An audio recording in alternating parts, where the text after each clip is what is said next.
and hanging out with me today. I'm glad that you are here. Today we are going to be playing Cemetery Mary, and we're going to be checking out what happened to our parents, is what I gather. I mean, I don't really know, but it sounds like our parents might be in trouble and that we need to figure out what happened to them. So, there's that. Hello, Carson. How you doing? And thank you for the support. Really appreciate it. And hello, Lauren. How you doing? Welcome, everybody. I hope that you're doing well tonight. Welcome. And let's start the game, because we've never played. Warning. Oh, wow. Looks like we're in the right place.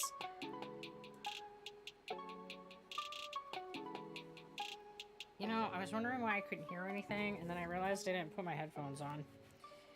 Sheesh. This is why I can't hear nothing. I've never been to a funeral that I didn't enjoy. That is, until very recently. Oh, I got an echo. There we go. The parents are missing. Apparently, Arthur. I don't know. I don't know anything yet. We gotta figure it out. Like, it's a mystery that's been presented to me, and I'm gonna have to, like, figure it out. Hey, Crab, how you doing?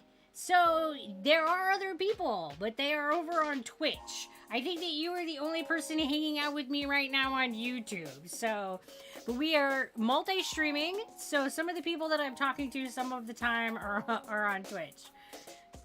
Just, you know, to be weird and confusing. But hi, Crab, how you doing? That is, until very recently. And I wasn't quite sure how to feel. It was a beautiful service, and one they certainly deserved. If only I had come later in their lifetime.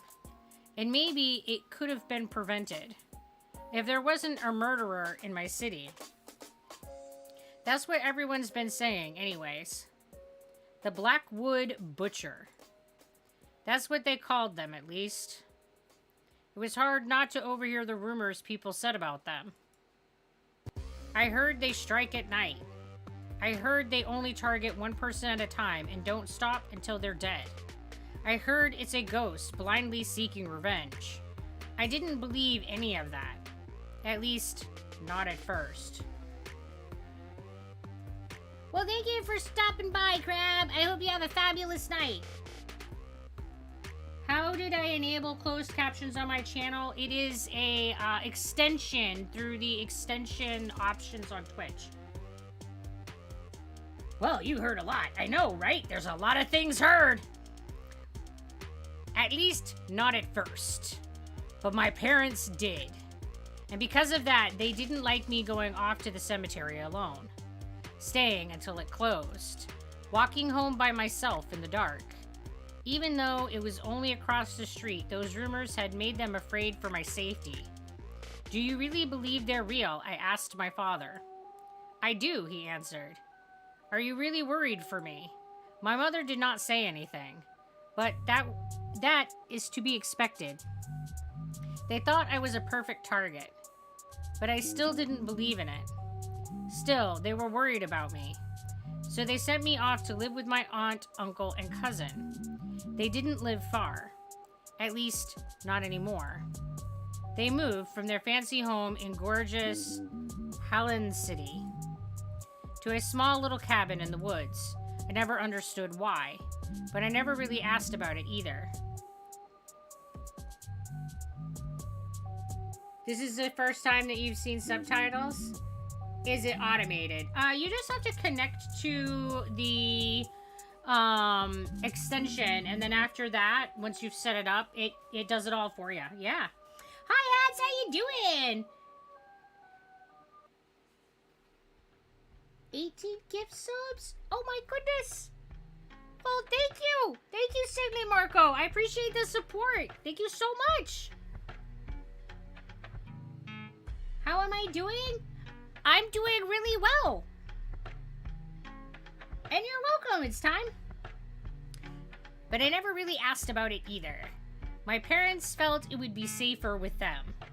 I didn't want to leave, but every day I stayed only seemed to stress them out more. So I went, to make them feel better. For the first few weeks, everything was fine. I barely left the house, barely went to town anymore. And when I did, I was always with someone. Oh, that feels like it would be super oppressive. Yes, more channels need to have the captions. I really like them when I'm viewing, so I try to make it available for other people. And I like that with this extension, you can choose to have them or not when you're watching. So if people find them annoying or disruptive, they don't have to have them. Great, you look less tired than yesterday. Yeah, I did get really good sleep last night, and I am definitely not feeling as tired as yesterday. Man, yesterday, I don't know why, man, but I felt like my butt was seriously kicked. I slept well and everything, but man, yesterday I was dragging serious ass. I don't find it annoying. It is great for deaf people. I think that it is an absolutely awesome service, and I agree that it is like a necessity for people who are deaf, because especially on like little screens, even if you can read lips, my mouth gets so small that there's no way that you could read my lips well enough to know what I'm saying. So yeah, I think that it's a easy thing to do that everybody can easily do. Hey there, Xbox, how you doing? Taking all precautions to avoid becoming a victim of the butcher, but I still thought it was only a rumor. Even if the number of deaths in our community increased, I never thought that I or someone I knew would be a victim. Then that thing happened to those two. And for the first time, I was worried. Shortly after that, my own parents disappeared. They weren't in the diner, nor could I contact them. Even the authorities couldn't figure it out. No one had seen them. It was as if they had suddenly vanished, as if they were killed off. I don't like to think about that possibility. Actually, well, there was also that other thing that's happened. Maybe I should have told the authorities about it. Or anyone, for that matter. But I was too afraid of what might happen if I did. Your parents are safe. Well, that's a little weird.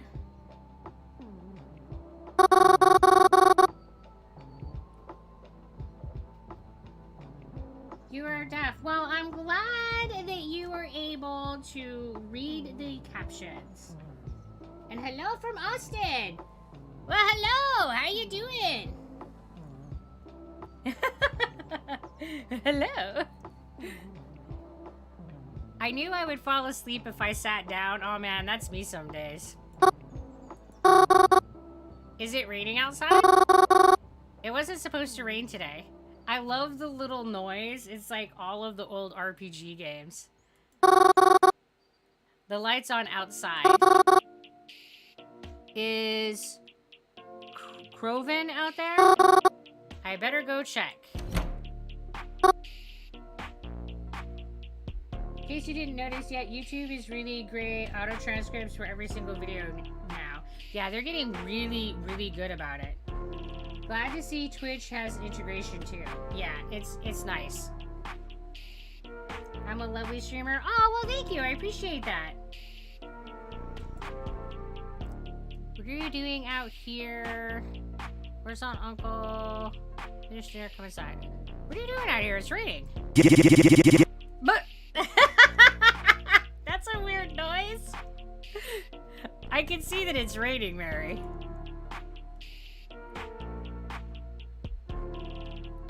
You're out here. Where's Aunt and Uncle? Put it, Mary. How many times do I have to tell you? They went to hell. Oh. Croven, I finished dinner. Come inside. It's spaghetti. I used your favorite sauce, too. Okay, I'll be inside in a second. Just let me put this out. I mean, that's odd.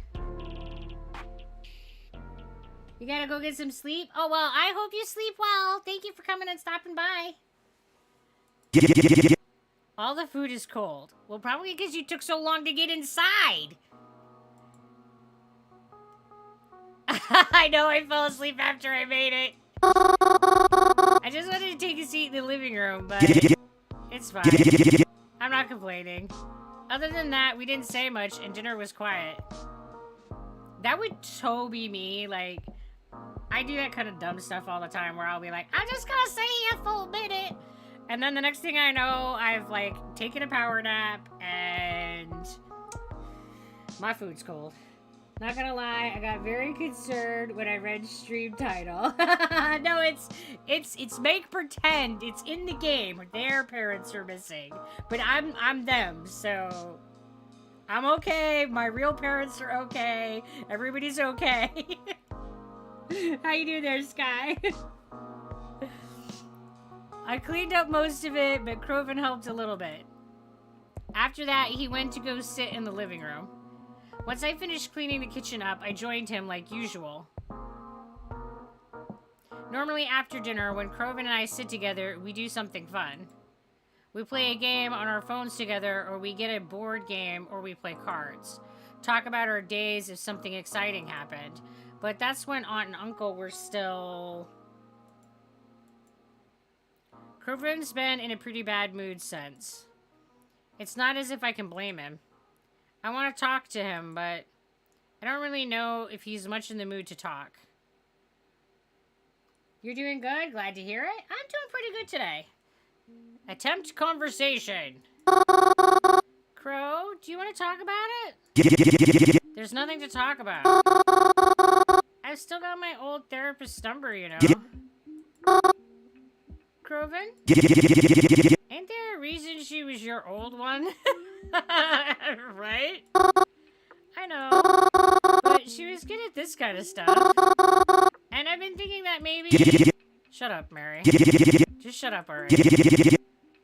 Can't I be bitter over it? Why are you trying so hard to rush me into therapy, huh? Thought you knew about this shit better than anyone, but here you are. Oh, thank you, Sky. I really appreciate the support. Thank you so much. I'm not gonna stop being upset just because you miss me being all happy, smiley, and shit. Can you just stop trying to fucking talk to me about it? I'll get over it when I get over it. Maybe do your own life, and then you'll stop worrying so much over mine. Oh, that's harsh. Sorry. I think I end up making Kroven more agitated trying to talk to him. You might have. Oh well. After a few more moments of awkward sitting, I went upstairs and headed to my bedroom. I didn't want to make Kroven angrier than I already had. I brushed my teeth and got changed into my pajamas. I stretched out on what you could consider my bed. The room I have in the cabin is nice. It's not like my room back in my actual home. But I've stayed here so long that I've been able to decorate it a bit more to my liking. It's a pleasant room to stay in, even if it's not quite home. Of course, I don't normally sleep right away.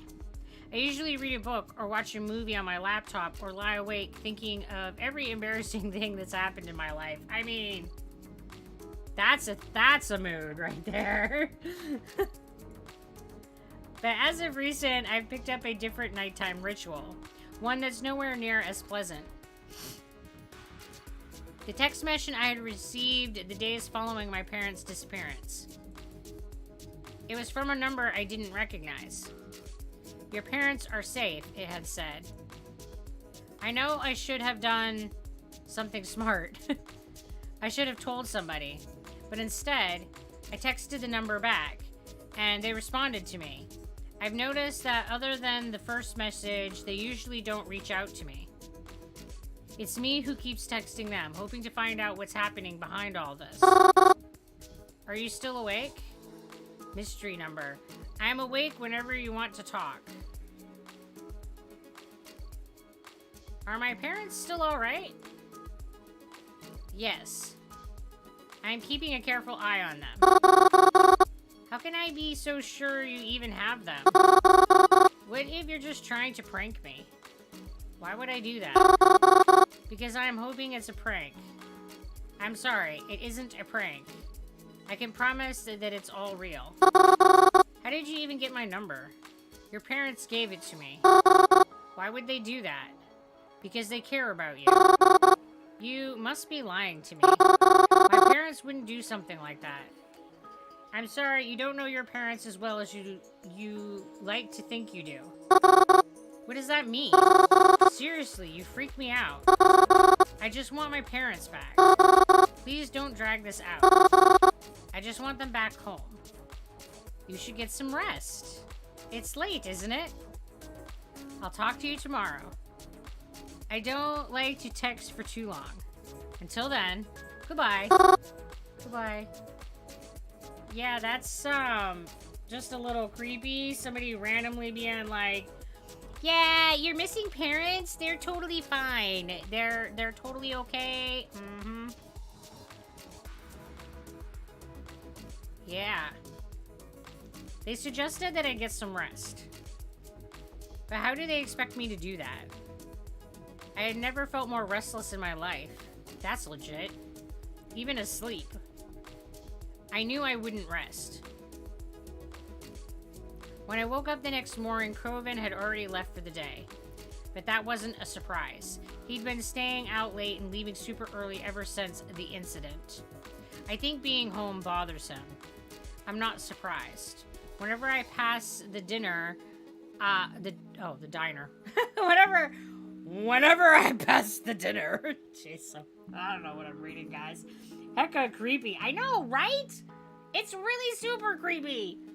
Whenever I pass the diner, I too feel like not being there. It's not the same without mom and dad, after all. Despite this cabin being out in the middle of the woods, it really isn't all that hard to get back to Blackwood. Outside our cabin is a faint dirt trail. It gets a bit twisty at some parts, but it isn't too confusing. It takes about 15 minutes to walk down, but maybe 10 if you're fast. If it was me, it would take like, I don't know, 50, because I'm slow. Oh yes, the dyslexia at its finest. It's something, man. There's some days where I'm just going along and I'll read something and I'll be like, this makes no sense. And then I reread it and I go, that's because none of those words are what I thought they were. It's fine. I really do know English. I do, I swear. It's something. At the end of the trail, there's a fence. One with a slight gap in it. And past that fence, there's a little community. It isn't big. A few trailers with a few people living all the way out here. Far from anything that's, well, anything. But there's a road here and a bus that comes through. It runs through Blackwood. So whenever we need to leave, we take this bus. And then, after the end of a short trip, you're in Blackwood! Da-da-da-da! Like magic, right? When I mess up my English, I call it English. Right? It's English. Love it. It's the city I grew up in, and I always really loved it. There's the library and the local stores, but my most favorite place to be is the Blackwood Cemetery. It's got lots of trees to read under and the prettiest headstones I have ever seen. There's a mausoleum too, though I've never been inside. Private mausoleum, you know? I don't know who it belongs to. Anyways, I always try to leave flowers when I visit, at least every so often, and I visit a lot. I like to think it helps them, you know? Not feel lonely. And then, after having spent my day in Blackwood, I come back home the same way I left. But I always make sure no one sees the way I came back home. Just in case, you know? The girl in the game has a super cute character design. Kudos to the developers. Yeah, she is super cute.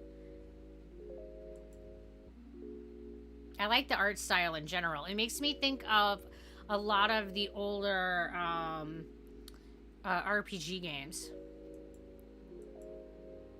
Despite the recent events, I too leave the cabin more than ever now.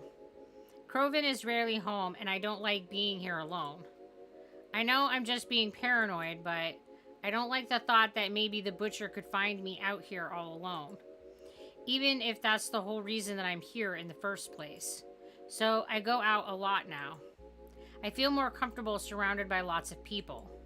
Despite how things may seem, I always prefer to be around people anyway. That's one reason why I like to go to the cemetery so often. Agreed, it feels like an indie game. Yeah, definitely. There's always people there, even if you can't see them. After I got out of bed, I made myself a small breakfast and got changed into my favorite outfit. Kroven's gone, and the bus I take into town should be arriving any minute now. Where should I go today? Oh, where are we gonna go? Well, apparently the cemetery is the best place, so let's go there. I went to my favorite place, the cemetery. The cemetery is pretty much on the same block as my family's restaurant. Right next to it, in fact. All you have to do is cross the street. It's on the same side of the road. I think my parents chose this location because it's good for business. That's what my mom told me anyways. People are usually hungry after a funeral. Crying really takes a lot out of you after all. I was always glad to live there because I really love visiting the cemetery. I like to walk down the rows and see who got flowers that day. That's what I do most days. Sometimes I'll pick my own flowers just to leave on graves that look like they've been forgotten about. I'm actually quite known for the cemetery. Some people have even begun to use a nickname for me, though I don't know how many of them even know what I look like. When I arrived at the cemetery gates, however, I was surprised to see Kroven standing there with what looked like a new friend. Kroven? Mary? Ugh, did you follow me? Huh? No, I didn't. You know I always come here. Yeah, but that's usually not until later. Hello there, Ines. How you doing? Why are you here so early? I mean, it's not as if I had anything better to do. Well, do you have to be here right now? I'm kind of on a date. Oh, this is a date? I mean, it can be, if you want it to be. I'll think about it. Oh. How was I supposed to know you'd be here? I'm sorry, what? Don't try to turn this into another stupid fight, Mary. Hey, take it easy on her. She's my cousin, Vasilis. I can talk to her however I want. That is not true. It does not matter what your relationship with someone is. You still have to be respectful. Sheesh. Someday, I just want to go out and clean gravestones of people I knew. I just need a pressure washer. Just be like, whoosh. Pressure washers are very satisfying. I'm glad to hear that you're doing well, Ines. I'm doing pretty good today. I look so sweet. Oh, well, thanks. Oh, you think pressure washers are satisfying too? Yeah. I bet that they're more difficult to use than they seem in the videos and the video games. But, like, watching people pressure wash is just very satisfying. It's like, yeah. But, yeah, I bet there's, like, an art to them. Maybe you should take a chill pill. Yeah. Sorry, Mary, but can you please go? I really just don't have the energy for this right now. That's so rude. Yeah, okay. Sorry. I didn't mean to intrude. I'll see you later. Later. See ya some other life, Mary. Wow. I left Kroven alone. Man, he's just nasty.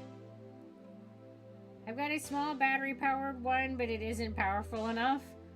Nice.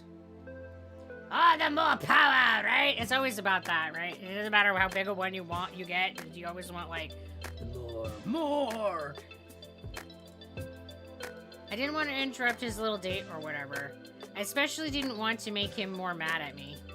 However, I wasn't going to let him stop me from going in the cemetery. I continued on past the gates and stepped inside. It seemed emptier than usual. It didn't look like any funerals were being held today. Unlimited power, right? Like, get like, just, I don't know, like, Godzilla powered power washer. Could you imagine? Like, just... Alright, bonus points if you know who Godzilla is. Would it be mean of me to wish there was? It would be weird of you to wish there was a funeral. That's one of those, like, weird wishes. The giant lizard! Yeah! Yes! I love Godzilla. I grew up watching the really old, hokey, black and white Godzilla movies. Oh, yeah. Godzilla's good. Yeah, it probably would be. Forget I said anything like that. It was a really awful thing to say. When nighttime rolled around, I headed back home. I slipped into my pajamas and headed to bed almost immediately. Of course, though, I couldn't sleep right away. I had someone I needed to talk to first. Good evening again. Good evening. May I ask you something? You always do. Well, what did you expect with what you told her? How did you know my name is Mary? I've always known. Huh?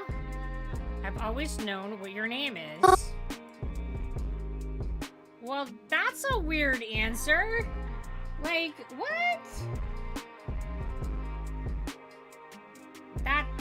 That's a bizarre answer. And hello there, Jamanium. How you doing? Have we met before? If we did, you probably wouldn't remember. If? So we didn't meet.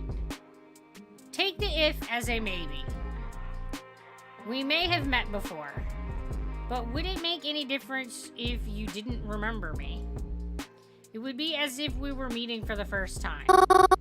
That's weird. I'm uncomfortable. That's definitely weird. Any updates on my parents? They are fine. Will I ever see them again? Yes. Because I'm coming to get you too. I just need more time. Good night, Mary.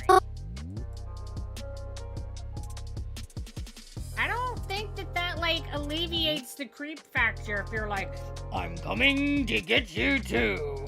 Nope, I think that escalates the creep factor. You're doing good, glad to hear it. You can just call me Joe. Alright, right, fabulous. How am I? I'm doing good, thanks for asking. I went to sleep feeling pretty shaken that night. I mean, legit, I'd be shaken too if some dude was like, I knew you once, and I'm gonna come kidnap you in the future. I tried not to think about it. I'm surprised I was able to get any sleep at all. I'm surprised I didn't have any nightmares either. Uncle Cross? Yeah, Mary? Uncle Cross, can I ask you a question? Sure thing, kiddo. Shoot. How do you lose your eye? Mary? What's that? It's fine, I don't mind. I lost my eye in war. You were in war, Uncle Cross? I was. I won't get into the specifics of it, but it was important to me that I protect my family in any way I could. Do you miss it? My eyeball? Yeah. You know something? Not as much as I thought I would.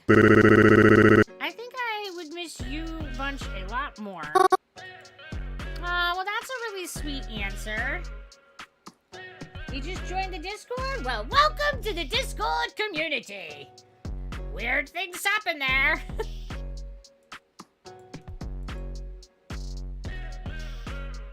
After I got out of bed, I made myself a small breakfast and got changed into my favorite outfit.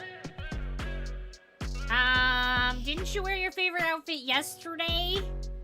Did you wash it? Like, We should be making sure we're clean. Mary, are you taking care of yourself, honey? Croven's gone, and the bus I take out into town should be arriving any minute now. Where should I go today? Well, we went to the cemetery yesterday. How about we go to the cafe today? Maybe we can get some coffee. I decided to go to the new cafe that opened up. Planet Dollars is a popular coffee chain, but they've never had one in this town. Okay, that is a really bizarre name for a coffee shop. Planet Dollars? Like, what? It sounds like a place that you would do, like, coin collecting or something. I would not expect to get a coffee there. Well, until now, that is. I've always wanted to go to one, just to try it, you know? Although, I don't actually like coffee. Well, that's weird. Why would you want to go to a coffee shop then? But still, I could at least see what they had, right? When I got to the cafe, it was already packed. I thought since it had already been around for a few weeks, some of the hype around it would have died down. I mean, a few weeks isn't very long. But I guess not, seeing as how noisy and crowded it was. Still, at least it was something different from usual. As I said, I'm not particularly fond of coffee. And since I had a light breakfast anyway, I decided to treat myself with a muffin. A chocolate muffin. Ooh, chocolate muffins with chocolate chips are splendid. Because sweet foods are the best. However, I found myself in a bit of a pinch when I tried to look for some place to sit down. It seemed as though everyone's seats were already taken, and I really didn't want to walk and eat at the same time. Luckily, though, I was able to find an empty seat. A girl around my age with the most spectacular eyebrows was diligently working on her laptop with an empty seat across from her. Spectacular eyeballs? Oh, eyebrows. I processed it as eyeballs, and I thought that was a really bizarre thing to say. Spectacular eyeballs. I mean, she kind of has wings for eyebrows, and that is definitely spectacular. She's gonna go, sorry. Or maybe she'll bitch slap me for harassing her about her eyebrows. And, I mean, I would deserve it. I figured she must be writing an essay for college or something. Coffee shops are popular with people in college, or so I hear. Seeing as this was the only seat left, I asked her, "Excuse me, may I sit here?" She didn't verbally answer me. Rather, she glanced over at me, rolled her eyes, and nodded to the empty chair. I tried to look apologetic as I sat. Thank you.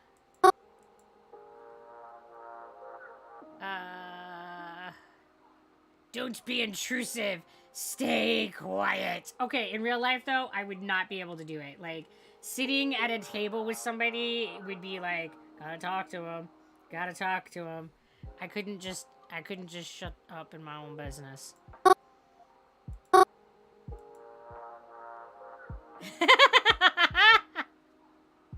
All right, let's stay the course. Stay quiet.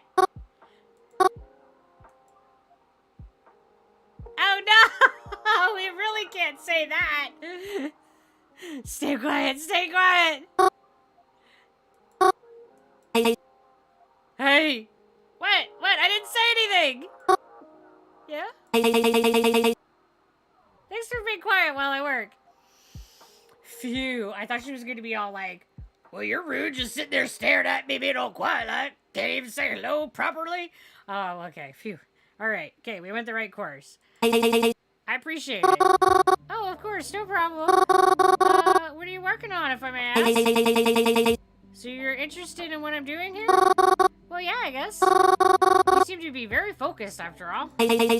As focused as I can be. What's your name? Me? I'm Mary. Oh, I don't know how to say that. Twyla? Twyla. I'm going with Twyla. Nice to meet you. Anyways, I'm working on a report. A report, like for school? No. Have you noticed something odd going on in town recently? Something odd? I'm not surprised if you haven't heard about it. It's like the police are trying to dull suspicion. Or just arrest potential suspects so everyone can feel safe. Oh, you're talking about the killing rumors. Blackwood Butcher, right? Don't say it so loud. But yes, how did you know? Oh, well, I've been hearing the rumors for a while now. And actually, my aunt and uncle died pretty recently. They were, killed. Really? Oh, huh. That's actually pretty... How did they die? Oh, I don't know. No one really told me, but the circumstances were strange. Like, they didn't die naturally. There was definitely someone else involved. At least, that's what I've been told. Huh. Interesting. You know, maybe you can help me with this report. Oh, yes, yes! Hey, Oscar! Thank you for the lurk! I hope that you're doing well today. And, some other stuff. Uh-oh. That sounds ominous. Other stuff. Oh, I can? Yeah. You're okay with that, of course. Alright, I really appreciate that every single person's, like, I don't know, word sounds are different. I really like that. Oh, sure, I guess. I mean, having a killer around is bad, so if I can help, like, raise awareness or something, I mean, like, yes. I'd like to help you. Thanks. This would really put me ahead. I have to go, actually. I'm running late for something. Here, give me your phone number. I'm not entirely sure I need your help, but I'd rather have a way to contact you just in case. Oh, yeah, of course. Twella and I exchanged phone numbers. After, she packed up her laptop and was picked up by a car outside. Come to think of it, I didn't actually see her drink any coffee or order any food. I guess maybe she finished before I got there. I don't know why she would choose such a noisy place to work, though. After spending my day looking in some nearby stores, I went home pretty tired. I ate leftovers for dinner and yawned more than once as I got changed into pajamas. I plopped myself onto my bed and pulled out my phone, ready to continue the nightly conversation. You're there, right? Of course I am. I don't know why I keep contacting you.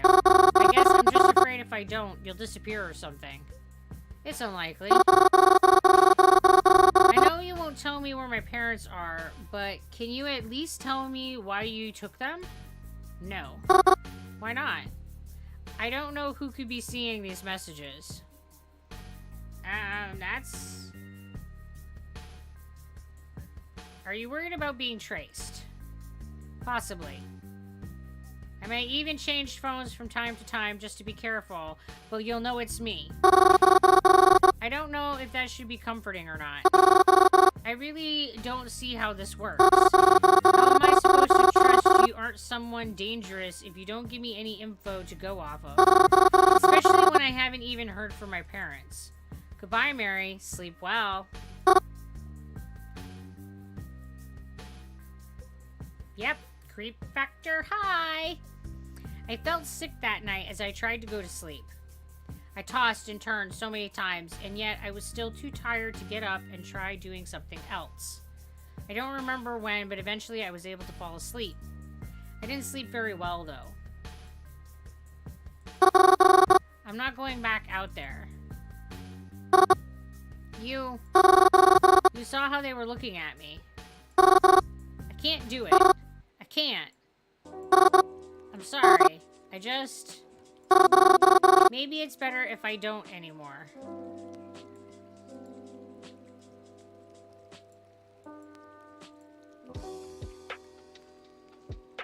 Interesting little... I assume those are like flashback memory clips rather than just straight up dreams, but they're bizarre clips. After I got out of bed, I made myself a small breakfast and got changed into my favorite outfit. Mary, honey, we need to wash our clothes occasionally. Like, I know that there's some clothes that are amazing to wear, but you can't wear the same thing every day forever. You gotta wash your clothes sometimes, occasionally, okay? Honey, I'm concerned you're not taking care of yourself.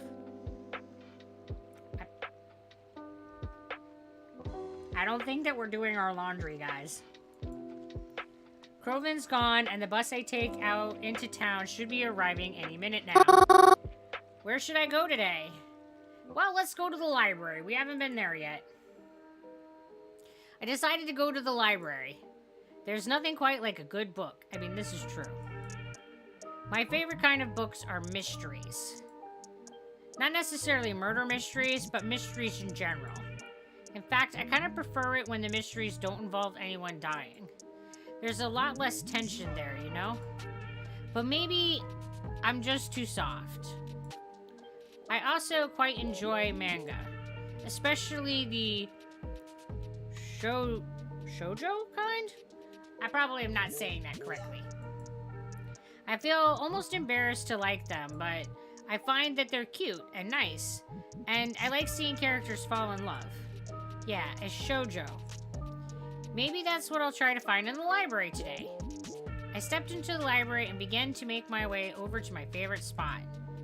A tucked away corner in the library, right by a single window. Sometimes I spend an entire day in that corner just reading. I've even managed to finish entire books without leaving the library. That sounds like a delightful way to spend the day. I look forward to doing something like that again today, but when I got to my favorite spot, I noticed a man was already sitting there. Paul! No! That's so much sadness when you have, like... Okay, I don't know about anybody else, but, like, when I go places, I definitely have, like, a spot. I was, like, park in the same place. I was sit in the same place. Like, I'm all about the sameness. So when I go somewhere and somebody's in my spot, it's, like, gut-wrenching. It's like, what? Oh, why are you there? I mean, that's a public place, so you can't be like, that's my spot, get out. But you want to be like that. You want to be like, but that's my spot. And then you just kind of look at them like, yeah, it's awful. It's the worst.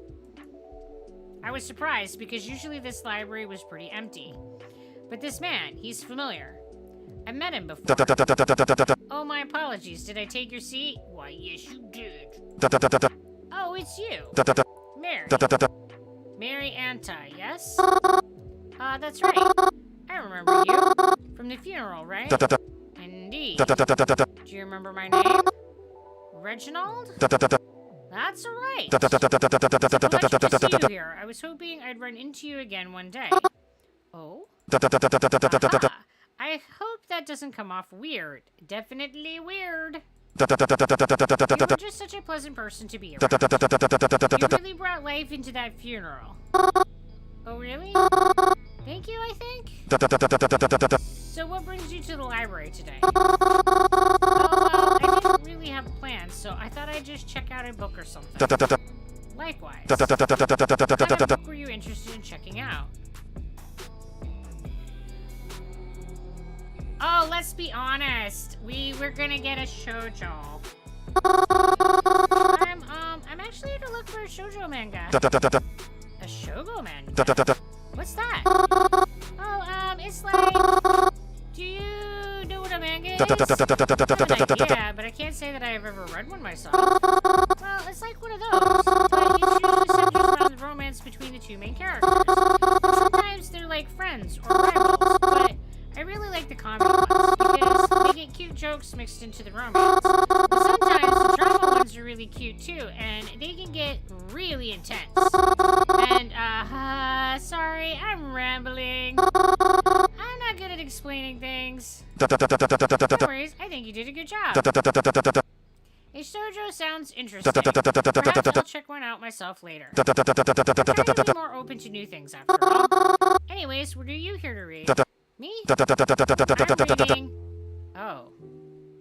Manslaughter on the Disorient Locomotive? That's a book. That's quite the book title. Oh, I've been reading to the... You've been meaning to read that one? What? Who intends to read that? That's a weird sounding book. Do you want it then? What? Oh, no, that's okay. Please, take your time. Just, if you wouldn't mind, would you tell me when you're done with it? You know, so I can maybe read it after? I'm fine with that. Well, I've already got pretty far in, and I don't I'll be finished by today. You have a cell phone, yes? Would it be alright if I have your number? That way, I can notify you as soon as I am finished. And, well, I'd like to try to be friends too, if that's alright. Oh, really? I mean, yeah, of course. Reginald and I exchanged phone numbers. I was shocked he even remembered me, but I'd considered meeting him again a pleasant surprise, and one I really appreciated. It felt staged. After our exchange, I picked out a shoujo book from one of the shelves and began to read one of the other spots in the library. I ended up liking it so much I looked for the other books and brought 2 or 3 home with me to read later. After I came home, had dinner, and cleaned the kitchen up, I began my usual nighttime routine. I got changed into pajamas, brushed my teeth, sat on my bed, and texted whoever they were. Hi, it's me again. Are you there? Yes. You're still not going to tell me anything, are you? No. Can I ask you something even if you won't give me an honest answer anyway? Okay? Are you the Blackwood Butcher? Would I tell you if I was? Are you afraid for their safety? Of course, why wouldn't I be? I see. Why do you have them? I wouldn't put it like that. I don't own them after all. Even if they are in my keeping for now. You're way too vague. Why do you even contact me to begin with? I thought you'd like to know about your parents. I'm only trying my best to keep you happy. You think I'm happy? Maybe not now, but you will be. I have to go now. Goodbye. Goodbye. After another frustrating and unsettling night of text messages, I got under the covers and tried my best to sleep. It wasn't easy, and I had a lot of difficulty trying. I don't remember exactly when, but I eventually was able to sleep, even if not peacefully. Dad? Yes, sweetheart. Yes? Is something wrong? Mama told me that Uncle Ray died. Did she now? Are we going to see him? No. You don't need to worry about that. I don't? But, listen. Normally when someone passes, we hold a funeral for them, right? Yeah. The thing about funerals is that they're people who are worth remembering. Oh. Oh, that's really harsh and sad and kind of awful and terrible all mixed together.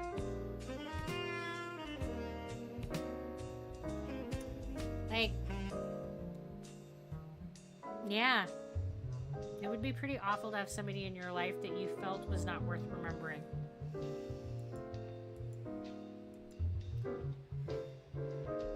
I woke up late the next morning. I must have been pretty tired after the last few days. I dragged myself out of bed and followed my normal morning routine. I got changed into my favorite outfit, had breakfast, etc. Mary, honey. We're on day 4 now. You really need to be wearing something different.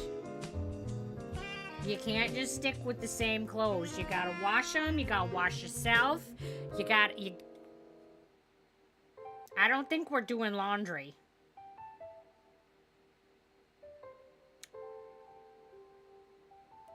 Alright, we're getting sketchy. And of course, Croven was once again nowhere to be seen. However, when I checked my phone that morning, I realized he had sent me a message. To my surprise, there were other messages there as well from my new friends. Who should I read first? Well, let's see what Croven said. Hey Mary, I'm sorry. I know I've been acting pretty nasty to you lately. I hope you know I don't mean it. Have you been to the Planet Dollars yet? I'll be heading there for lunch today, maybe like 12:30. Come and have lunch with me, my treat. And then I can like formally apologize or whatever. Well that's nice, he's trying.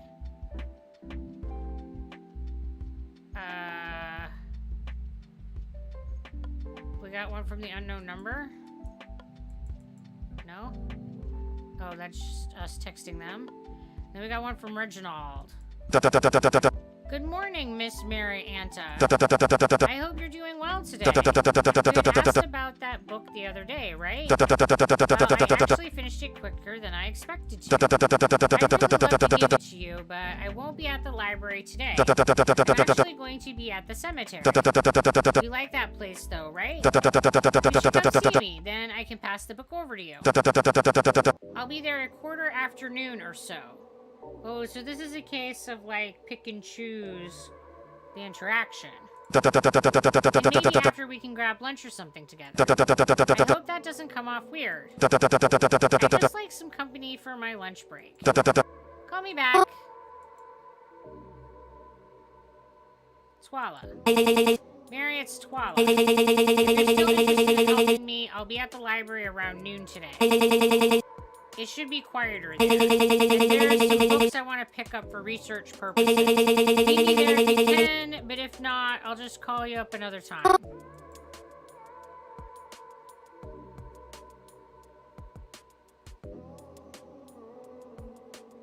Alright, so that's all of our messages, because this one isn't...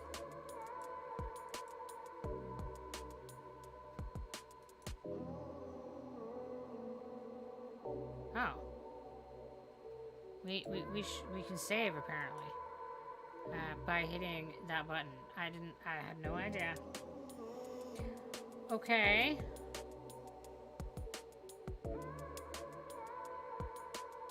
I don't know who we should go have lunch with, basically. I think that we should focus on trying to catch the murderer. So let's meet with Twala. I'm just not sure how I tell Twala to do that.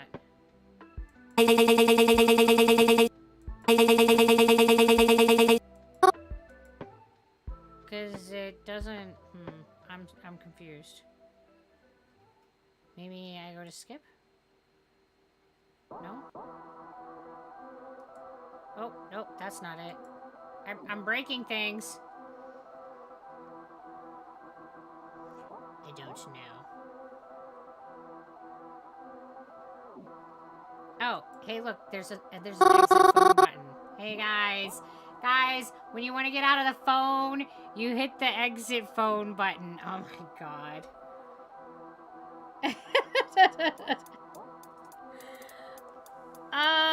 Sometimes I wonder how I make it through life at all. Yeah, it's fine. I was messaged by each of them. However, I think I'll only have time to meet up with one of them today. Where should I go today? Alright, we should go to the library to meet with Twala, because she's the one that is trying to figure out what's going on with the butcher. It was a tough choice, but I had to choose one of them. I told the others I had plans and that I'd have to meet with them some other time. Then, when noon rolled around, I headed to my destination. When I got to the library to meet with Twala, it was already a little past noon.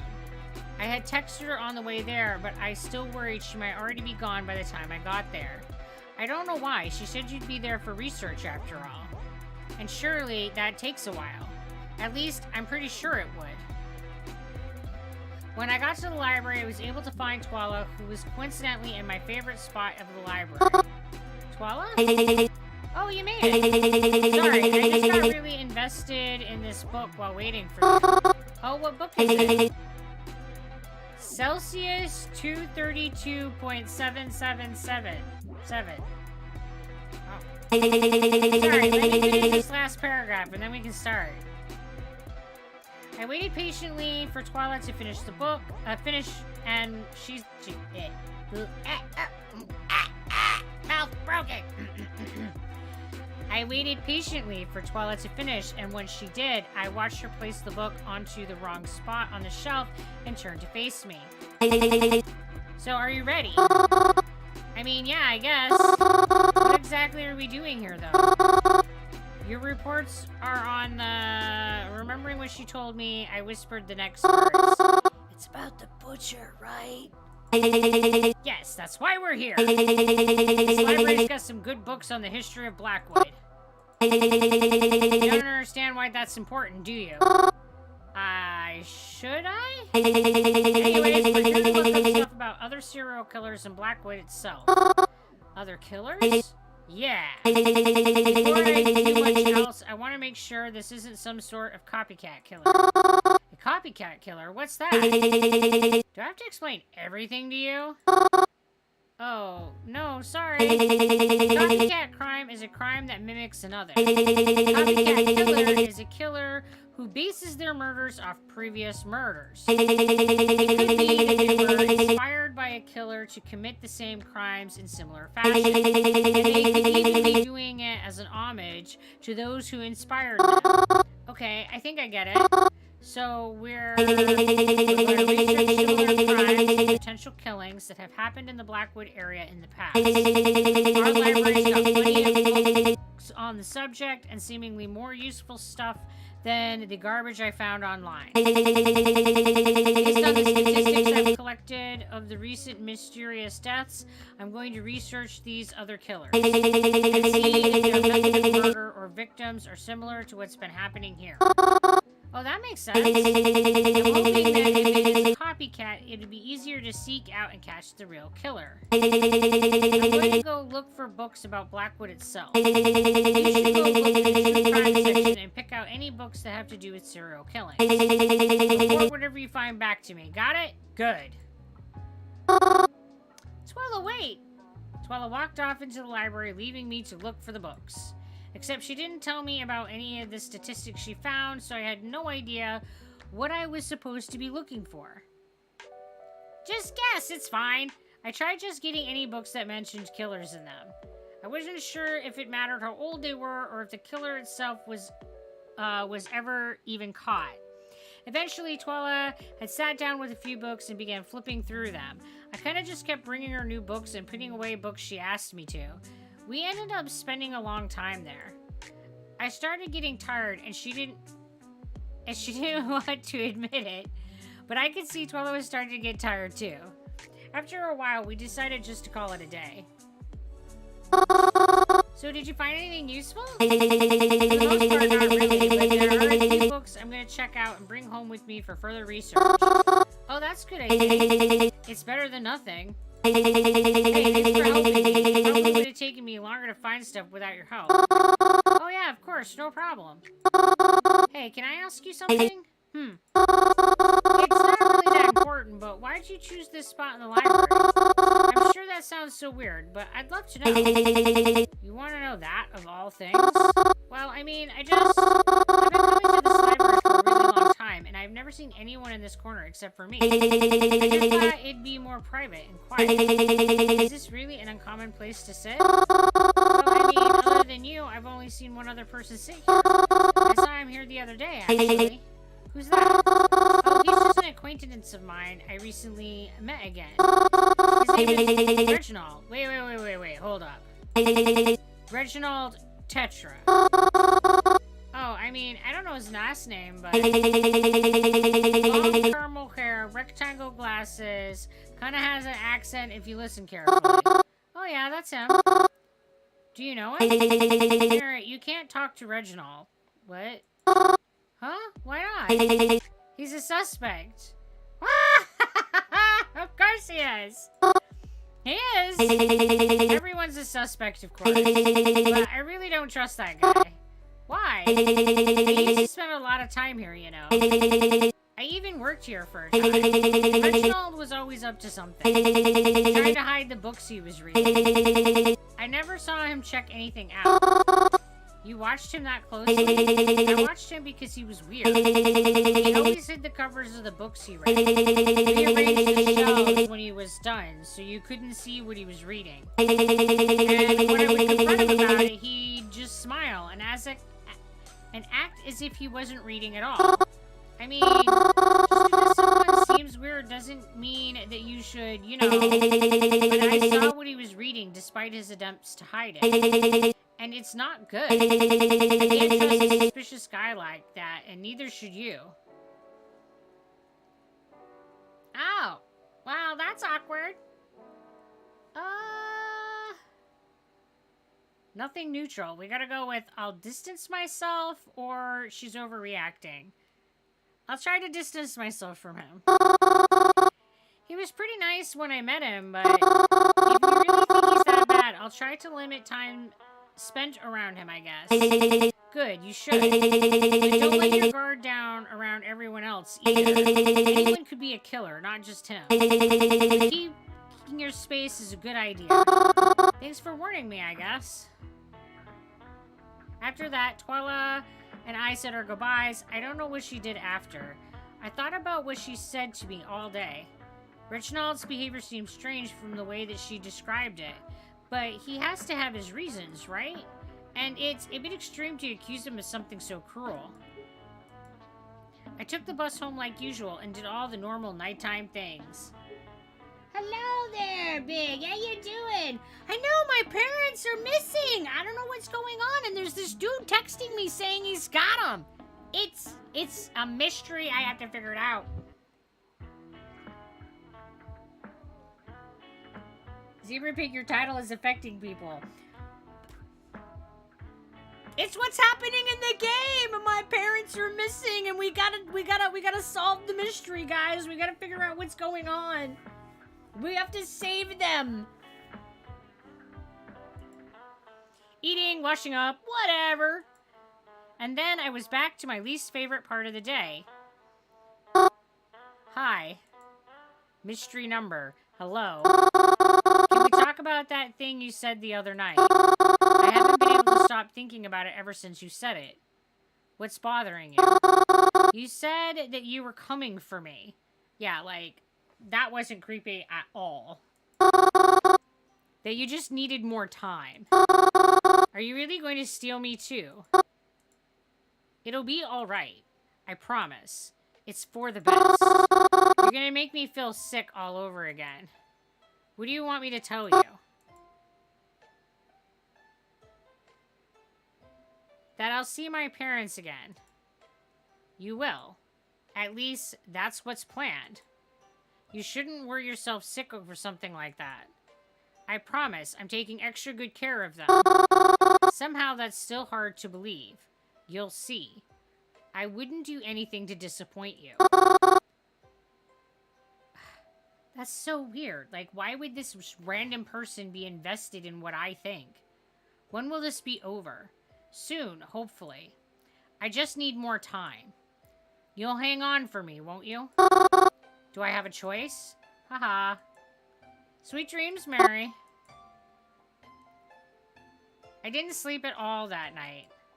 I really didn't. There were a few times I shut my eyes and tried to, but nothing could calm me down anymore at this point.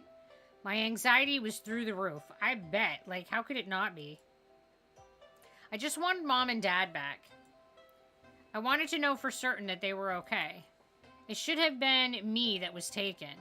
Maybe it was supposed to be. The next morning when I got up, Kroven was still home. He seemed to be acting pretty normal for once. At the very least, not agitated. But despite this, I didn't sit and have breakfast with him. I wasn't in the mood to really talk to anyone, not right now. Not after last night.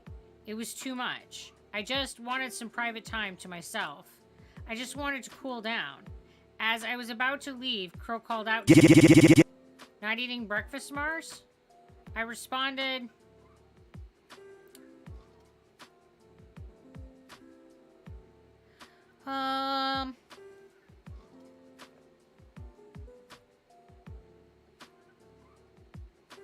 Not today, I'm not hungry. He responded with a simple okay, and after that, I was out the door. I just wanted to go to that place and not be bothered. On the bus ride there, all three of them texted me again. Kroven said he noticed I left pretty quickly and hoped I wasn't upset with him for his behavior lately. Twyla talked about some of her progress in her research, and Reginald said that he'd be at the cemetery again today. Although I appreciated their messages, I really just needed to be alone. I needed to go back there and just relax. No, that's not the right word. I wasn't going there to relax. I was going there to mourn. The Dine Red. It's where I grew up. I lived my whole life in this diner. Restaurant, bistro. I never know the right word for places like this. We always had such silly names for it since it was next to the cemetery. The restaurant in peace, sometimes the diner. Even just simply Dine Dead. Hehe. I always wondered if others caught on. You probably wouldn't know just from looking at it, but there's 2 floors. The bottom floor is the diner itself. I've eaten there for breakfast, lunch, and dinner. Sometimes all on the same day. The top floor is like a house, our house. There's bedrooms and a bathroom, even a small living space with a TV. It can be a little cramped sometimes, but it's cozy. No one can get up there but me and my parents, of course. The upstairs is locked. You'd need a key. Which I have, of course. After Mom and Dad went missing, the authorities locked this place up, and it's been locked ever since. They don't want anyone going in there, not even me. Because, I don't know, it's kind of like a crime scene or something. But I still have the key for the front, too. It's my house, after all. I carefully scanned the area around me as I stood in the parking lot. There were a few cars that passed by and maybe a person or 2 on the sidewalk, but no one really seemed to pay me any mind. It was still a bit early in the morning, so it wasn't surprising to see so few people out. I looked over my shoulders a few more times to make sure no one was watching me. Then I stepped up to the front door, unlocked it, and took a step inside, closing the doors carefully behind me. When I stepped inside, I was instantly hit with a wave of all different kinds of emotions. I had been avoiding the diner for a long time because whenever I passed it, I would just think of Mom and Dad and feel sad. But now, stepping inside, it felt nice. At least a little bit. Just being able to be in my own house after so long. It was bittersweet. On one hand, I felt so happy to just be home. Everything was just as I had left it. The light still entered in through the windows the same way it always did. It still smelled faintly of delicious food, even though the kitchen hasn't been used in a while. Even Mom's special board was in the same spot, but it felt so empty, so desolate, so abandoned. There wasn't even any electricity here. This place was hardly ever empty. We always had customers, and the diner always did well. There was hardly a moment where I'd come downstairs and only see Mom or Dad. There was always people, even if just one person was here. The counter would be full of coffee drinkers at night and in the morning.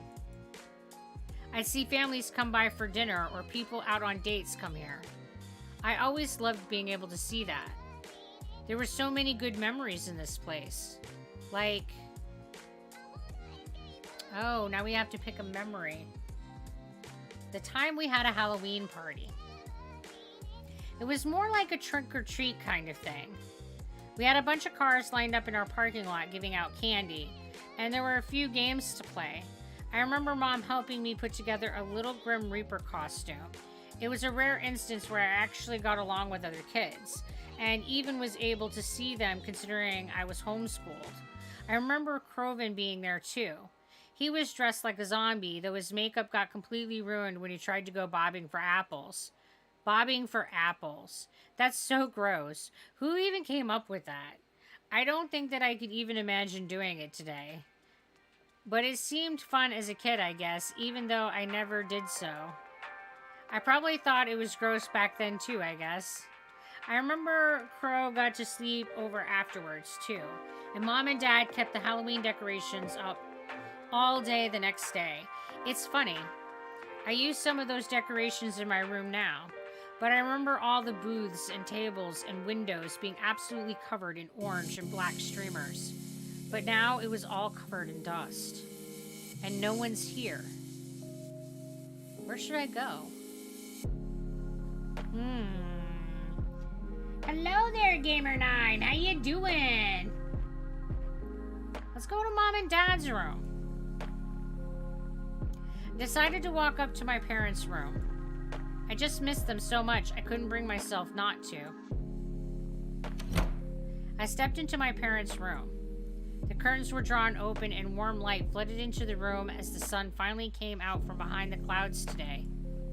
I could still smell some of my mom's perfume lingering in the air. Everything was so neat, just as they had always kept things.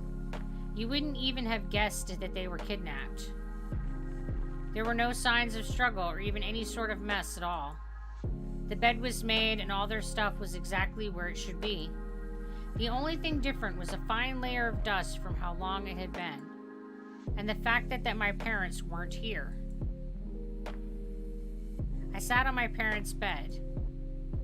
It always was softer than mine. I remember sleeping here as a little girl when I didn't feel quite big enough to sleep in my own bed just yet.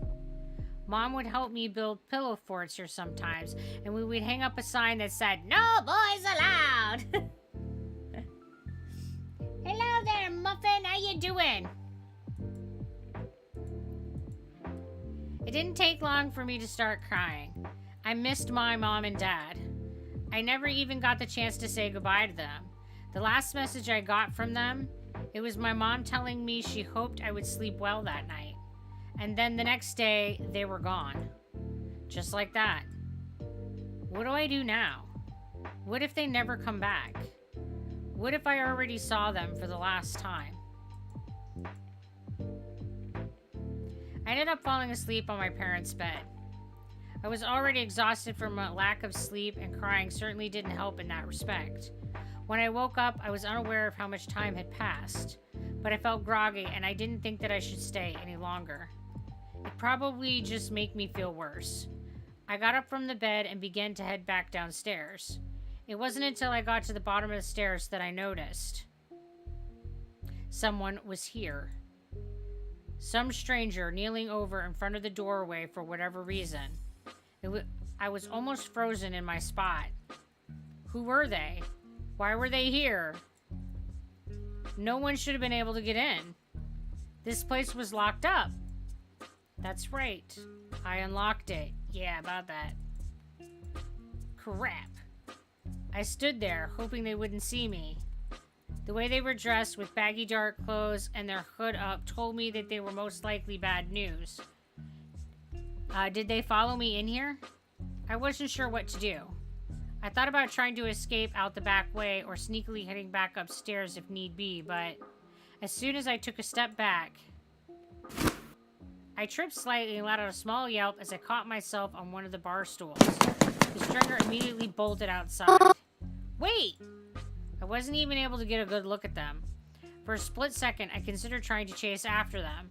And even if that wasn't a stupid idea, they ran much faster than I could keep up with anyway. Panicked and slightly shaking, I took out my phone. I was so nervous, I pressed it to my ear without even having dialed anyone yet.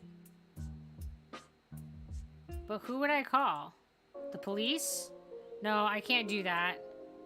I was already in here when I wasn't supposed to be. And I don't want to put any kind of attention on myself. But I can't just call nobody. I have to tell someone about this. Who do I go to? Oh my goodness. Who do we trust? Who do we trust? Alright, let's call Twala. It could have been the killer. I hurriedly called Twala. It could have been the Blackwood Butcher that was in here. And if I don't want to go to the cops, she's the next best thing, right? I mean, if anyone could tell it was the butcher, she'd probably be able to. I hope. Come on, Twala, pick up. Twala speaking. Twala! I need you to get over here, quick. What? Why? Where even are you? The diner, by the cemetery. You have to come quick. I think the butcher was here. What? Are you serious? Don't move and don't touch anything. I'm coming right now. It felt like I waited forever for Twala to arrive. I stood in the diner alone, just standing there, waiting, possibly shaking.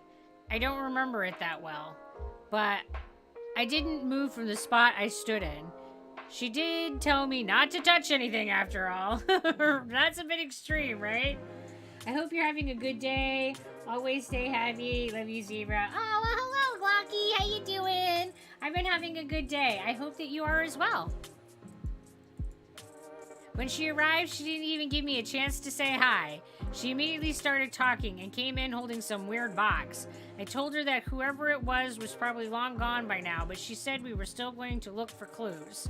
I complied, doing whatever she asked of me. We searched the building together, and I made sure I was always in the same room as Twala, just in case. Unfortunately, we couldn't find anything that would point us to who it might have been. There were no stray hairs or torn fabrics. Twilight even dusted for fingerprints, but we could only find hers and my own. It was almost as if no one was here at all, but when we investigated my room, I noticed one of my plushies disappeared. It was one of my favorites, and I always kept it right on the shelf next to my bed, so it couldn't have gotten lost so easily. Did they take it? That thought put my stomach in knots. To think that they must have been here while I was dozing off in the other room. Oh God. After searching for what felt like an eternity, we just gave up. There was nothing more we could do here. I felt bad calling Twala for help just to wind up with nothing. I don't think there's anywhere else we can look. Yeah, I know. I'm sorry. I dragged you all the way here. I thought at the very least this could help in your investigation, but there's nothing really here. It's fine. It's not a total loss. Do you at least remember anything about the suspect? No. I didn't really get a good look at them. It could have been anyone.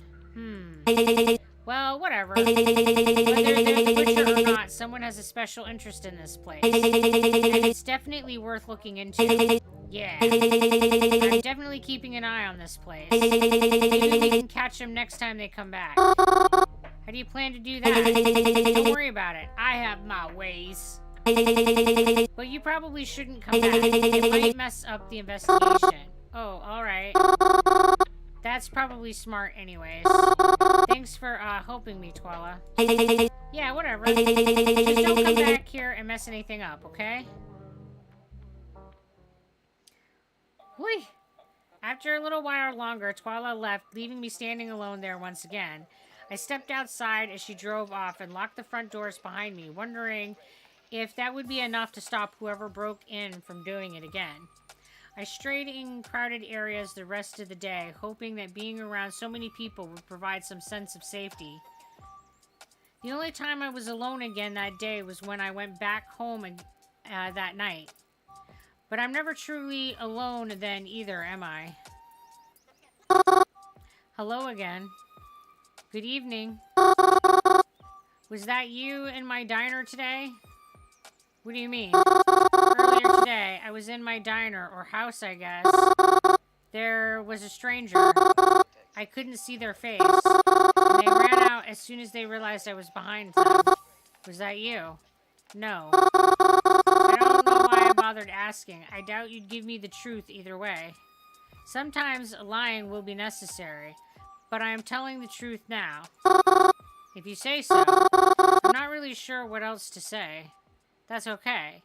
I prefer when you don't ask questions. Why is that? You know what they say. Curiosity kills the cat. Good night, Mary. So much for getting a good night's sleep. Mary, are you still sleeping? Mary! No, I don't want to get up yet. I feel that whistle every day. Let me see. I had a long night last night. A long night? You went to bed at 8:30. I didn't sleep well. Well, your mother's making pancakes if you want any. Do they have chocolate chips? Of course, it's Sunday. Okay, I'll be down soon. I quickly got out of bed and got dressed, yawning as I descended down the stairs. Even from the top of the stairs, I could already smell the chocolate. If you don't hurry, I'm gonna eat all of them. Dad! Oh, you know, I'm just teasing you. Besides, your mom would kill me if I did. I got downstairs and sat at the counter beside my dad. There was a plate waiting for me, and my mother was behind the counter drinking her morning coffee as usual.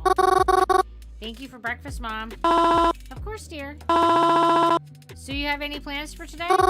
No, not really. Is Crow been busy today? I don't know, probably.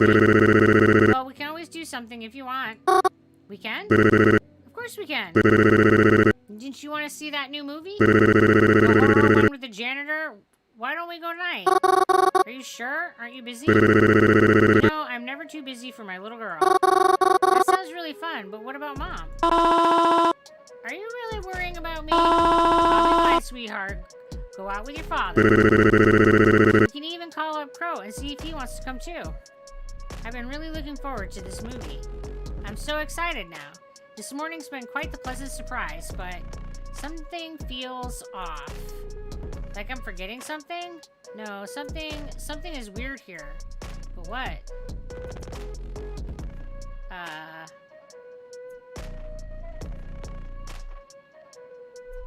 I mean, I don't see that we have utensils, and that is kind of weird. I mean, but when you're having pancakes, there's nothing to say that you can't just pick them up and eat them with your mitts. I mean, you can just, I guess.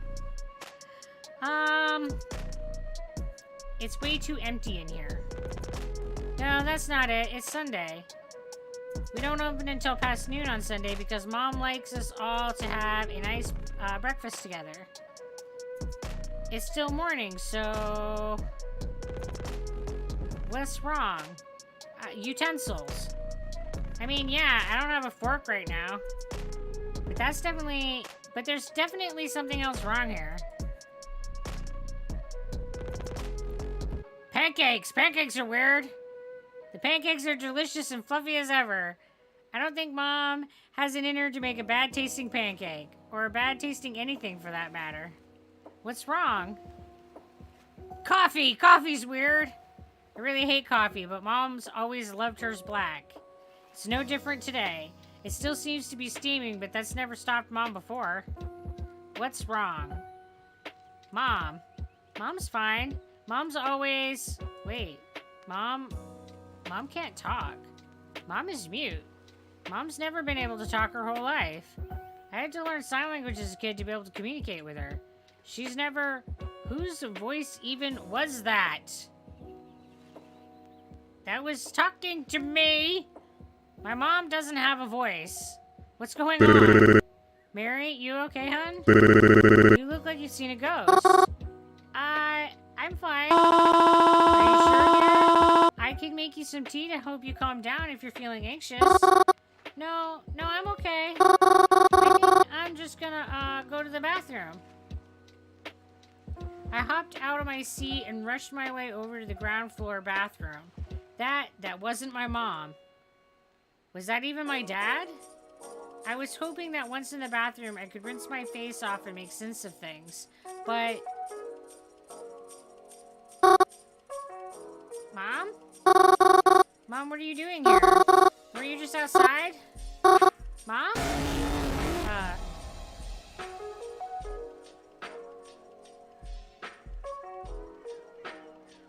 Now that's a gnarly-ass dream. What's the matter, Mary? I thought you liked ghosts. There's a funeral today. I'm happy. Is that bad? I'd been planning for it. I heard them talking about it in the cemetery when planning a spot for her. Is that bad? I really enjoy funerals. I always have, even when... I like to see everyone gather around for their lost loved one. They're all so sad. They bring flowers and sometimes even little parting gifts. That's so nice, don't you think? If their spirits could talk, I bet they'd say they appreciate it. Would a ghost attend their own funeral? I would. Well, in any case, I'm excited for the one today. And I'm excited to see what they're like. Hopping off the bus that morning, I was glad to see I wasn't too late. It's a good thing I always wear black. No one even seemed to turn their head to me as I came near. It started to rain. They never said anything about rain today, but I thought it might when I saw all the clouds out this morning. So I came prepared and brought my umbrella. It was then that I noticed a little old lady with no umbrella, and no one was even bothering to help her keep dry. So I covered her with my umbrella. Oh, it's an umbrella. You scared me for a second. Thank you, dear. Of course. Pardon me if this sounds rude, but were you one of her friends?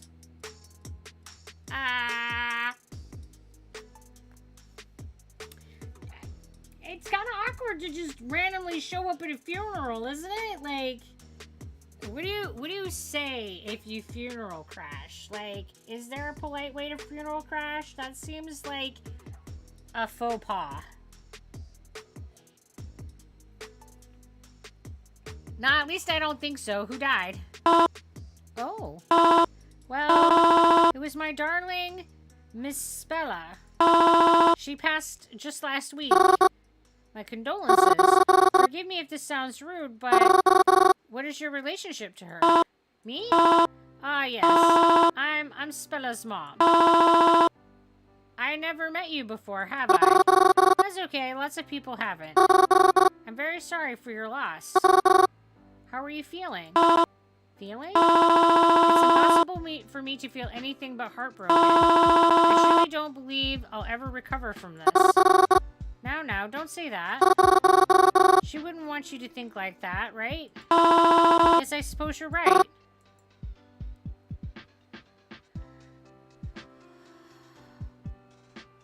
This is such an awkward and weird conversation. There is no good option here. Can I just, like, slink my character, exit stage left, and not engage? Because,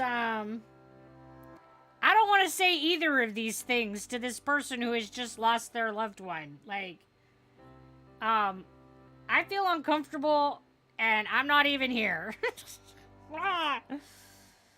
Okay, she was young, wasn't she? Oh, yes. Much too young for this. Right, as things were going her way. She was going to get married in a few months. None of us thought her condition was this bad. The denial got them, huh? It's been canceled, of course. But at least she's wearing the dress now. Oh, man, that's awful. I'm sure she looks beautiful. Oh, she was always so beautiful. My darling angel was always too beautiful. She never even got to... Oh, look at me. I'm going to start crying all over again. I promised her I wouldn't. I'm sorry. Do you think she's scared? She's all alone now. Where's she going to go? And who will tell her how to get there? The way she is right now. Is she happy? Even if she's not.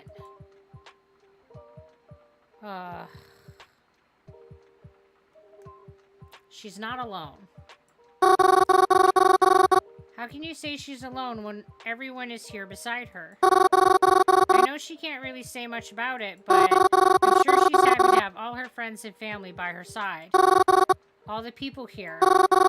She meant a lot to them, didn't she? That's why they're all here, to keep her company. I know lots of people like to think they're alone when you die. But I think it's hard to consider all this being alone, you know? She's not alone when we're all here. Yes, I suppose that's true. We're all together here, aren't we? Then I suppose I'm glad she isn't alone. Yes, me too. I'm sorry if I have upset you by talking about her so much, miss. It is a funeral after all. I should behave more respectfully. No, it's quite alright. Talking about it has actually helped a little bit. I feel a bit better hearing your thoughts. Is that so? I'm glad then. Yes, thank you. Why, I'm so sorry. I didn't even catch your name. It's alright. My name is Mary. Mary. Ah, hold on a moment. Do you mean to say you're Cemetery Mary? I see. My reputation precedes me. Yes, that's me. I see. Thank you, Mary. If Stella was here, I'm sure she'd want to thank you too. She is here, but hearing it from you means enough already. Thank you as well.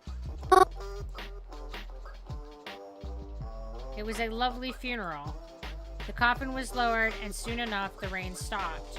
I watched everyone say their goodbyes to her and to each other, and then steadily they left. Soon, it was just me and the lady. I'd have felt bad if I overstayed my welcome.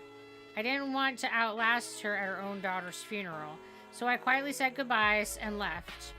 But to my surprise, someone was there waiting for me on the sidewalk. Twala? What are you doing here? I saw you from behind the fence.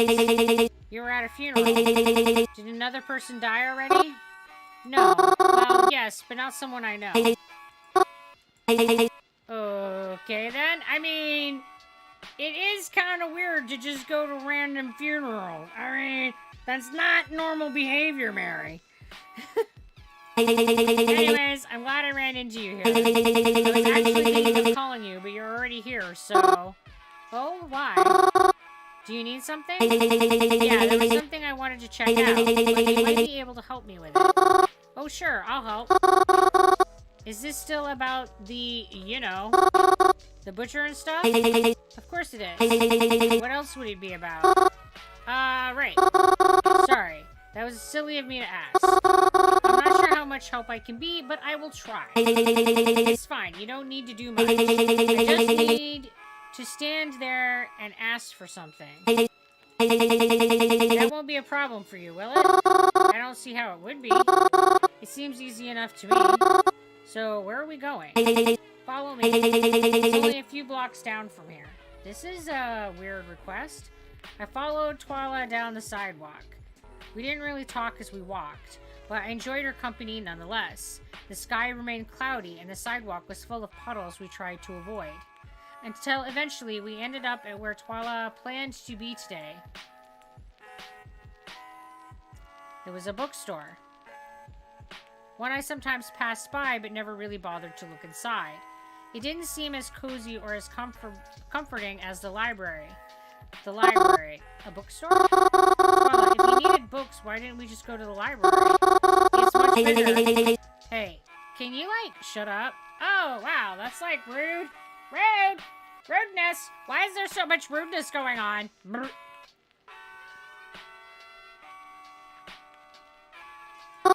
Huh? What did I tell you earlier? Oh, right. You just need me to stand there and ask for something, right? That's it. Besides, we're not here for books. We're not? No. But you don't need to worry about why we're here. I just need you to do this for me. What are we doing again? Let's just say I'm not allowed in this bookstore anymore. I mean, I'm planning on fixing that problem eventually. Okay? But I need to do this now.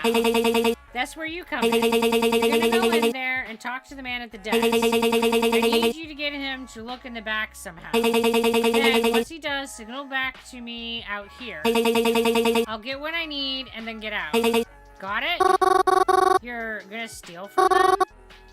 Twala, I don't know. I don't feel right about this. Mary, it's for the investigation. Do you think I'd steal just for the fun of it? Or do you just want people to keep dying left and right?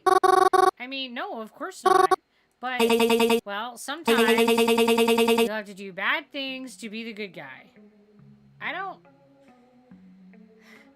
think that's how that works.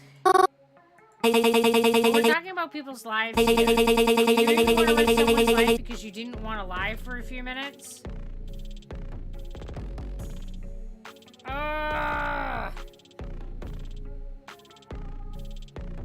This is so bad. But I kind of committed to her being my ally. So I think that I'm going to try to keep helping her and going along with her and seeing how this works out. So I guess you have a point. I mean, if it's really helping in the investigation, then okay, fine. I'll do it. There you go. Now, get in there and distract him. Alright. I stepped into the store at Twala's command. I already felt guilty before it even happened. I would not feel comfortable with this at all. This would hurt.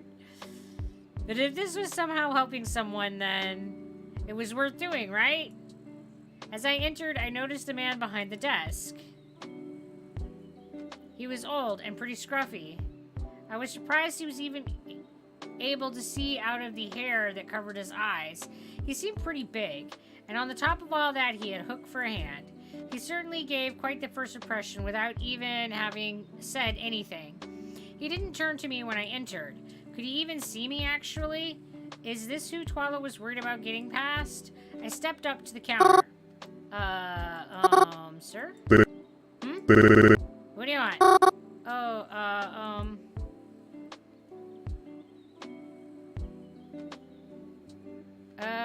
What kind of books are here? All kinds? What do you think, that we just gonna forget an entire genre? Oh no, I've never been to the store before, so I don't know, you know? There's something I can help you with, man. Right. I'm looking for a book. And I do specific Tuesday, Adams.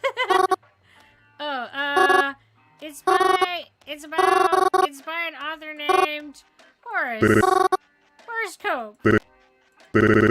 Can't say I heard of that. What's the book about? Zodiac? It's about, like, zodiac signs and astrology and stuff? So, a book about astrology and zodiac signs written by Mr. Horace Cope. Yes, that's right. I'll tell you what. I never heard of the guy, but I'll check in the back for you. Oh, thank you so much. After that exchange, the man went to check in the back for any books.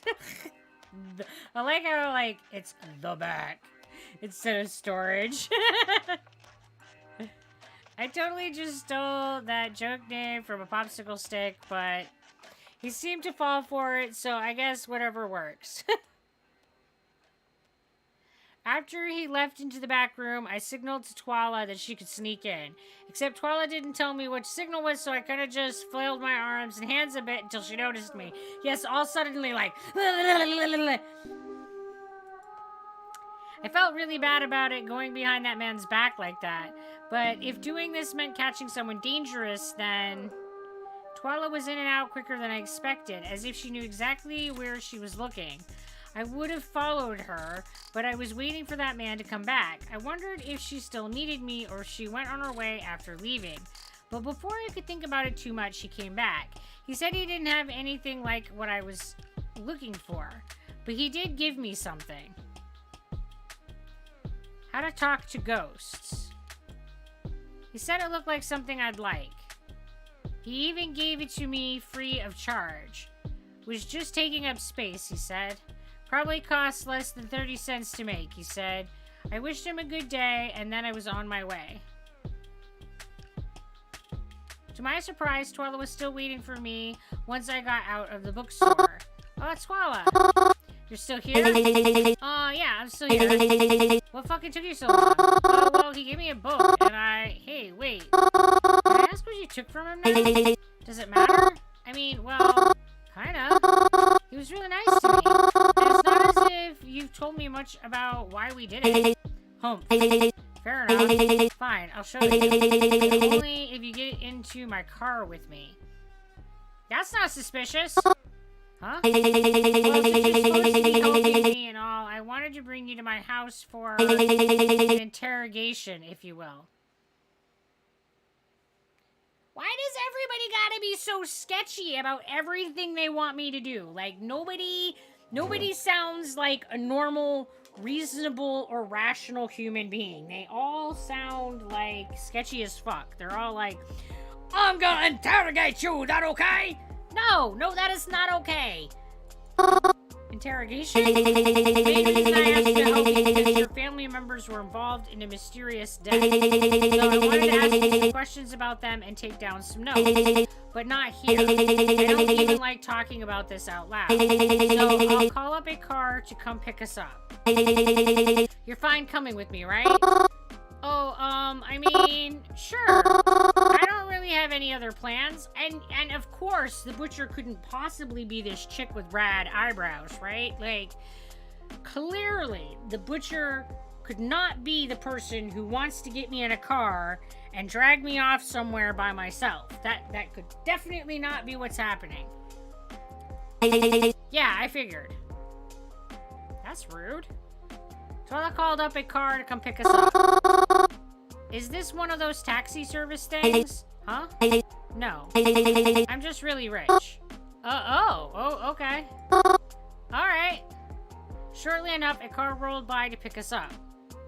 So she's really rich, but she has to steal shit. That's weird. The driver came out and held the door open for Twila and I. She crawled into the back seat and I followed suit. Buckling into the car seat, it felt incredibly strange.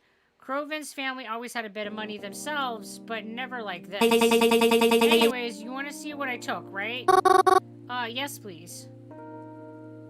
Twila reached around and presented me with a wooden box. It wasn't until she opened it that I felt alarmed. A knife? You stole a knife from him. How did you even know he had this? That's not important. She said, closing the box and putting it back down. Is this connected to why he doesn't let you into his store anymore? No, but again, that's not important. Everyone is so evasive. I don't like it. Do you think he was using that to, you know? Huh? Well, I can't say for sure, but it's anyone's guess. Don't you feel safer that he doesn't have it on him? I mean, I don't know. I still don't like that we stole from him. Listen, we did the right thing. Did we, though? Trust me. I'm trying, but it's getting harder all the time. I'll give it back to him after this is all through and he's proven innocent, okay? What if he noticed it's gone and thinks I took it? Well, that's probably a good idea that you don't go back there. We sat in silence the rest of the car ride. When I looked at Twila, it was like she was staring off very intently at nothing at all.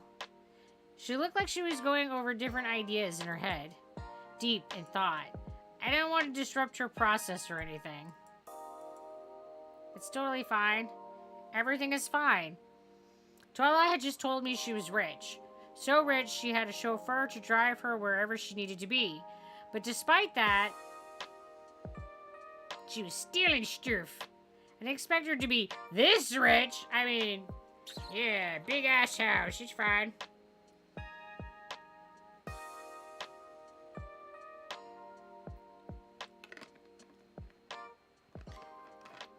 That is a pretty big house.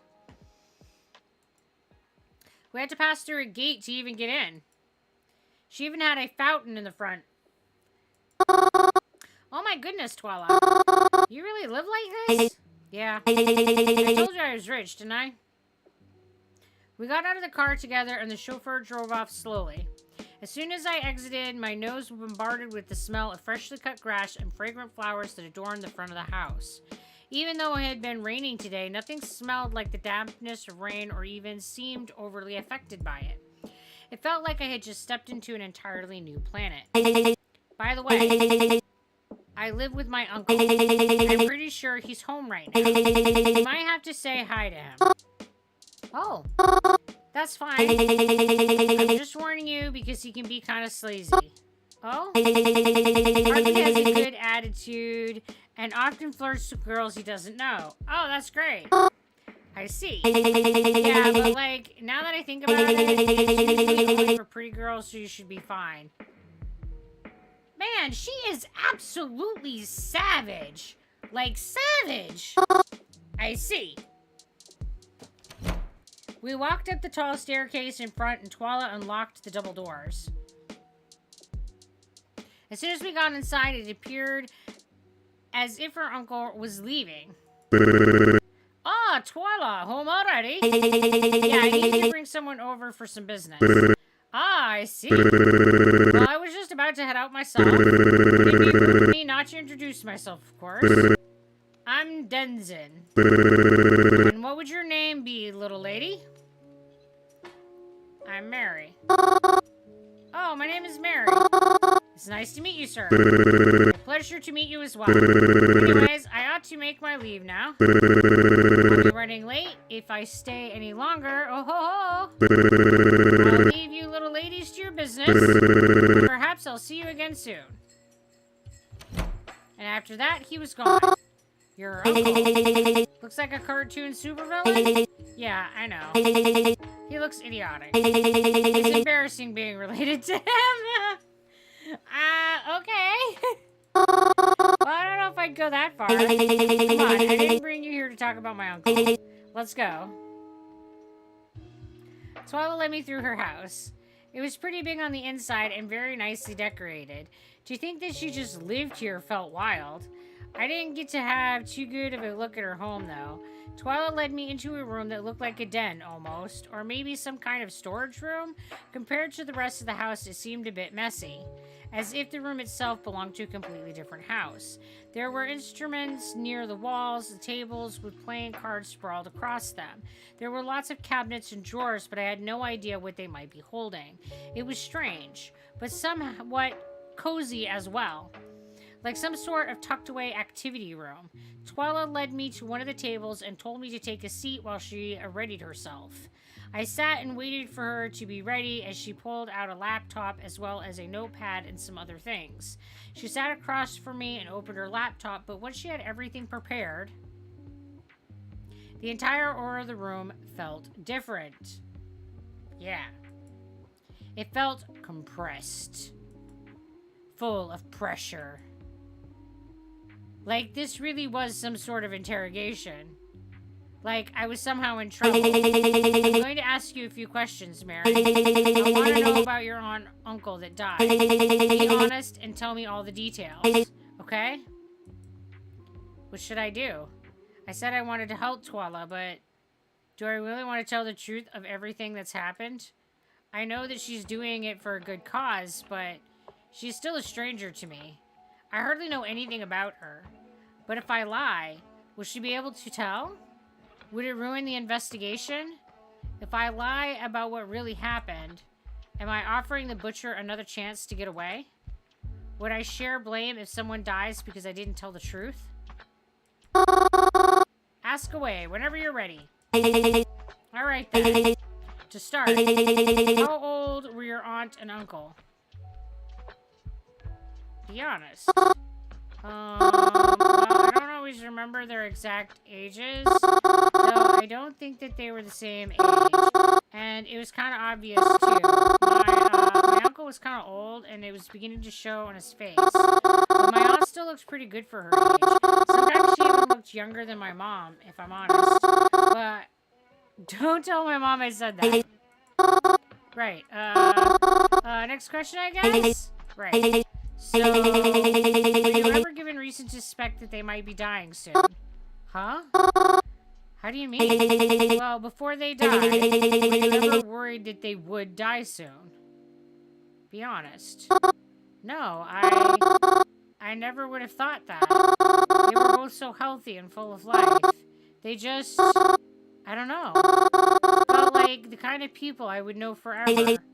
I see. Of course, that brings me to ask, how did they die? Be honest. They went out together one night. I don't know exactly where or why, but I just thought that it was some sort of date night. We were supposed to meet up with a friend or two, but we got a call, and they were just gone. Gone? Well, like, dead, you know? But how did they die? I don't know. I wasn't allowed to see them, and no one spoke much about it in front of me, so I don't know much of the details either. It wasn't in the news or anything big. I don't think so. I don't know. All I know is that my uncle had blood on his clothes, maybe some rips and tears, and no one is really sure how my aunt died, I don't think. I see. Well, I think that's all I need. Twyla typed up some final words before closing her laptop and getting up from her chair.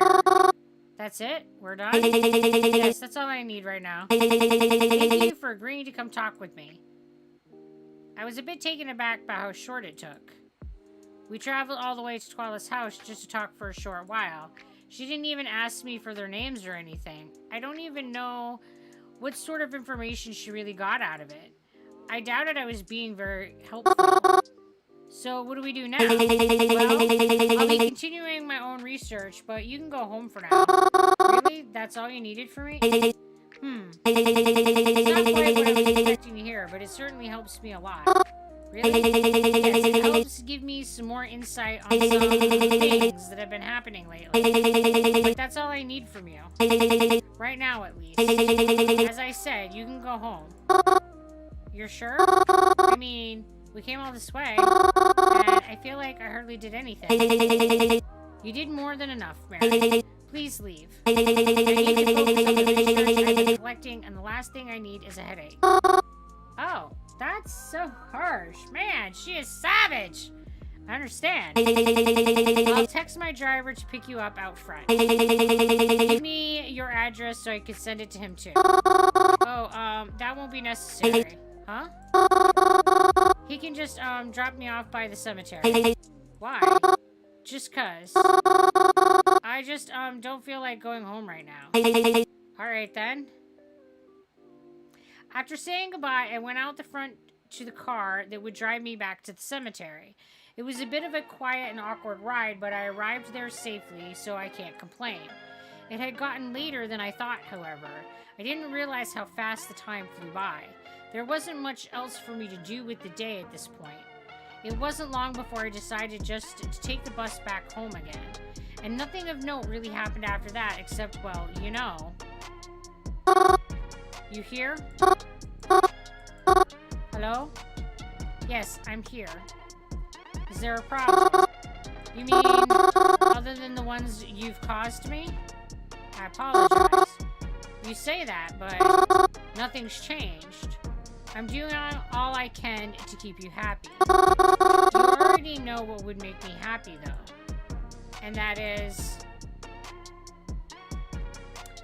telling me about my parents. We've gone over this, haven't we? I'm sorry, Mary, but you already know how I feel and what I'll share with you. I'm keeping up communication with you because it's what you wish. But I won't divulge any information about your parents or who I am. So please, if you must ask questions, no, I won't answer anything like this for you. You'll find out in time, so please be patient with me. Do you understand? I understand. Alright then. Things were quiet for a bit after that. I wondered if they were done texting me, but to my surprise, I got a text a few moments later. I expected it to be them, but instead it was Twyla. Hi, are you awake right now? Twyla?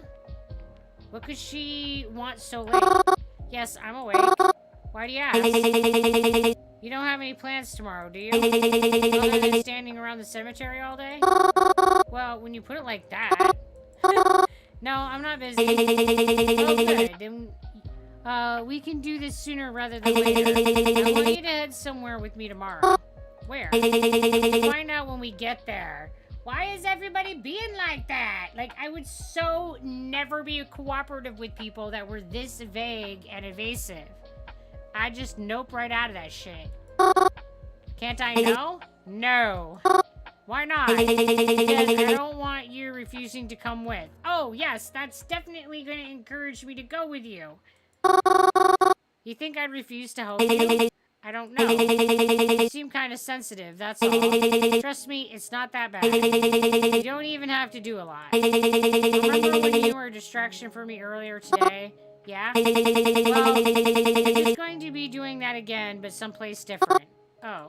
See? See what? You're already chickening out. I am not. So you'll help me then. In case you forgot, this is for the sake of capturing a murderer, you know. I didn't forget. I'll come with, just as long as you don't steal anything this time. I shouldn't need to. At least not anything important. I'll see you tomorrow then. What's your address? I'll come pick you up. Oh, well...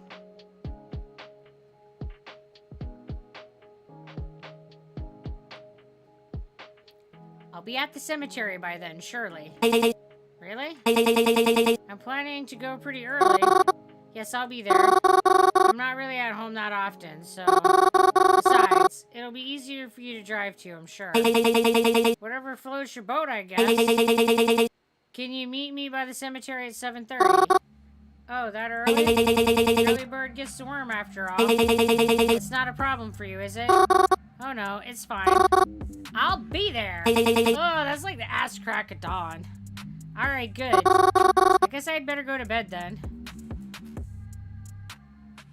Twilight didn't respond after that message. Seeing how early I would have to get up the next day, I tucked myself into the covers and tried to rush myself to sleep. It wasn't easy, especially when I didn't know where Twilight would be taking me, but eventually I was able to fall asleep. It was still somewhat dark when I woke up the next morning. I could hear Crovin snoring in his bed as I brushed my hair and got dressed for the day. Honestly, I wasn't even sure when the bus would be coming, as I never really took the bus that early before. But I caught one and was waiting by the cemetery gates when Twilight's car pulled up. Once again, she had a chauffeur taking us. I tried not to question it. After all, she probably used to getting around like this. Once I was in the car with her and we were driving, I felt it appropriate to ask her again where we were going. And she answered. A retirement home. Yes. This is supposed to help us catch the butcher. That's what I'm hoping anyways. If I may ask, why there? Well, one reason a murderer is being suspected is because of the spike in deaths lately. I know there's rumors people have been spreading about them being violent, but after doing research on all the recent deaths that we've had, I've noticed a majority of them were about 65 years old. People in that age group have been dying the most in this area. What? Well, I mean... Isn't that a bit expected? For older or elderly people to be dying? Exactly. Huh? I don't think that I catch your drift. Mary, if you were still a serial killer who, to avoid risk of getting caught, didn't want to be known at all, would you kill? I don't know. Kill someone who's already expected to die, of course. Even if an autopsy proves otherwise, most people would still assume they died of old age. Or a heart attack, or some sickness, or some other age-related issue. Maybe a few people would be suspicious. They even spread rumors about you. The majority would think that there's nothing unusual about an old person dying. I never thought of it like that. So we're going there to, like, look for clues? Evidence? Something like that. How can you be so certain about this? What if we don't find anything? Or what if we get in trouble? It'll be fine. It's not like this is the most high-security place in the world. I'm sure all the nurses will be too worried about the geezers to pay attention to whatever we'll be doing anyway. Especially with you distracting them. Oh, right. I suppose I did say I would do that, didn't I? You did. So, don't let me down, okay? I will try not to. Alright. Alright.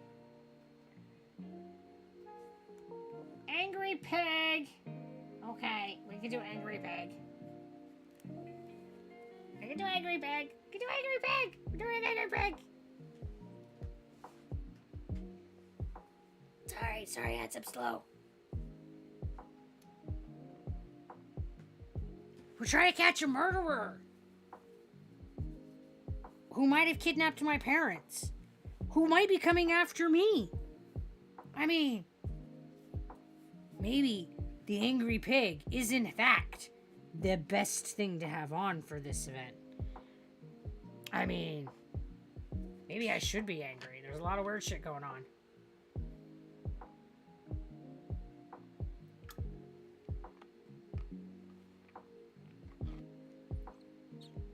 I think I can hear you lower than the game beeping. You want me to turn the game down? Is that what you mean? Boop, boop, boop, boop, boop, boop.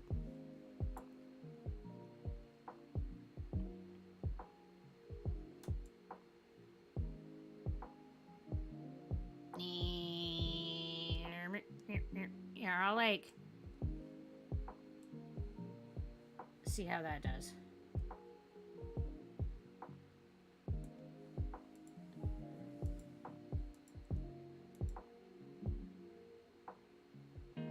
sun seemed to illuminate the front of the building perfectly as we drove up.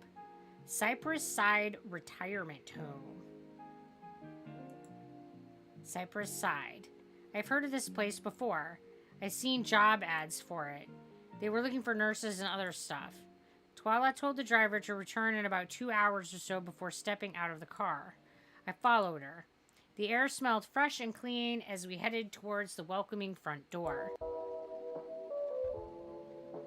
It must have been all of the flowers planted outside. As we stepped through the entranceways, my senses were bombarded with an extremely sanitized smell. No, well, that's unfortunate. The lights felt bright, and I noticed that no windows had their curtains drawn. It felt extremely clean and open in here, and there was the faint sound that I can only describe as old people music playing in the other room. Old people music! Surprisingly, there was no one at the front counter. Twyla seemed to notice this as well. Oh, good. No one to interrogate us about why we're here. This has already become 10 times easier. In fact, this is a good place to start. How do you mean? What else would I mean, Maria? I'm going to look through the computer. Twyla, please don't. Mary, please. Don't make a bigger deal of this than it is. I'm not stealing anything, and it's for a greater good, alright? Man, she's definitely that person. Where it's like, the ends justify the means. I am not that person. Stop making me go over this. Alright, but only because it's for the greater good. Good. Now, while I get started, go out there and distract them. But how? I don't know. It's your job. Ask nurses where things are. Pretend you're entertainment. Even fake a medical emergency. I don't care. Just make sure no one comes over here. And if you spot anyone coming over here, stop them. Or alert me so I can get out. How should I alert you? I don't know. Shout something like, "Look, a deer!" and point at the nearest window. I'll know what it means when I hear it. Alright, that makes sense. Your getaway cue! Look, a deer!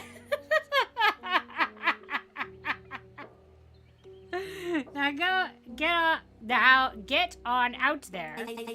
We don't want to waste any time. Right.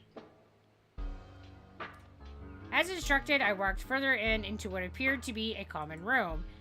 There were some elderly people there, as well as around 3 or 4 nurses to watch them. I collected a few odd glances as I entered, but it was important that I not look suspicious. Though when it comes to me, I just tried to smile and look inviting. But being a distraction proved more difficult than I thought it would be.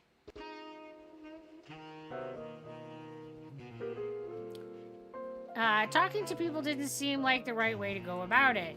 I don't even know what I would have said. I didn't want to say the wrong thing and come off as even more suspicious, though I'm sure I looked nervous enough as it is. I kept looking over to Twyla. She was always steady at work, it seemed. I wonder what she was even looking for. She clearly knew what she was doing, but maybe she thought I wouldn't understand it or something. Or maybe she was scared I wouldn't agree to doing this if I knew. While I tried to appear distracting and kept a lookout, I also tried to look through some drawers or bookshelves when people's eyes weren't on me.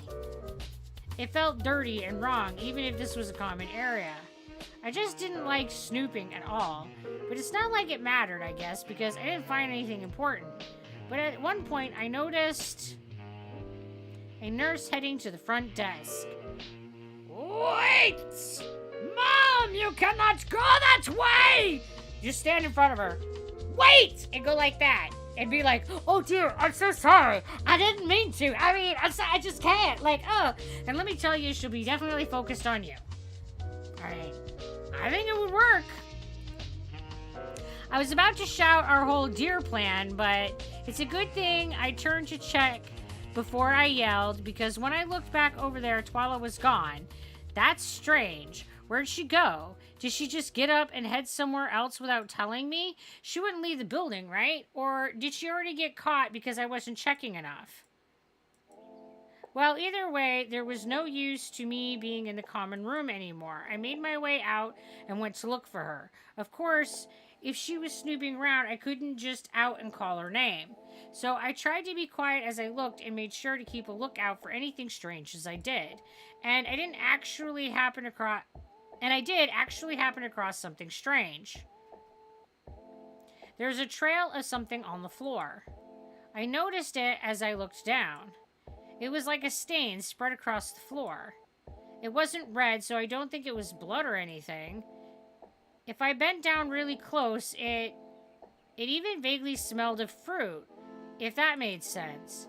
It was something familiar, and yet it seemed unfamiliar too. I couldn't exactly pin what it was. Something about it just felt off. Like, this isn't the type of stain you're supposed to find here. All I knew is what it looked like and that it formed a trail. Naturally, I started to follow it, but I didn't get very far. "Excuse me, miss," before I heard a woman's voice speaking to me harshly. I looked up to see a nurse in front of me. She did not look happy. "Oh, hello there. What are you doing?" "Huh? What do you mean? Are you looking for something?"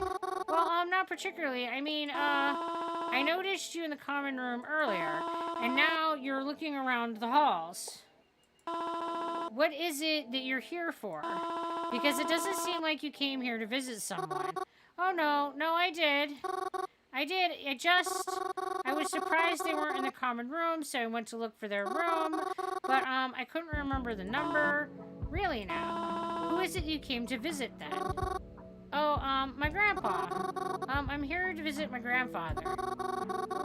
"You can't mistake him. He looks a lot like me. We both got red hair and, glasses. I mean, I don't have glasses, but he does. And, he's pretty old, and, what's his name?"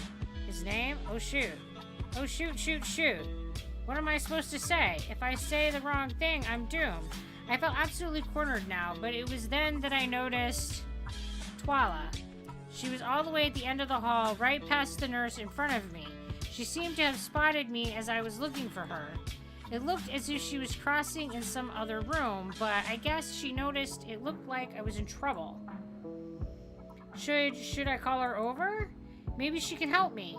She looked through the computer after all. She could give the nurse the name she's looking for. But what should I do? We're definitely supposed to be the distraction, so let's handle the situation without her. I decided I couldn't call Twala over. She might be on to something or trying to remain hidden. I'd mess everything up if I made her presence known. I tried to signal with my eyes to Twala. I even nodded my head a bit too, to show she should leave and that I was okay on my own. She seemed to have gotten the message and hurried out of there. And now, of course, I was stuck here. "What are you doing?" "Oh, sorry. I've got this twitching issue. It runs in the family." "Oh, wait. You're Wraithward's kid? Ed Wraithward?" "Yes, that's my granddad. Yeah, he mentioned something about his grandchild coming to visit soon. Though I'll warn you, his opinion of you isn't very high." "Oh? I'll take you to his room. Follow me." I was able to get off easier than I thought. Oh dear, you're gonna go visit a dude who doesn't like his grandkid. I followed her to the stranger's room. She dropped me off and then left on her way. Well, I guess I'm stuck here. If she sees me looking through the halls again, no doubt she'd be suspicious. I should stay here for a while. I'm sure Twala will message me if she needs me or if it's time to go anyway. I pulled out a stool and sat across from the old man in front of me. I guess I ought to introduce myself. "Hello, sir." "Hello, Mr. Ed?" Who's there? "Hello, Mr. Ed. It's very nice to meet you. I hope this isn't too awkward. Sorry, let me turn my hearing aid up."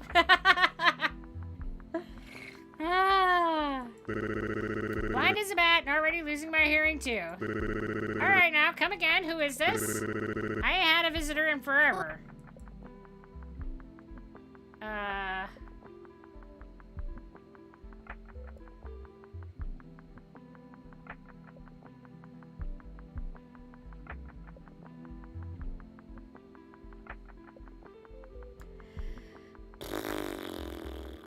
Do we lie to the dude? I mean, that seems sketchy. We don't know each other. No? I mean, I'm sorry. I don't really recognize you from anywhere. And I'm sure you don't recognize me. Yes, lie. No, we can't lie to the old dude. Like, oh, what if he was like super looking for his grandkid and then we were telling him it was us and then he found out it wasn't, you'd be all super disappointed. Like, we could crush an old man's heart. Like, we just, And I'm sure you don't recognize me. Unless you also like cemeteries. Can't say I do. But with eyes like mine, can't say I recognize anyone anymore. Hoo, hoo, hoo, hoo. I'm Mary. I don't think that you heard me say it earlier, but it's very nice to meet you. And a pleasure to meet you too. So I'm gonna introduce myself and then I'm gonna stare at you, old dude. It's totally fine, nothing weird. I'm sorry, I don't really know what to talk about. Well, for starters, why don't you tell me why you're here? Seems a little suspicious to get a sudden visitor I don't know. I don't know if I should. Why's that? You're not up to anything bad, are you? Oh no, not at all. In fact, I'm here for a good reason. And with a friend, too. Well, she's not with me now, but she saw me getting in trouble with the nurse, but I made sure she didn't get in trouble as well. Though I guess I was kind of able to get myself out of trouble, too, so it's okay. Ha! The nurses are a bunch of hard asses! Yeah, you can't trust us nurses. We're sketchy. Oh, my! What? It's true. Acting like they gotta baby us all the time. Let me tell you. Just because I'm wearing diapers doesn't mean I'm a baby. This is true. I see. Are they really so annoying? Oh, don't you know it. Don't get me wrong here. There's a few sweetheart, but wowee, some of these folks need to take a... What's it called? Chill pill. Yeah, one of those. I'm sure they just want to make sure that you're okay. Yeah, I get it. I'm sure it ain't easy job. But it's a bit hard to be around them acting so strictly all the time. Even when you don't need them to be. How do you mean? Well, they ain't always the nicest company, that's all. Do you not enjoy their company? Well, it isn't awful, but a bunch rather hang around friends and family and people of the like. Well, why can't you? They're dead. Oh. Oh, well, that's awkward. I'm sorry for your loss. Are you okay? Yeah, it happens to all of us. None of my friends seem to have lasted as long as I did. And your family? Well, they ain't dead. Most of them ain't. But they might as well be. Why do you say that? Hell, they never come to visit me. Only showed up to visit at my old home when my wife died. None of them wanted to take care of me because who would, right? Stuck me in here fastest chance they got. But, okay. It kills me how much this is like how it is. We're not nice to our old people. Yeah, sorry. That's a tad rude of me. I shouldn't be talking like that. Some of them actually called to say they'd visit soon, so... I'm sorry. That's really sad. Ah, phooey, don't you worry about that. I guess it's just expected when you're old. People see you less and less the older you get. I think that that's true. I think that when you get old, you become peripheral to society. And I don't think that all of it's intentional. I think some of it's just that we live in a very busy go, go, go kind of society, and it doesn't leave us a lot of time to spend with idle days hanging out with family members. So we don't get to spend with those peripheral circles. So if it isn't like your kids or your spouse, you probably don't spend your day off with much of anybody. Yeah, 40-hour work weeks don't leave a lot of time for anything other than like maintaining your house, struggling to, like, get by, and then a little bit of, like, yeah. Yeah, it's sad. Ugh. I know this is sudden, but you mentioned your wife died. May I ask you some things about your wife, if that's all right? Please? Sure. When did she die? When did she die? This was like a while ago. Can't say I remember exactly when. Hard to keep track of time at all nowadays. Right.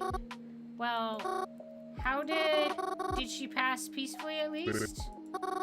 I'm sorry, was that too harsh? I hope it was peaceful. She deserved only the best, the sweetheart she was. I hope. If they're not visiting me, they better be visiting her. Huh? Who? Your wife? Who else? Being in my state, I can't visit her. So those children of mine better be paying their respects and giving her the company I can. Actually, this may sound very strange, but I think I've met her before. Huh? I live very close to the cemetery, and, I like to make sure that every person has at least a flower. Your last name. It seems familiar to me. I think I've met her before. So I hope I can reassure you that she hasn't been forgotten. Is that so? You really do that? For someone you don't even know? Well, yes. I believe that people always deserve respect even after passing. And if you feel that she's not getting enough, well, I'm more than happy when I'm able to provide. And I can visit you too. Like here. You said your family doesn't visit enough, right? Well, I'm sure I can make time to visit you here.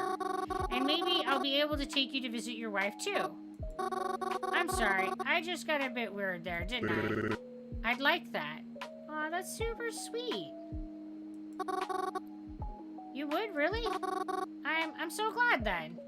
Before I could say much else, a nurse popped in to check on us. Yo!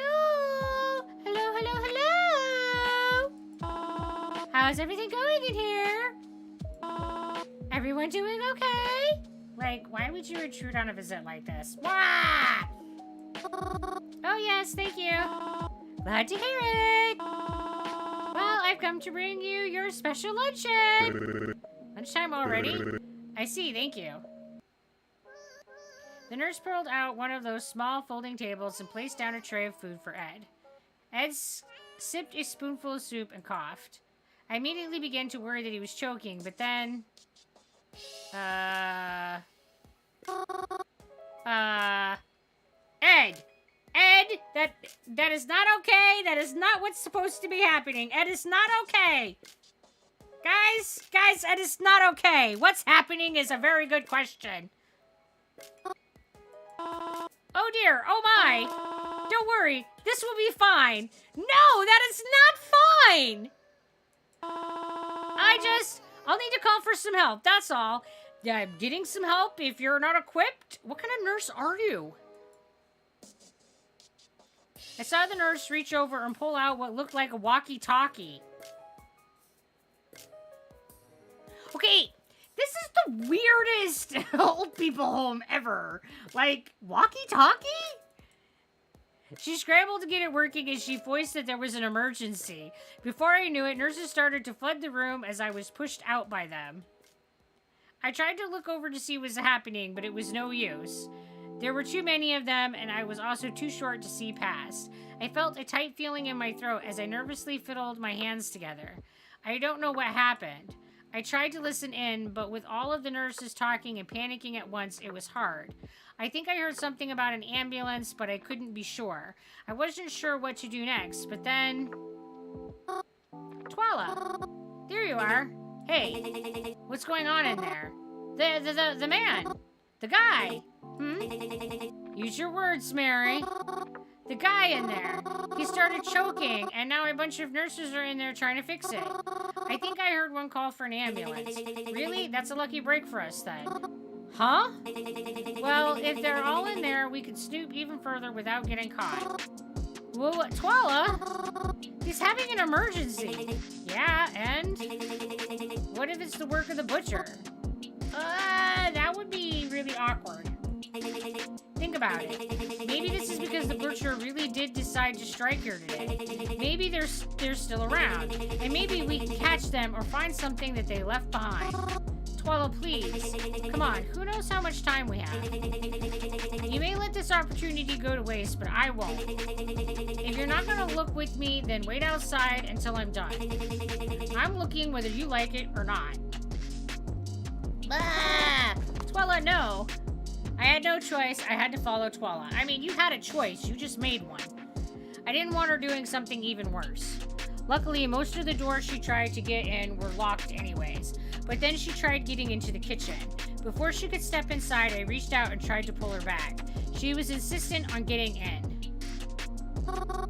Twala, stop it. Let's go, Mary. I need to look. I saw something in here earlier, but I couldn't get a close enough look until now. So get off before you really get on my nerves. You said you wouldn't be like this. Twala, this is going way too far. It's not like we're real police or detectives or something. We're trespassers. I mean, yeah. We don't know how long everyone will be gone for. If someone comes back and sees us in here, we can get in big trouble.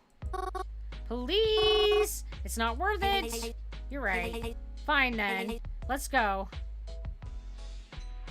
I let go of Twala and we started back down the hall. Though from the corner of my eye, I could swear I saw her rush in really quick. But then I turned around, she was right behind me. So I want to believe she didn't do anything underhanded. Twala took out her phone and made sure her chauffeur was on his way. I hadn't even realized it had already gotten near the time we planned to leave. We stepped out of the building and into the soft sunshine. It felt so strange to have everything seem so peaceful out here as compared to the chaos going on inside. Worry still swelled in my chest, but I assured myself they had everything under control as we sat on the curb and waited for our ride. We didn't say much. I was fine with that. Before I knew it, our ride showed up and we crawled into the back seat. That doesn't sound good. As we drove off, I noticed the ambulance, sirens blaring, pull into the front of the home. My heart sank once again. Is the poor old dude gonna be alright? During the ride, I looked over to Twala. She seemed to be texting like crazy on her phone. She seemed frustrated. That was probably my fault, I figured, so I tried to make sure I was still on her good side. Twala? Are you mad at me? I'm sorry, I don't think I'm as cut out for this as you'd like me to be. It's fine. I'm not upset. You're sure? Yes. I collected a lot of information from there. I'll have a lot to go over when I analyze my findings later. Oh, I'm glad then. The rest of the ride was mostly quiet until she asked where I wanted to be dropped off. As my go-to, I told her to let me off at the cemetery. She called me a weirdo, but dropped me off there anyways. The rest of my day was pretty uneventful after that. But I am really truly thankful for that. I don't know what I would have done had something else awful happened. I went home at my usual time and carried on as normal. Where were you today? Huh? You're not already here, are you? Why do you think that I am? Because something bad happened today. Oh? And what was that? I don't know if I should tell you. Then how would I know what you were talking about? It's always hard to know, like, how much you should tell people when you don't really know what's going on yet. It's like, I don't know who the bad guys are. I don't know if this person is, like, really an ally that's just being kind of sketchy in the way that they're communicating with us, or if they're a bad guy who's trying to manipulate us. Like, any of the people that we've interacted with in this game could be either. So, it's kind of hard. And man, I keep staring at the toys that she has on her trunk over here, and some choices were made.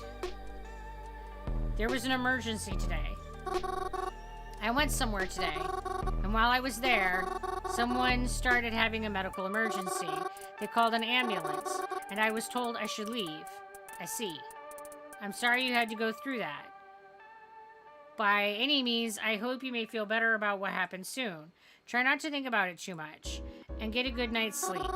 I always try to. Good night, Mary.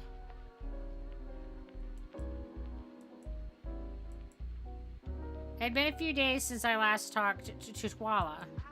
Well, I mean, I had been talking to her, but she isn't the easiest to hold a conversation with.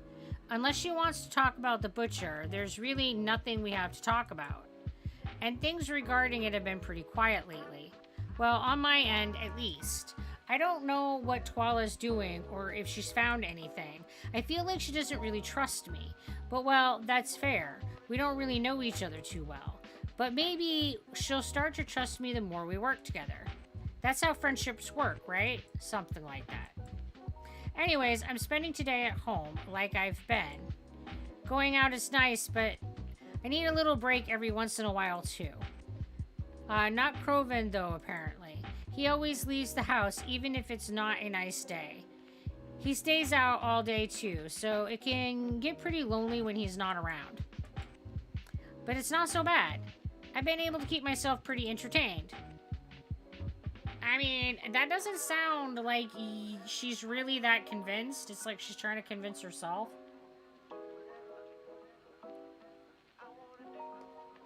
I started reading the book that old bookstore owner gave me.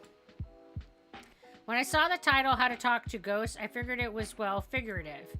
I thought it would be some spooky story with a clever title, but to my surprise, it was written as more of an instructional guide. It's a very interesting read, and I am curious as to how they got all this information anyways. As previously mentioned, ghosts exist on a different plane of existence, that much is obvious. Yet they can communicate with us despite their beings existing on a separate layer from ours. We see time and time again their attempts to reach us. Perhaps it is because they are angry, perhaps it is because they are lonely. Does each ghost exist on their own, or do spirits share a realm with one another, expanding and everlasting? Is there a heaven, is there a hell, or is there only purgatory stretching for miles beyond what we can comprehend? These are questions I cannot yet answer, for if I could, I wouldn't be here writing this right now, would I? But there is a question I have been able to answer. Since ghosts can make contact with us, I often wondered, could we contact them? Sure, you've heard of psychics and mediums and whatnot, but that is only half of what I am talking about. Being born with the innate ability is a factor, of course, but I wanted to delve deeper than that. Despite where they may exist, they can clearly affect things in our realm. They can reach us, and like one-way glass, I know that they can see us. But what if we could see them? It is not enough to hear them. I wanted to see them, to travel to where they were.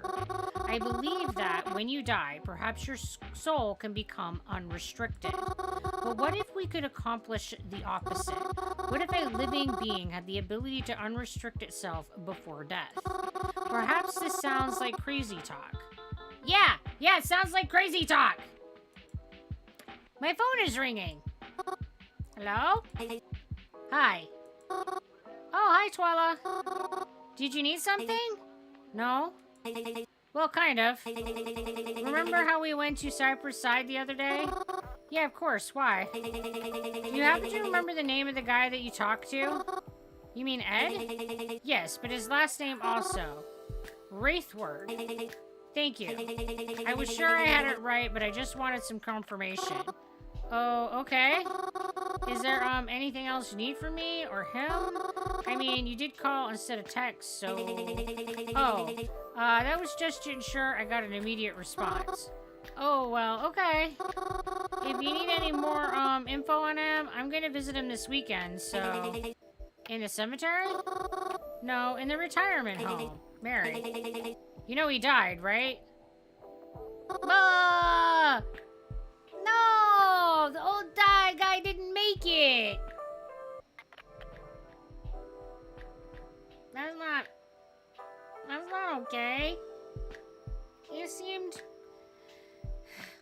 super lonely. But at least he got a visitor. But he wanted to visit his wife, and he didn't get to do that. That's sad. I mean, I figured you kept up on all of that stuff. You didn't know? He died that day we went. Guess that emergency he had was serious after all. It also means the butcher could have been there when we were there. That's why I was looking more into it just now. I hope you weren't too attached. I'll talk to you later. Man, she's savage. I hope you weren't too attached.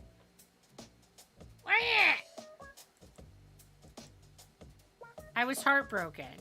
The butcher could have been there? Was it because of us? Because we were investigating them?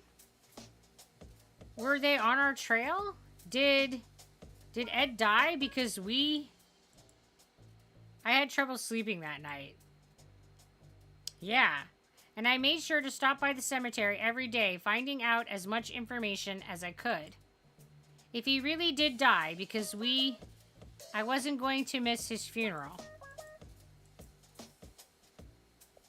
Normally, when I put flowers on graves, especially new ones I haven't seen before, I bring flowers I grew myself.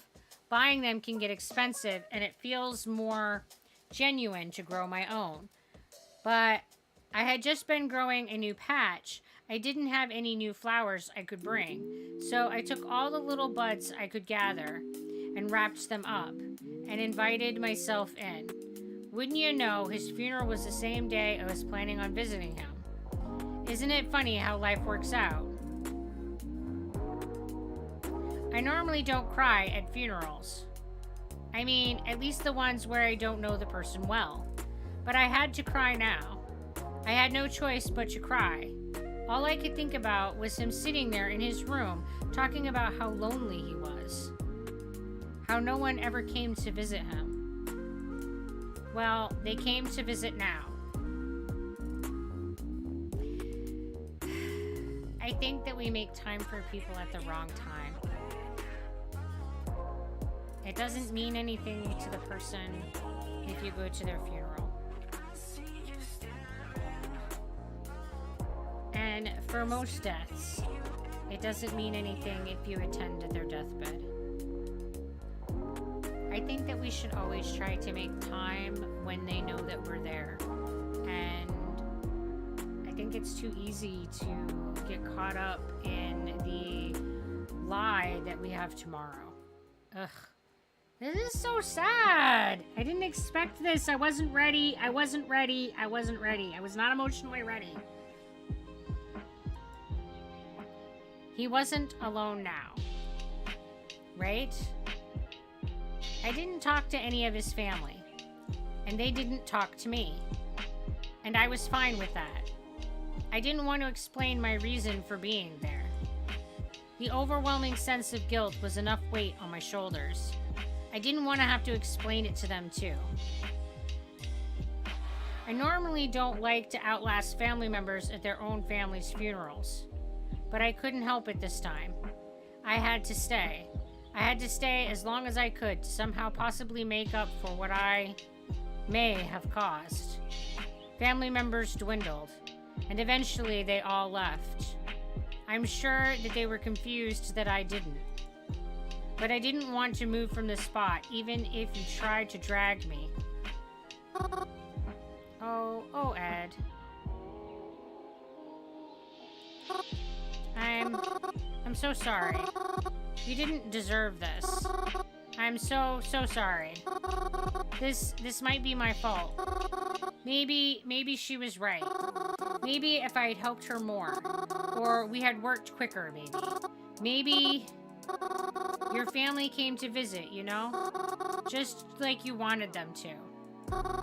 I wouldn't say like you wanted them to, but I guess they did visit. They all seem to miss you a lot. So I hope you know that they were thinking of you. And your wife. You're right next to her, you know? I had been leaving her flowers for so long. And I hope you know that. I was taking care of her this whole time. So I'm sure she wasn't lonely. And maybe you won't be either. now that you're beside her. I'm sorry. I don't know what else to say other than I am sorry. I am so sorry. Ah, I definitely was not ready. I must have been really exhausted. The guilt I was feeling and how much I cried. I didn't even remember falling asleep. I had just been leaning against his gravestone, crying. And then the next thing I knew, I was waking up on the ground of an unfamiliar place. I picked myself up off the ground and looked around. Everything seemed strange. There was a faint green glow all around. The air felt foggy and moist. In front of me was a house that looked similar to the cabin, but this wasn't the cabin, was it? I had no clue where I was. What do I do? Okay.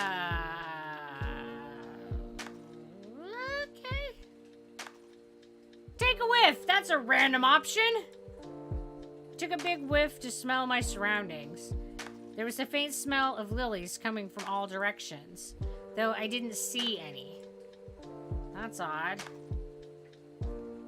Look around. I looked all around me. Except for the house, I could see nothing in the distance. There were no other buildings. There were no trees either, or people. It was almost uncomfortable how empty it felt. Feel. The grass felt like a soft carpet. The rocks and wood of the house felt artificial, almost plastic-like. Listen. Silence. Knock on door. Well, I suppose there's not much else I can do. I climbed up the porch and walked up to the door. Standing in front of it, I politely knocked, waiting to see if there was someone inside. I didn't hear anything, so I knocked again, a little louder this time. I heard something coming. Then the door creaked, and the handle slowly turned, and what answered was... Ed! Well, hey there. Ed, is that really you? I don't know who else it would be. I'm so glad. I gave Ed a big hug as he invited me inside. I was so pleasantly surprised. He led me into the kitchen area and offered me refreshments. I politely declined as I pulled up a stool to talk to him, because the Ed that I know is... I'm very happy to see you, you know. But how is this possible? How do you mean? Well, you died. Died? Oh, yes, I suppose that did happen. Yes, that pesky thing of dying. It's fine. Minor inconvenience. Details. I nearly forgot. Actually, that's curious then, because how did you get here if I'm dead? I don't know. I just woke up here. Huh. Alright then, I hope you enjoy your stay. If you're here long enough, my wife should be back any minute. You can say hi. Your wife? She's here too? I'm so glad you could see her again. Me too. Funny thing is, I'm pretty sure she knows you too. She does? Had I ever met her before then? Not sure, but she says a red-haired girl brings her flowers along. And you're the only red-haired girl I know that's not in the family. Really? That's... Hey, while I'm here, can I ask you something? If that's okay? I don't see why not. How exactly did you die? Well, beats me. I don't know, dude. I just got dead. 1 second I was eating lunch with you there. Then I started coughing. Things were pretty dark for a while. And before I knew it, I was here. Sitting in a cozy chair and feeling right as peach. Really? Just like that? Was it painful? Maybe a little, but not for too long. I just remember my lunch tasting a little different. Maybe it was spoiled? Then I just couldn't breathe. Probably started choking from eating too fast. But would choking cause him to cough up blood like that? I see. And that's all you remember? Can't say there was much else. Thank you. Even a little information helps a lot. Helps in what? Oh, don't worry about it. Besides, I don't think that you really have much to worry about if you're here. Well, I suppose that's true.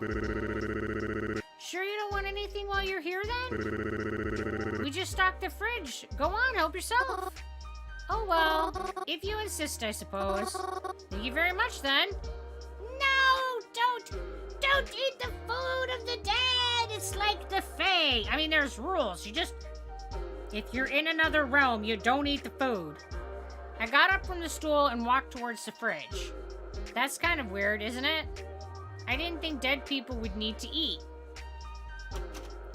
I opened the fridge and looked inside. It was stocked like a regular fridge would be. Though I can't say I recognize many of the brands here. But I don't think that belongs in a fridge. Reginald, Mary? I jumped to my feet as soon as I heard my name called. The sound of Reginald's voice had jolted me awake. So, was that just... That was just something. Oh, thank goodness you're okay. I saw you laying on the ground and was worried something had happened to you. I don't think a cemetery is a very good place to take a nap, you know. A nap? Then, was that all a dream? But Ed, and the way he spoke, I couldn't have made all of that up, could I? Reginald? What are you doing here? That's right. I never told you, did I? I'm a coffin maker, you see? Right. And, well, I've actually got business with someone who works here. Oh, you make coffins. Before I knew it, someone behind me harshly gripped my shoulder. Oh, why, if it isn't Twala? Hey, Reginald. Huh? Oh, hi, Oh, you're kind of hurting me. What's going on here? Oh, you're friends with Mary, too. How lovely. You know, Twi, dear, I haven't seen you at the library in quite some time. Did you stop working there? You should have told me. I look for you when I go in, you know. I was worried something terrible might have happened to you. Uh-huh. Well, it was nice seeing you, Reginald. But Mary and I have to get going. We do? Is that so? Yes, we're already off schedule, so it's best we leave immediately. We are? Alright, perhaps we'll see you later then. Maybe. Goodbye! Twila practically dragged me out of the cemetery. I felt really bad since I wasn't able to say goodbye to Reginald first. Once we were out past the gate, Twila gave me a smack on the back of my head. Ow, why'd you do that? What were you doing with him back there? Huh? What do you mean? Didn't I tell you he was suspicious before? You don't understand. He's higher on my suspect list than ever now. Great! Really? Yes, I'm almost confident he's up to something, even if not the murders. You'd be smart to avoid him. Right. Well, let's go then. Huh? We're doing something after all? Well, I was just going to do it myself, but since you're here, I might as well take you along too. Let's go. I'll tell you what I know along the way. Oh my goodness. This is such a weird, twisting road. Hey, where are we going? Hardware store. Hardware store? Yeah. You see? Back when we looked in the kitchen of the retirement home, I saw something. And I'm pretty sure... Hey. Was it antifreeze? Huh? How'd you know that? Well, back when we were in the retirement home, I saw this trail of something I wasn't sure of. But it was like a trail of floor stains. Twila hit me over the head again. Ow! Please stop doing that! Idiot! Why didn't you tell me? I didn't have the chance? You know, somebody was trying to die and then you were dragging me out? Like, otherwise occupied? And well, something else confirmed it for me too. Yeah, what's that? Well, back in the cemetery, I think I spoke to Ed's ghost, the man who died? Oh, please, don't try to bring a bunch of supernatural shit into this. I'm serious. I was in the house. His house. You broke in. No, it was like a ghost house. I don't know how to describe it. And he offered me food, but when I looked in his fridge, there was a gallon of antifreeze in there. At least, that's what it looked like from the way it was labeled. Right. I promise I'm not making it up. Sure, whatever.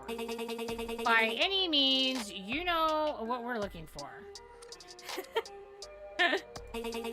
Back when we were in the retirement home, I saw a nearly empty gallon of something magenta-like with the majority of its labels scratched off. I took a sample of it. Analysis showed that it was some type of antifreeze. Analysis? How'd you do that? It's not important. But Huh? Don't worry about it. It would take too long to explain, and it really isn't important how I did it. I just know it is some type of antifreeze. Some type? It's close enough. Must be some new brand or some bullshit. I don't know. That's not the important part. When I looked further into it, I discovered that whatever brand that was, it was completely different than the kind used by the retirement home and their vehicles. That means that someone else had to bring that antifreeze, which most likely means that it was brought in for the express purpose of hurting somebody. I want to go around to hardware stores and auto shops and ask the workers there what they know about antifreeze. And this kind specifically. If we're really lucky, maybe we can even find out who's been purchasing it. You think that'll work? What if whoever was using it ordered it online? I doubt it, because if the butcher really is using antifreeze, then they're probably out buying it and paying for it with cash. It's much easier to track a digital footprint. Even if it wasn't, it wouldn't look good when the authorities finally realized the murder weapon and discovered you've been having it shipped to your house for the past few weeks. And even if not, it's at least worth looking into what kind it is. I never thought of it like that. We're almost there. I'll start talking to employees and see if they can provide me with information. You go and look at the antifreeze and see if you can find any that looks like this. Twella showed me a ripped part of the label as well as a liquid sample in a small jar. The liquid looked similar to the kind that stained the floor, except it looked much more magenta here. The label was black with a magenta-ish purple stripe on it. It looked like there was a part of a letter on it, but it was too cut off to know which letter it could have been. It felt weird. What was this label made of? It just felt like old paper. When we got inside the local hardware store, Twala practically pushed me to the outdoor sections. She went off to go find someone to talk to. I guess it was my job to look for any potential candidates. Where should I look? How about middle shelves? There's some snow stuff here. Right, great, awesome. We like snow. Shovels, gloves, antifreeze! Yes, baby! Though none of these look like the bottle that I'm looking for. Of course not. Can't be that easy. There's a lot of blue and green and even some pink, but nothing with this purpley magenta color. Maybe we're going off track. Whenever I heard things about the butcher, it was always about something violent. So, how does that correlate with this? Are we really on the right track? Or is this case something else entirely? Bottom shelves. Nothing down here but bags of soil and fertilizer. It smells bad. Top shelves. They're too high for me to see, unfortunately. One of those roller stair things was in the aisle, though. I thought about climbing it, but I was worried I might get in trouble. I guess I'll wait for an employee to come by and help me. I looked very hard, but I didn't find anything.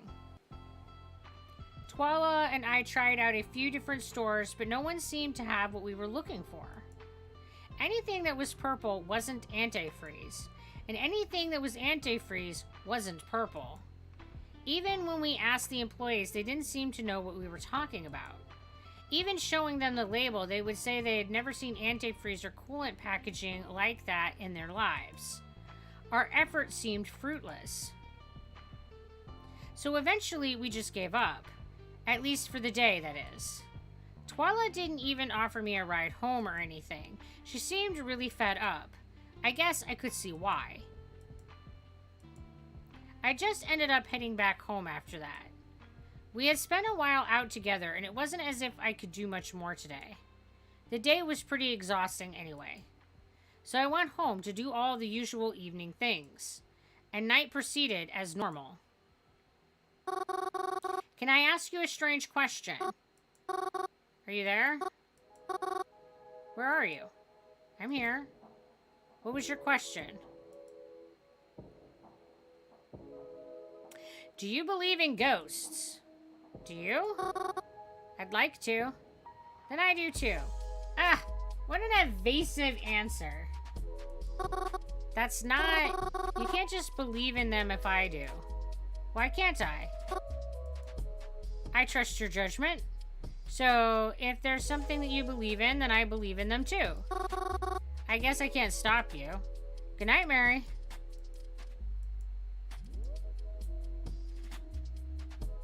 It's been a few days since then. More than a few. Things have been very quiet. I stay home, I go out, but nothing new or interesting has really happened. I don't hear a lot from Twala anymore. I want to message her sometimes, but I'm afraid she's mad at me. Or something like that. I haven't been a lot of help to her, and when I try, well, I just mess it all up, I guess. Maybe it's better if she didn't ask for my help. It's not like I know how any of this works. Maybe she shouldn't just interviewed me and been done with it. Then she wouldn't have to get frustrated with me all the time. Croven's gone out today, even with all this rain. I guess he just really hates staying home. I mean, maybe I'd be out too if I had somewhere to go. As much as I love the cemetery, walking around it in muddy shoes is less than ideal. I can handle it for a little while, but not as long as I'd like to stay. There's the library and all too, but I still have books here, and it's not really worth getting soaking wet for. The cemetery. I keep thinking of that dream I had there. I had to have just been imagining it, right? There's no way that that was really Ed's ghost. Unless it was? It's almost like the book I read that talked about how ghosts were on a different plane. Is that the kind of plane it was talking about? But if so, how come more people don't see ghosts in their dreams? Maybe they do, but they just don't realize it. If I'm seeing ghosts in my dreams, does that mean that my dreams with Mom and Dad mean... I wasn't able to consider that possibility much longer before my phone buzzed with a text message. It was Twala. Hey. Hi. It's been a while. Is everything okay? No. Oh. Well, that's unfortunate. Oh? Why not? Because we haven't found fucking shit. That's why not. Well, she seemed as usual. Have you been able to find that antifreeze? No. Even looking online, I can't find anything similar. I'm beginning to wonder if it's even antifreeze after all. How do you mean? I know that we think it is, and even if my analysis showed it was the same, I don't know. Something isn't adding up. Do you have any idea of who it might be, at least? I do, actually, but I still don't have enough evidence to go off of and prove that it is him. Him? Reginald Tetra. Wait, really? I know you said he was a suspect earlier, but I don't know. He always seemed pretty nice whenever I talked to him. Of course he does. If you were a killer, would you act outwardly suspicious? He's probably only nice so that you don't suspect him of doing anything wrong. Still, what gives you the idea that it's him? Do you remember how I said I worked in the library for a little while? I do.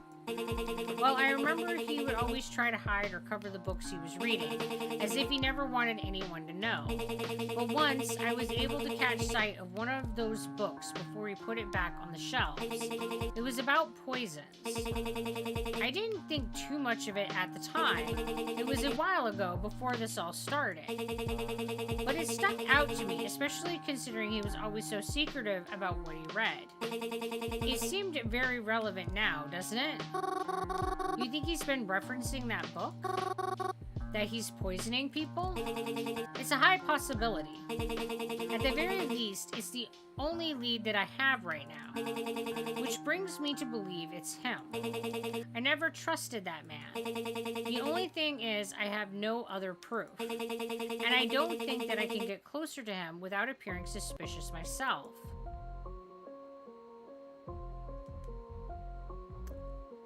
What if it isn't him? What if we spend so much time on Reginald that the real butcher gets away? I doubt it. I know a lot of people in this town, but no one has ever struck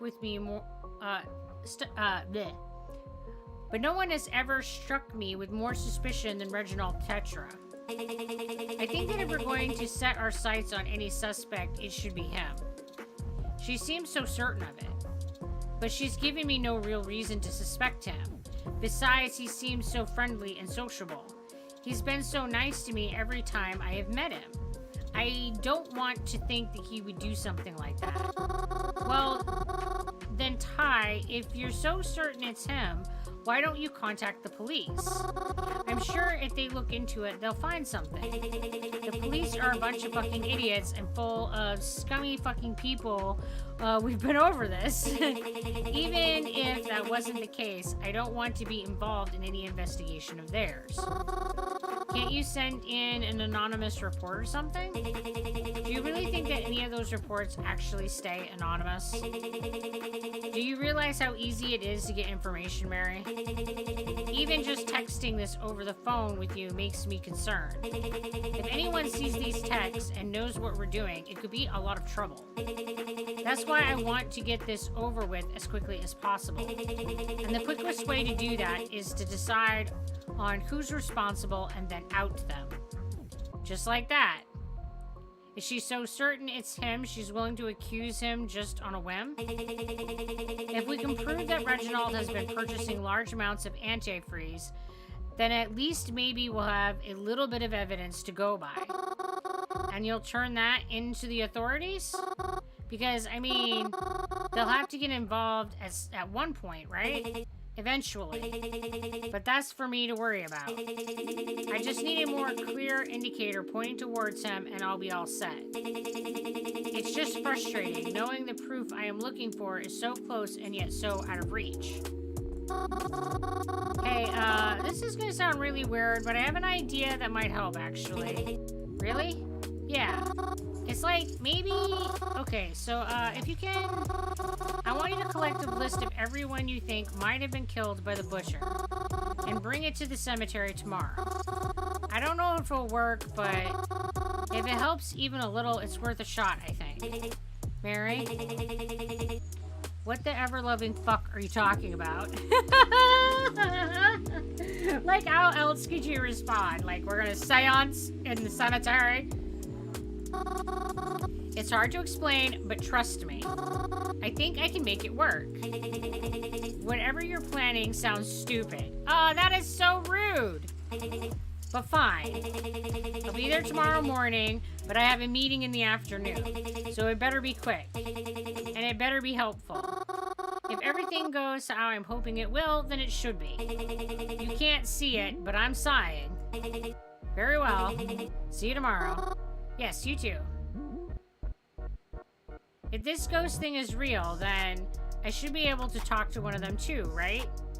Ed's dream proved stuff in the real world for me, so maybe that'll be the same here. And since they were there, they can tell me exactly what happened. That'd prove it, right? Right! Totally prove it! Twella met me by the cemetery like we agreed. She was tapping her foot impatiently in front of the gate. Took you long enough to get here. My bus runs on a schedule. I'm sorry. She had the list in hand like we agreed. Walking into the cemetery, we looked for the people that were on her list. People who died shortly around the time rumors of the killer came to be. After a bit of walking, we actually managed to find 2 of the people on the list right next to each other. Alright, so we found them. Now what? Are you gonna tell me what your idea was already? Right. So, remember when you saw me and Reginald in the cemetery together? Yeah? Well, that's because he found me asleep on one of the graves. Wow, just when I thought you couldn't try any harder to be goth. Huh. Continue. So when I was asleep, that's when I talked to Ed. That's how I knew about the antifreeze, remember? So maybe if I sleep on their graves like I did Ed, maybe I'll talk to them too, and they can tell me what happened. Oh, for the love of... Come on! At least let me try it. Even if it's just a weird premonition or something. Maybe it'll offer us some insight. You dragged me out here for this? I'm trying to take this seriously, Mary. I don't have time for stupid fucking shit like this. I am being serious. Please, at least give me a chance. Fine. You have 30 minutes. So choose one of them. I'm waking you up when it's over. Okay. I could do that. Twella wants me to choose one person to talk to. I guess I could always talk to the other when she's gone, but I need the person I choose to be enough to convince her that I'm not just playing around. There's a boy and a girl here. I don't actually know the circumstances of their deaths, so I guess I'll just go with my gut instinct. Hello there, Sir Blue. How you doing today?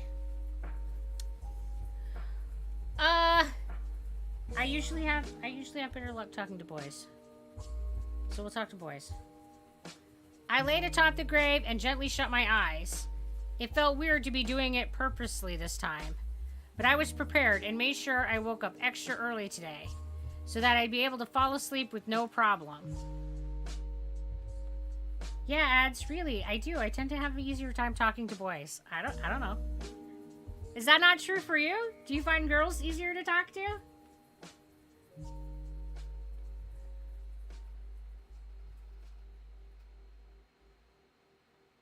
I would have to for girl. Yeah, you find girls easier to talk to. Fair. So, Sir Blue, I am not sure what you are asking me. Palestine or Israel? Are you asking me, like, whose side I am on?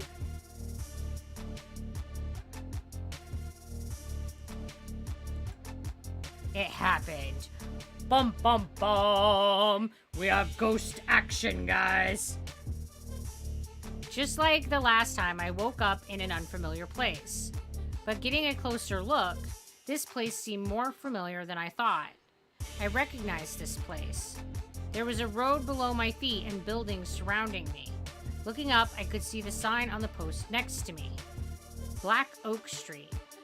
I know this street. It's a little out of the way from where I usually go, but I have been here a few times before.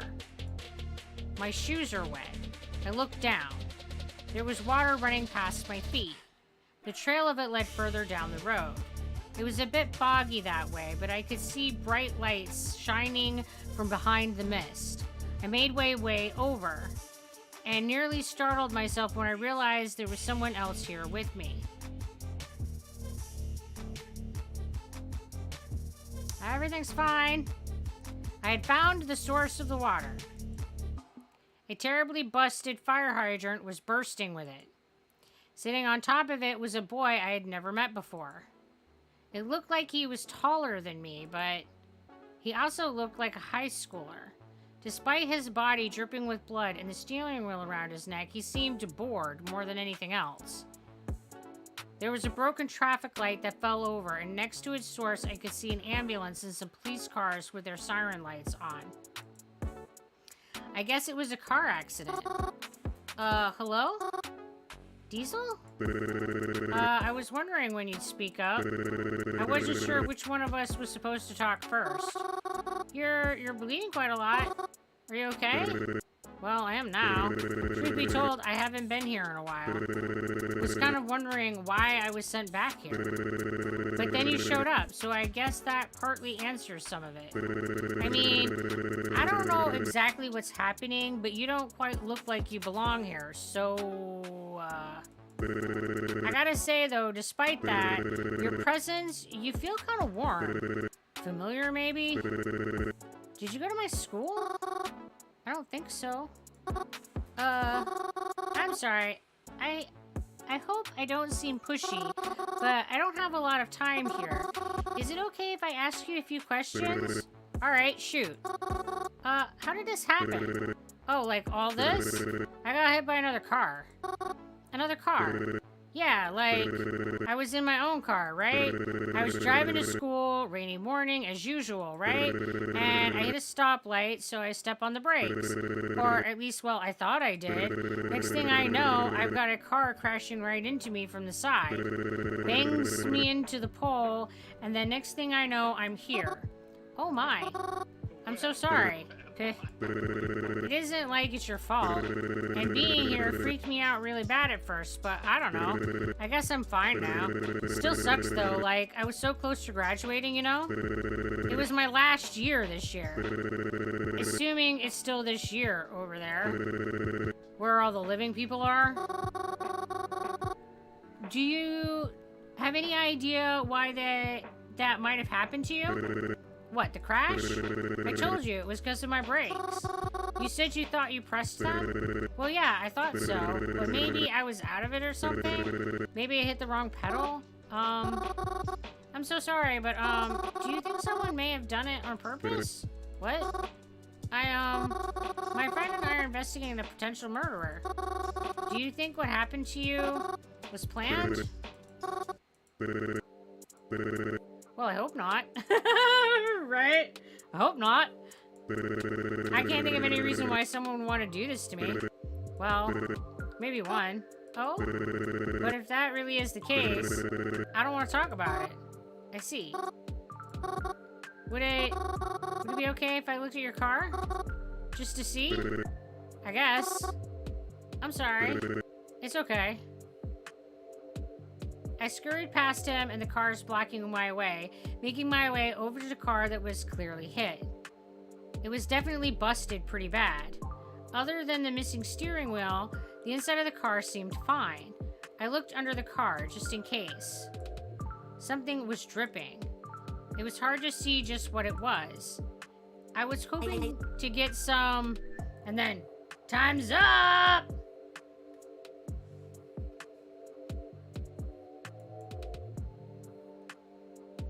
I was awoken by Twyla, who roughly shook me awake. She was clearly running low on patience. Well, did you find out anything? Or did you just waste my time?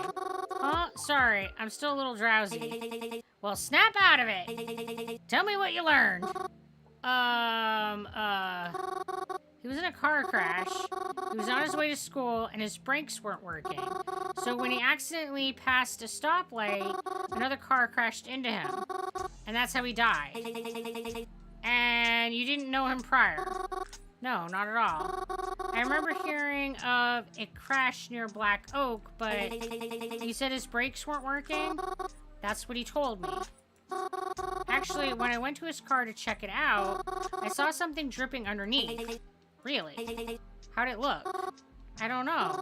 It was kind of dark. I guess I would assume oil? I see. Did I help? Actually, yeah. Did I do the redeem? Oh, posture check. I didn't. I'm slacking. Posture check. Thank you, ads. I definitely need reminders. Posture check. Look, I'm being upright. And thank you, Nairu. Oh, I don't even know how to say that. Nairu Jenny? I think. Thank you. Actually, yeah. You did. I did? I recently heard from an inside source that they discovered the brakes were cut shortly after the incident. Really? I never heard that. Of course you didn't. Because they didn't want you to know. Who doesn't? I have to get going, Mary. But I have to say, I don't know how you did it, but this ability of yours seems like it'll be useful to me. I'll get back to you on this later. Alright. Oh, she's just not nice. Twyla left to go to her meeting, leaving me stranded there. I wasn't sure what I was going to do for the rest of the day, but I'm glad I was finally able to be of use somehow. I actually felt pretty good leaving the cemetery. That is until I walked out the gates and saw him there waiting for me. Crowan? I didn't know you were gonna be here. What the fuck was that? Huh? Who were you talking to in there? Oh, that's Twyla. She's my friend, I think. I know who Twyla is. Oh, really? I didn't know you knew her. You two don't really seem the type to hang out together, but... This is who you've been hanging out with so much? Huh? Yeah, why? Twyla is a fucking madman. Stay away from her. Huh? I don't want to get into it, but that girl is the reason that the fucking devil hides in hell. Oh, alright. Don't hang out with her anymore. I mean, we're not really hanging out. We're actually trying to... I don't give a shit what you're doing. I want you to stay the fuck away from her. Wait, can you please... Well, you're clearly not listening to me. You're clearly being a raging asshole. Aren't we supposed to be friends? Yeah, but that's not how friends talk to each other. Aren't we... haven't we always known each other? And yet, you don't want to trust me on this? I know her better than you, Mars. So stay the fuck away from her. Or stay the fuck away from me. Why everybody gotta be sketchy as fuck with this shit? Like, ultimatums like this are never a good sign. Crovan angrily stormed off after that. I felt so conflicted. Crovan never used to get mad at me like that. I know Crovan doesn't like her for whatever reason, but I know Twyla isn't a bad person. She may do some devious things, but I know she's doing them for good reasons. She has to care about people, putting her life on the line to try and stop a potential killer. She may not be the nicest in personality, but she's good in heart. Right? The rest of my day after that was uninteresting. But Crovan didn't talk to me the rest of the night when I got home. Maybe that was for the best. Besides, I could always rely on someone else to talk to me at night. Yeah, but I don't know if that's the kind of conversation you want to end your day with.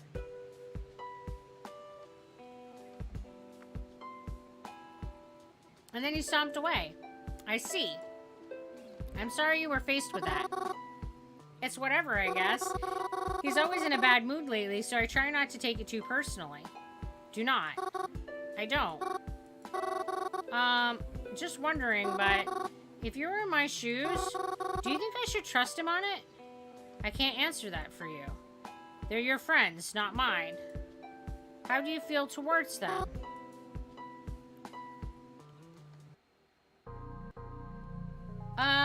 I think both of those statements are true. Like, she wants to believe that Twyla is a good person, but she also wants to believe that Crovan is just trying to protect her. And I think that both of those things can be true at the same time. They aren't necessarily mutually exclusive. So sometimes this game... Alright. But we're gonna try to stay the course because we picked Twyla as our person. So we're gonna try to keep, like, being on her side. So I want to believe that Twyla is a good person. Well, the girl I'm friends with, I'll admit that I don't think that she's that nice. She doesn't even seem to try to be. But the stuff that she does is for a good cause. And she tries very hard to make everything okay for everyone, even if my male friend doesn't like her. That doesn't mean that I have to see the worst in her. Exactly. And I'm sure in the end, she thinks of me as a friend too, even if she doesn't express it the best. I think that's very mature of you. I hope everything works out between you and your friends. Heh, thanks, I think. And I think that anytime a friend gives you an ultimatum of choosing between them and someone else, it's a really huge red flag for me. Like, it's one thing for someone to say that you don't want to be around that person and that they're not going to hang out with you if you're hanging out with them at the same time because they don't want to interact with that other person and that other person like isn't a good fit for them. But for them to try to control you and manipulate you and to try to use this very powerful card of their friendship to control who you hang out with, to me is just, I don't know. I've never really liked that kind of move, and I've always seen it as a type of social abuse. And I just, that's a real fast way to end a friendship with me, man. The minute you say you gotta choose between me or them, and the answer is always gonna be them because the fact that you gave me an ultimatum, I'm just gonna be like, you know, the minute you try to make that power play is so nasty. It is so manipulative. It is such a damaging thing for a relationship. Like, if you're really concerned that they're manipulative or that they're bad for me, lay those concerns out and then let me, with my own autonomy, make my own decisions. Don't try to own me and control me. That, like, ugh, yucky. True. Yeah. You feel the same way, Ads? Yeah, that's like probably the biggest, hugest red flag for me in relationships. I hate that one so much. Good night, Mary.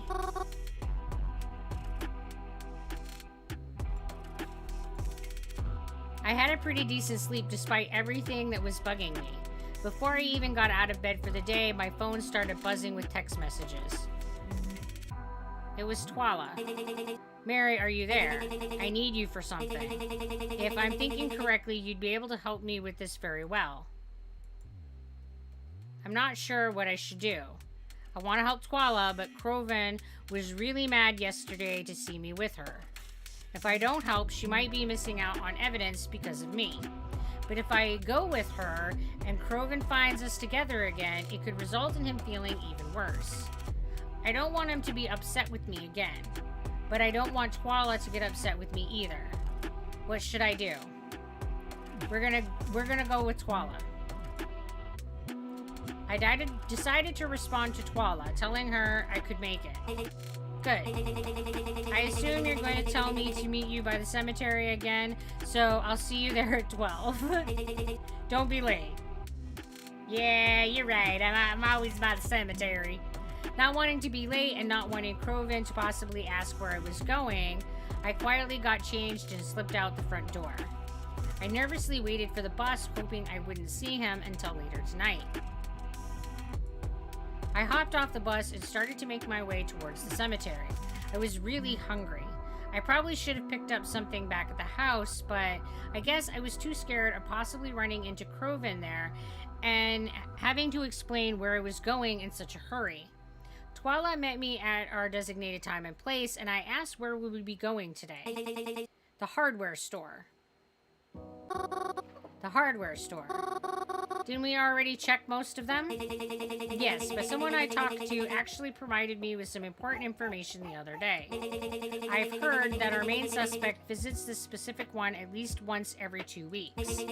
So if that's true, it seems like today will be the day he shows up. So are we just gonna wait there until he does? We might have to. But what if he doesn't? Are you doubting me? Well, no, but good. Then let's go before we miss him. I headed back down to the hardware store with her, though I wasn't sure what her plan was.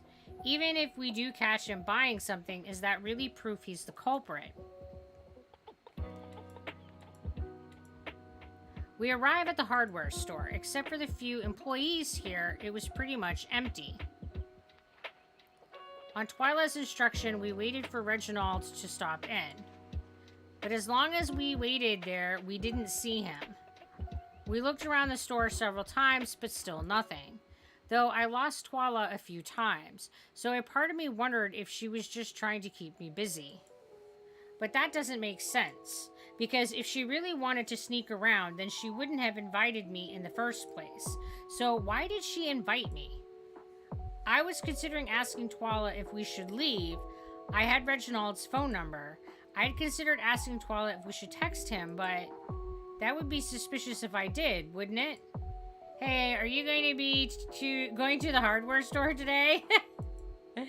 Why? Oh, no reason. How did I know? Ha ha ha. I did it! Yeah, that would probably be way too suspicious. And I wouldn't want to ruin Twyla's plan or anything, whatever it may be. We sat near the front of the store waiting for anybody to stop in. We were quiet as Twyla was busy texting somebody. I don't know who, but I guessed that it was important as she responded to them for a long time. And she kind of ignored me as she continued to text them. The sound of her fingers against the screen was rapid, so it had to be important somehow. So I just let her text, trying to think of something that we could do until he got here. If he even got here. I considered getting up and making another round around the hardware store when... Huh? Out from one of the aisles, Reginald walked by, pushing a cart in front of him. But when... We never saw him into the store or saw him the entire time we were walking around. Could he have been here and we just missed him? But his cart had more than a few items in it, so he had to have been here at least a while looking for it all, right? However it happened, we finally managed to spot him. And he spotted us as well. He gave us a smile and a wave as he walked past us to the checkout counter. He raised a finger to us and gestured as if to say, just a minute, as all his stuff got packed into plastic bags. I turned to Twyla to gauge her reaction, but I couldn't read anything past her usual poker face. She was just staring intently at him as if analyzing him. I wish I knew what she was thinking. Then she began to walk away from me. I didn't understand why and almost followed her until I noticed Reginald walking towards me wearing a smile on his face and bags in his hands. Hello, Mary. I didn't expect to see someone like you here. Out again with Twyla today. Oh yeah. We were just here, building a birdhouse. You know, for those birds. If you actually, I thought it would be nice for the birds and all. Birdhouses, really? Even though the birds will be migrating soon? Oh, they will? That's unfortunate. Well, yeah, but that just gives us time to build even more. And we can paint them all cute, too. Well, you've got me there. In that case, I'm excited to see what you make. So what brings you here today? Me? Oh, nothing important. Just picking up some stuff I need for the apartment, that's all. Even with how much rent I pay, I still have to take care of everything myself. Oh, sorry, that sounds troublesome. Why are you apologizing? It isn't your fault. Well, yes, but still. Well, I ought to be going now, I suppose. My errands aren't going to take care of themselves. But say, next time you need to come here, reach out to me, won't you? I'd love to tag along, and think I'd be able to help you a bit, too. I'll remember that. After that, Reginald left out the door, waving goodbye. Twyla walked back over to me after having been watching from the sidelines the whole time. Twy? What was the point of that? We didn't even talk to him, and he walked right out the door. Yeah, but did you see what he bought just now? No, should I have? Within his purchases, I saw him buying antifreeze, not with the kind of gallon we were looking for, but he did buy it. On top of that, he's bought rat poison, insecticide, and rope. Nothing suspicious at all. Well, that stuff doesn't inherently mean he's using it for anything bad. Are you going to report that, though? No. You're going to pursue him. Before he gets far enough, I want you to go out there and ask to help him.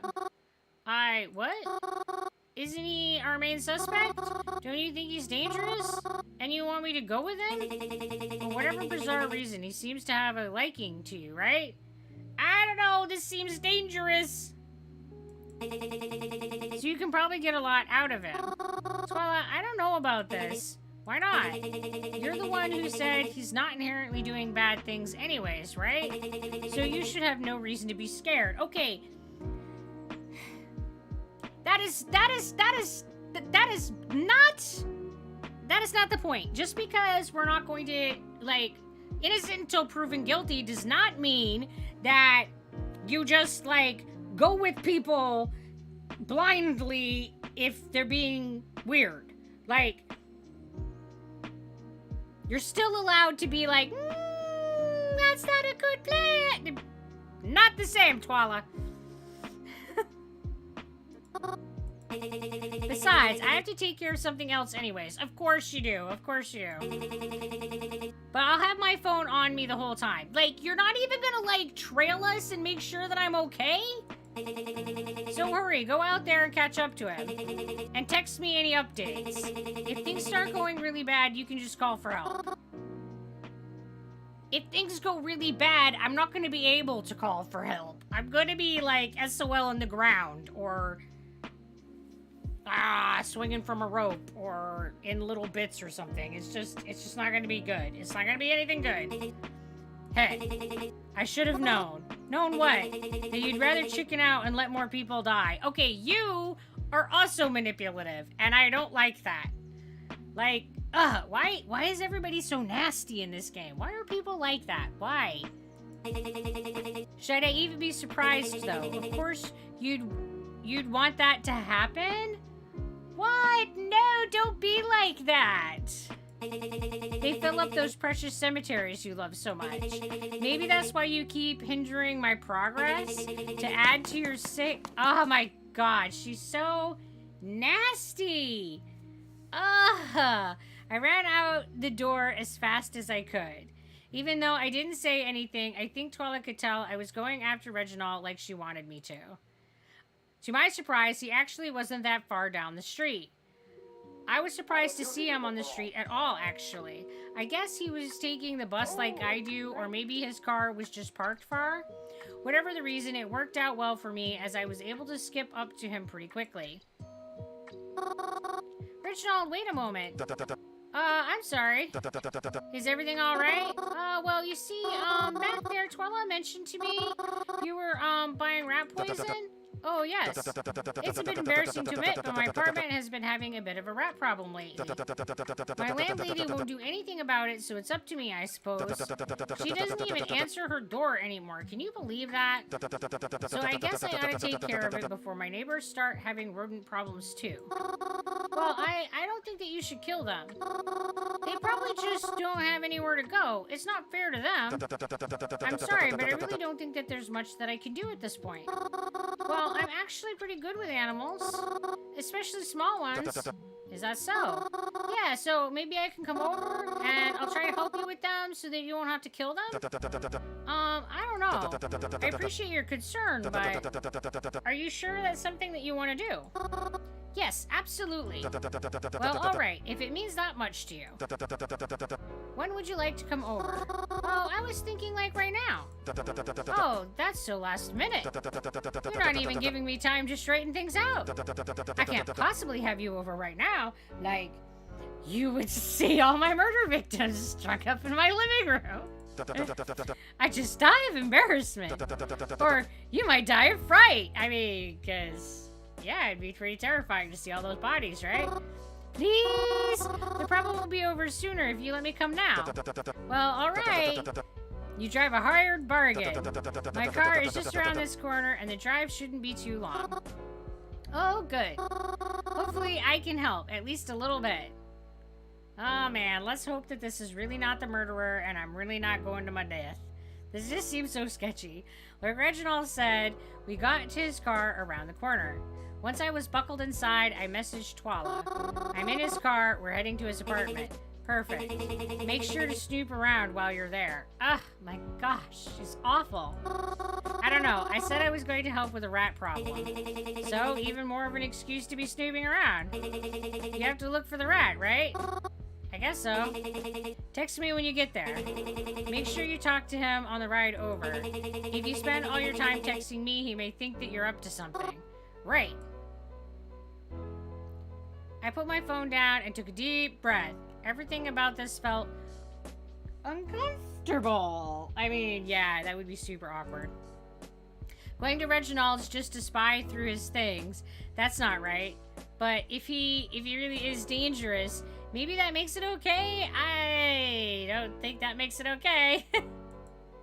But if he isn't, then... And if he's dangerous, then I have to be extra careful. I don't know what he could do. I mean, I don't know him that well. And here I am, heading to his house. I'll be on my toes. So, have you worked with rodents before? Well, in for a penny, in for a pound. Yes, I am like the Rat Whisperer. I am the Rat Queen. I am the Pied Piper. I don't know, kinda. Oh, kinda. I know a lot of people are scared by them, but they don't bother me any. Reginald and I spoke as he drove. I actually had a pet tarantula when I was younger. I know it's not exactly the same, but it's an unconventional pet, I guess. Fascinating. I've never been much of an animal person myself, but who knows? Maybe that would change if I got a pet. Unfortunately, my apartment does not allow them. A shame, too. A cat would be most handy in this situation. Haha, I suppose so. I guess I'll be your cat stand-in. Oh, that's awkward. Don't say that. Seems so. How do you plan to catch it, if I may ask? Oh, I'll get a feel for your apartment first, then I'll see the best method to go about it. Sounds reasonable to me. Yeah, totally reasonable. We're not being weird and suspicious at all.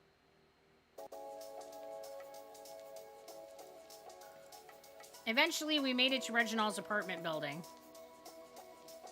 Most of the apartment buildings within the city are kind of cramped. Reginald was not much different. Despite this, it didn't look half bad. The outside seemed pretty clean, and there was a parking lot right next to the building. It was convenient that he did not have to park on the street. Pulling up to it, it was also a lot bigger than I anticipated. Wow, this place is huge. Oh, please, it only looks big from the outside. It only looks nice from the outside, too. Ugh. Still, this seems like a nice enough place to live. It works, I suppose. Though I think that one day I'd like to have a house. I like my privacy and alone time. Really? But you're so open and friendly. You think so? I don't quite see things that way. We stepped inside Reginald's apartment, and already I could see what he meant when he said it looked nicer from the outside. It wasn't terribly dirty, but it definitely looked like that there was some dust about. On top of that, it was incredibly plain. Dull of anything except doors and an elevator and a stairwell. Not even a decorative plant. To top it all off, there was a faint smell in the air that was just not good. I don't quite know how to describe it, but it was definitely unpleasant. I'm on the top floor. Our elevator is broken, however, so I hope you don't mind taking the stairs. That's fine, I don't mind one bit. As we walked up the stairs, I texted Twala to let her know I arrived as well as his address, just in case she needed the information later. Reginald's apartment was on the 5th floor. It was a long walk up the stairs. Man, I would be dying before I got up to the 5th floor. I'd be all like... And once you were at the top, it felt incredibly high up. I was looking out the windows in the narrow hallway as he fumbled with his keys to unlock the apartment door. It only occurred to me after the fact that I probably should have offered to hold his bags for him, but I was distracted. He got the door open, though, and then welcomed me inside. Well, here we are. I hope you'll forgive how messy things are right now. Messy? Reginald had nothing out except for his furniture. None of it seemed overly dusty or anything. Well, I suppose... Just then, Reginald got a phone call. Ah! Terribly sorry, but I believe I have to take this. I'll be just a moment, but please, do make yourself at home. Reginald excused himself into what seemed to be his bedroom. I took a quick glance at my surroundings to get a feel of things and where I should look for evidence, I guess? Guess we're looking for evidence. Reginald's apartment felt a bit smaller than what I expected. He seemed very minimalistic. I don't know how much he was allowed to change about his apartment, but even still, I don't know how much evidence I could find when it seemed like he hardly owned anything to begin with. I took out my phone to text Twala. I hoped she would respond quickly before Reginald came back. I'm in his apartment now, but I'm not quite sure what to do. He left to take a phone call. I know I should look for evidence, but I don't know where to look. Well, fucking look somewhere and try at least instead of texting me. She's so mean! Even something small could be important. Okay then. I mean, she's right. I've got to look somewhere.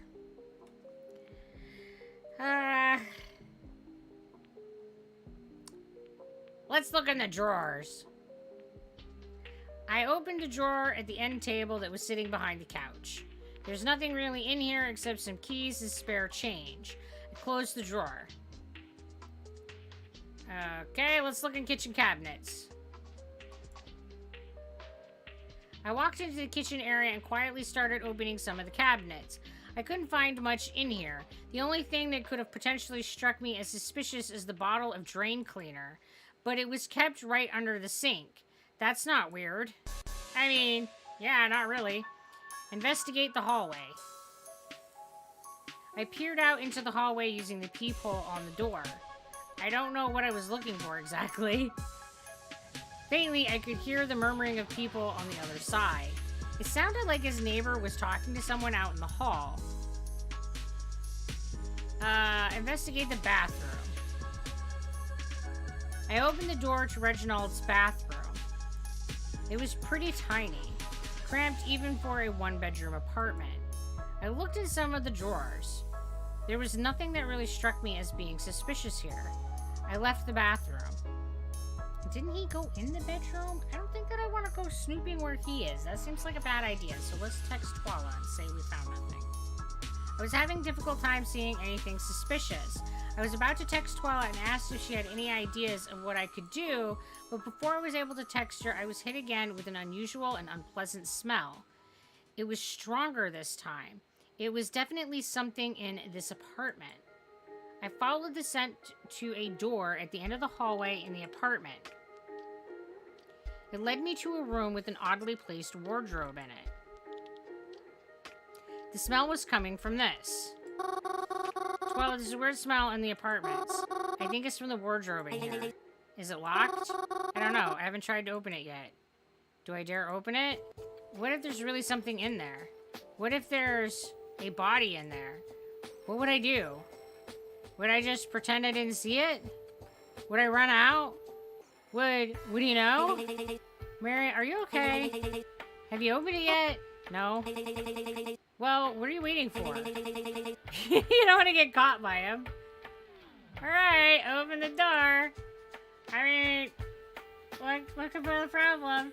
Make the body into fertilizer, right? I mean, you know, it's fine. Nothing can go wrong at all. I'm sure everything will be fine. This is so awkward. Twala was right. I didn't want to get caught. And knowing what was in there was important, even if it wasn't something pretty. I reached a hand forward, but the wardrobe shook? Well, that's unexpected. The wardrobe just shook. Really? You better open it then. Again, she was right. I don't have a lot of time. And if it moved like this, something or someone had to be in there. I had to know. Or else, I'm just letting another person... Really, open the door. I reached my hand towards the handle. It wasn't locked. And inside...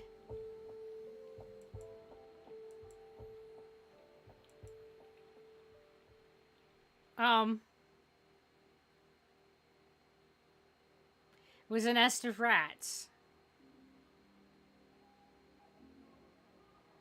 They're actually They're actually really kind of cute. Like, especially this little guy right here. Look at him. Isn't he adorable? Just like Reginald said he had been having a problem with. It looked as though the mama had become a mama not too long ago. I guess that explains the smell and the shaking. I felt bad having doubted him now.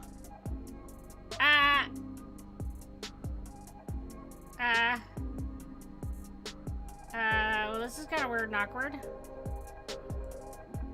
It seemed as if I woke up the rats. The mom looked like it was going to attack me, but Reginald was here and he held the door shut just in time. Reginald, I'm so sorry. I can explain. I was looking for... No, it's quite alright. You went looking for the rat by yourself, right? But it was irresponsible of me to let you do that on your own. If that rat's infected with something and bit you, then... Oh, I would just feel so awful. Hey, it's okay, everything's fine. I'm fine, see, I got no bites, everything's good. I shouldn't have been looking through your stuff like that. Was that really awful of me? I'm sorry. No, don't apologize. I'm the one who's sorry letting you come over when my apartment is in such a state. I'm sorry, but it's probably better if you leave now.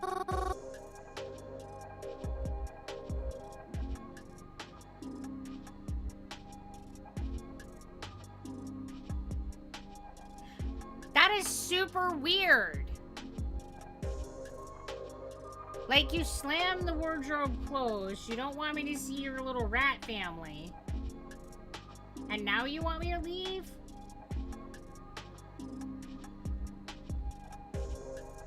Maybe you could have found him doing something in the bedroom. I mean, maybe. But, like, he was in there. And, I don't know. I didn't want to, like, go in there and... I don't know. He could have stabbed me in the face. I'm very sorry.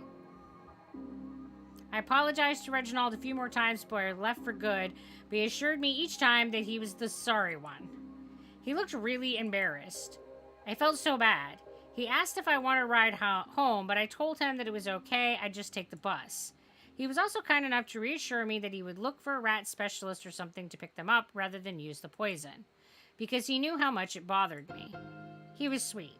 We can leave. As I hopped on the bus home, I checked my phone. Mary? Are you okay? Did you find anything? Sorry, I didn't respond earlier. I opened the wardrobe, but there were just some rats in there after all.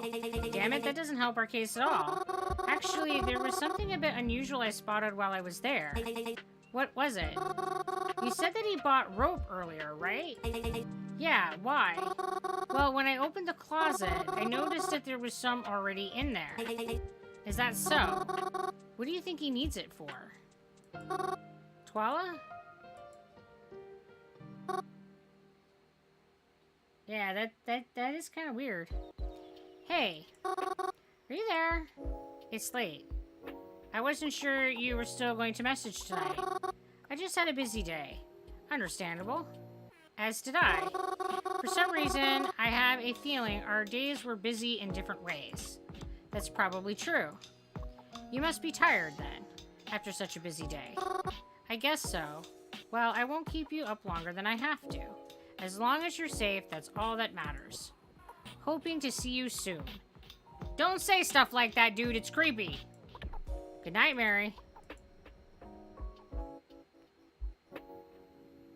Good night. Thank you. I mean, we gotta stay on, you know, agreeable terms. Theoretically, he has my parents. We want to make sure that they don't do anything to my parents. So we want to be nice to the dude, right? We're gonna be nice, sociable. It's been a few days. I haven't heard a lot from Twala, but I guess that's expected. She is kind of being like that. Cold point. Doesn't really update me on our situation, but I guess that's all right. She seems to have everything under control, I guess. She only really calls me up when she needs me for things. Yeah, she's not a very good friend. She's kind of a user. Other times, we just happen to run into each other. But I'm okay with that. Really, I am. No, you're not. Don't lie to yourself. This is a really big thing after all, and it was kind of her thing more than it is mine. Like, I'm kind of just a sidekick in all this. Right, but there's a respectful way to treat sidekicks, and this isn't it. I know it's really important, not just to her, so I try not to add more stress on her shoulders.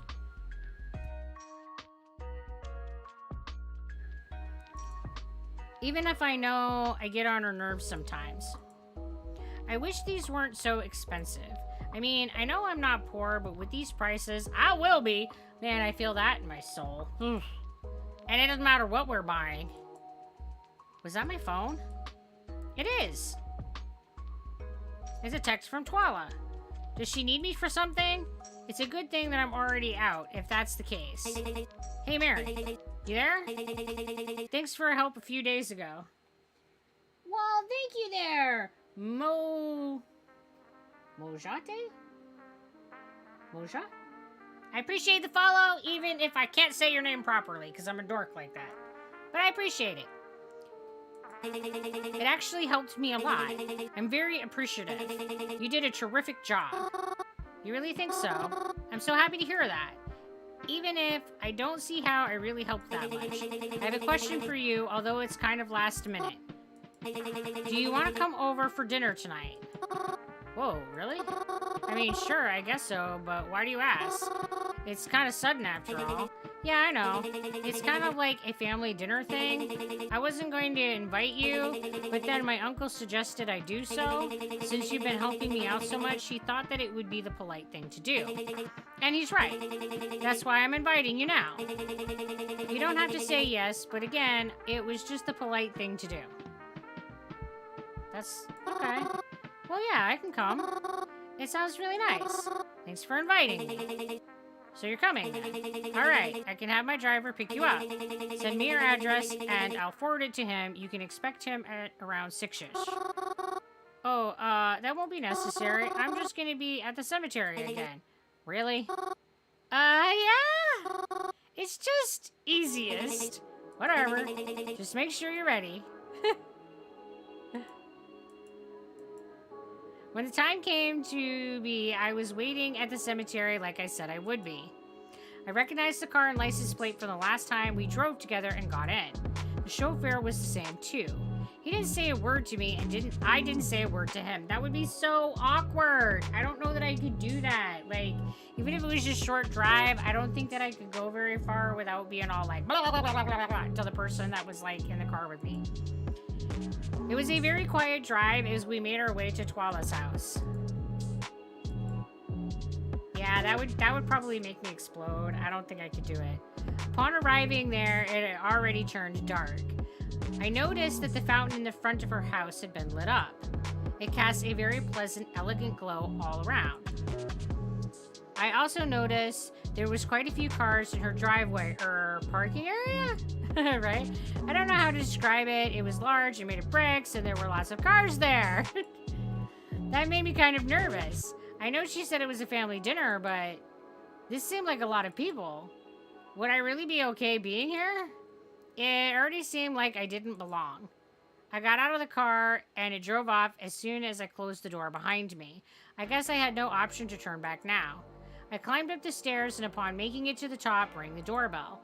Without even being inside, I could hear all the commotion going on within. Without even hearing her come to the door, she opened it suddenly.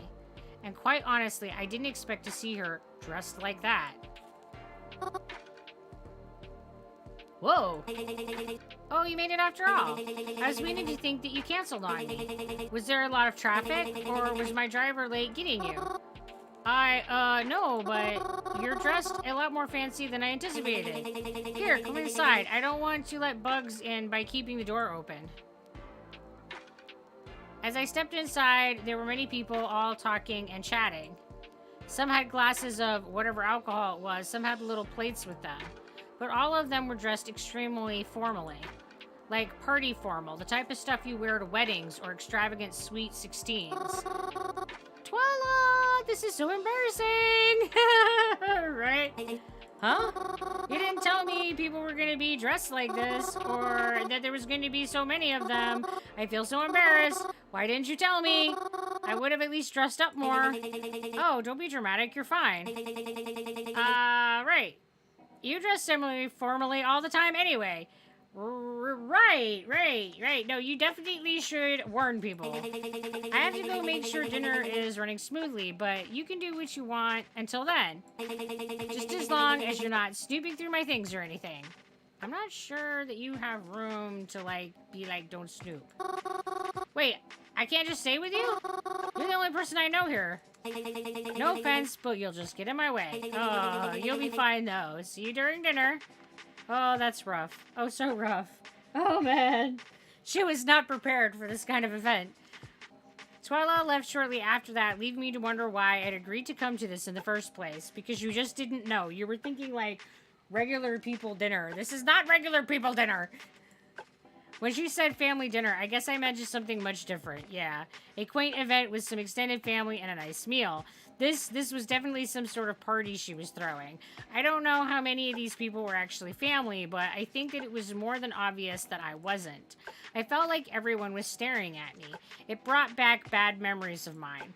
I tried to find some place where I could sit and not bother anyone until dinner was ready. Eventually, I found the couch in her living room was surprisingly empty and took a seat.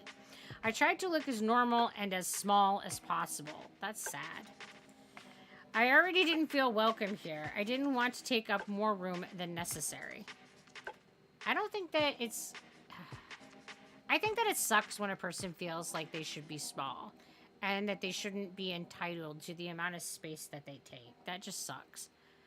I tried to stay on my phone for the most part, but it felt rude to be doing so, even though I wasn't talking to anybody anyways. It just felt inconsiderate to be on my phone. Putting it down didn't really help how I felt, though. Although I didn't join into any conversation, I did hear one that caught my attention. Don't give me that look, you know this place. The bookstore on 4th, run by that old guy. Oh, that one? Bookstore on 4th? That was the bookstore Twyla and I went to.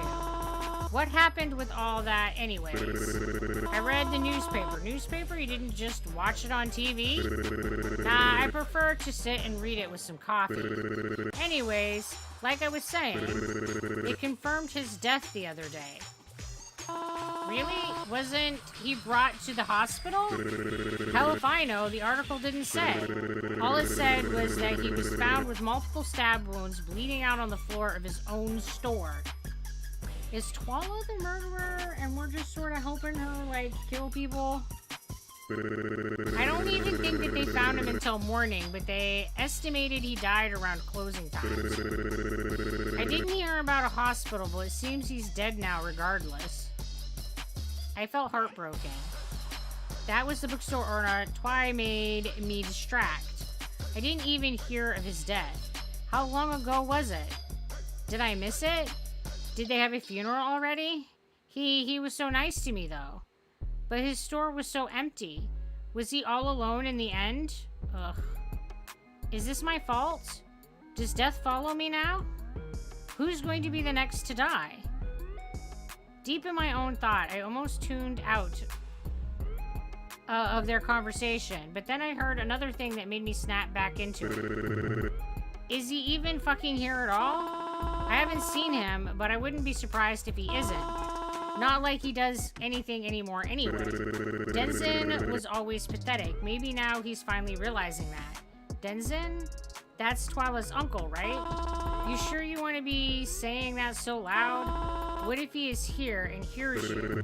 Does it matter? Not like we'll get kicked out or anything. Hey, I guess that's true. I thought it was pretty cruel of them to be talking about him like that. I know I don't know him really, but I can't help but feel bad for him. They're talking so cruelly about him and in his own house. I hoped he wasn't here, and if he was, I hoped he didn't hear anything. I can't imagine hearing someone talk about me like that in my own home. Oh, is dinner ready? People around me started to leave into the next room. The thought of having to sit in a dinner table with them, it made me feel nervous. I thought about just staying in here instead, but in the end, I got up and followed them into the dining room. Upon entering, I felt very different than the rest of the house. Twyla's house was classy but colorful, but this room was drenched in white.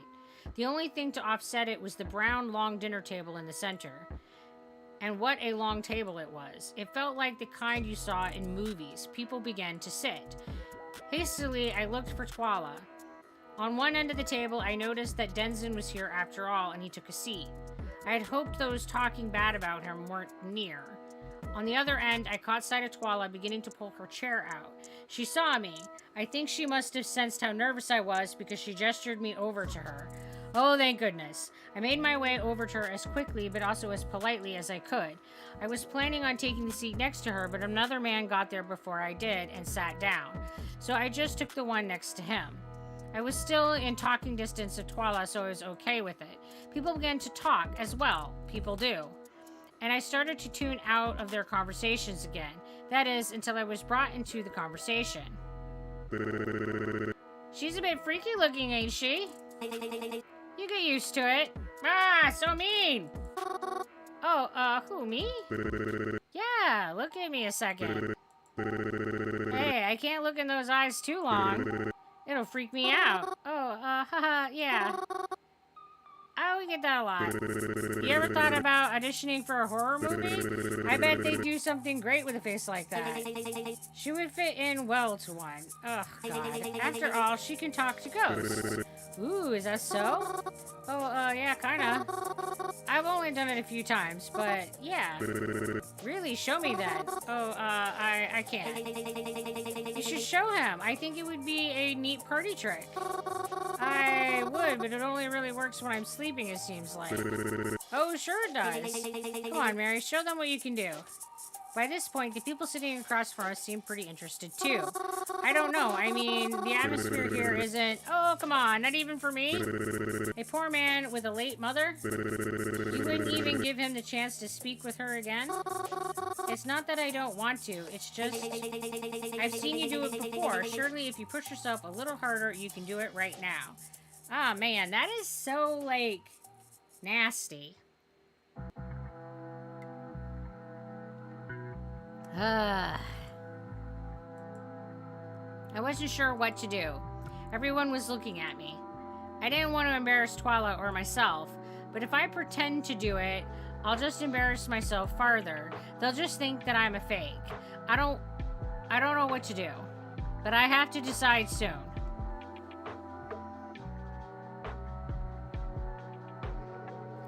Be honest and refuse.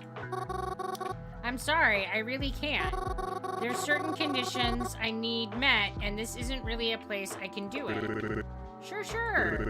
First it was that blue-haired guy, now this redhead chick. Jeez, Twy, you sure seem to attract a lot of useless people, don't ya? Oh, what a jerk. Perhaps I do. Is that why you're here sitting next to me, then? Ugh. Got me there. The people who were looking at me before now turned back to their earlier conversations. But they gave me a bit of a snicker before they did so. I could tell they probably thought I was just some crazy girl or something. I wished I could have been a ghost myself right then. Dinner was delicious, but it was hard to enjoy it while I was trying to swallow my embarrassment at the same time. At least I didn't have to talk anymore during it. After what felt like forever, the party finally ended, and I asked Twala if she could call her driver for me again, or at the very least, where the closest bus stop was. I had hoped I hadn't missed my bus back home. Twala did so, but as I was about to leave, she told me, "Don't embarrass me like that again," and she shut the door behind me. I felt like dying. At the very least, I was able to get home safe. Gosh, she's so not good. She's just not nice to us at all. Ugh. Hi again. You were late again. Another busy day. Yeah. I went to a friend's for dinner. How did that go? It could have been better, for sure. I feel like I embarrassed myself. It's something that happens to all of us. I wish I could eat dinner with my parents again. One day soon. They're safe, right? Not just alive, but they're fed and warm. I believe so. Well, that wasn't very confident. What's that mean? Don't concern yourself with it. Oh, this again. Just as long as I can see them safe again. The day is approaching. And will I see you? You will. Good night, Mary. It's so sketchy. It's all so sketchy. It's been a few days since then. I think Twyla's been doing well in the investigation. At the very least, when I message her about it, she tells me it's fine. Since Twyla hasn't really been the one initiating our conversations, I've been trying to. But it's usually only a few short messages, and the conversations don't really go further than that. I'm sure she's just busy, though. And I know that if she needs me, she'll call me. So I just wait until she needs me. But I've talked enough about that already. I had a nice day by myself, actually. Sometimes it's nice to just return to the cemetery for a normal day after so much chaos. I made sure I put at least one flower on every grave today, though I haven't talked to any of them. I had considered doing it, but like others tell me, it's probably not a good idea to fall asleep in public places, especially if there is a killer on the loose. So I decided I wouldn't do that today. But that's not what happened, though. I truthfully don't mean to fall asleep. I didn't! But when I sat back against the mausoleum we have, after being outside and on my feet all day, well, I was just so tired, I didn't even realize I fell asleep. Until I woke up to the sound of rain. I was surprised to not have had any strange dreams this time, but this was a big problem. Only the roof trim of the mausoleum was keeping me safe from the rain, and it was pouring. And worse even still, it was night. The only light I could see was from the street lamps at the outside of the cemetery. Oh dear. How could I have slept so long? Well, I couldn't stay hiding here all night. I took a big breath and ran across the cemetery to the street. Luckily, the gate wasn't locked. Again, I was surprised but thankful, as it meant I would not have to find another way out. Once I was out on the sidewalk, I noticed the street lights were the only lights on. Everything else seemed closed. How late was it? I didn't want to pull my phone out in the rain to check, but by any means, I had most definitely missed the last bus back home. I wasn't sure what I was going to do, but I had to find shelter first. I ran through the rain trying to find anything that was open. It wasn't long before I felt my shoes filling with water. I'd get it cold out here too long. The rain showed no signs of letting up. But I knew there just had to be something, anything, open. And eventually I made it somewhere. It was the movie theater. Thank goodness. I rushed myself inside and took a seat beside the posters, waiting to dry off and taking my phone out. Just as I had suspected, it was pretty late. And knowing the usual times of the cinema, I could tell it wasn't going to be open much longer. What do I do? Even though I wasn't sure how he could help me right now, I had to at least try calling Kroven.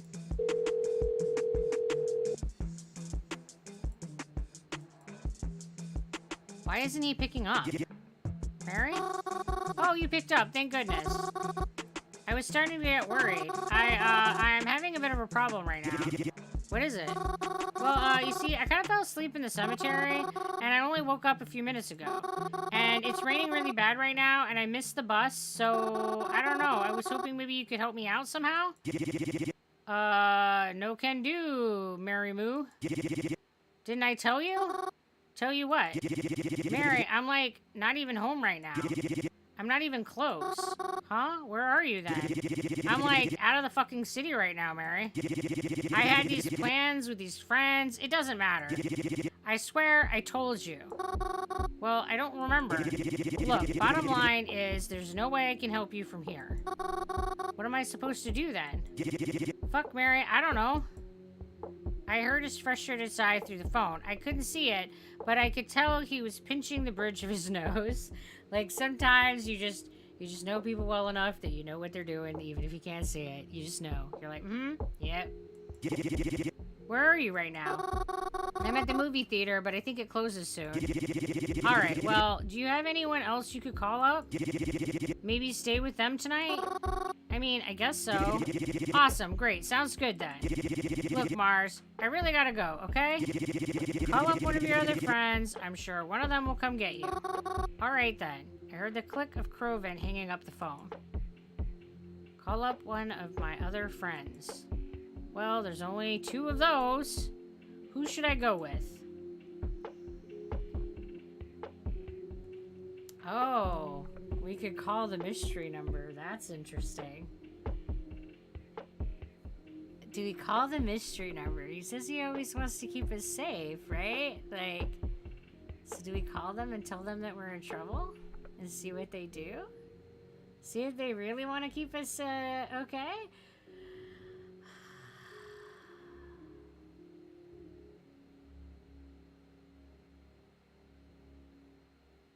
Alright, let's stick with Twala. That's what we've been doing. Call Twala. I called up Twala. I heard the phone ring a few times and then she picked up. She sounded angry, although she didn't sound like she was asleep before I called her. Mary? What are you calling me for?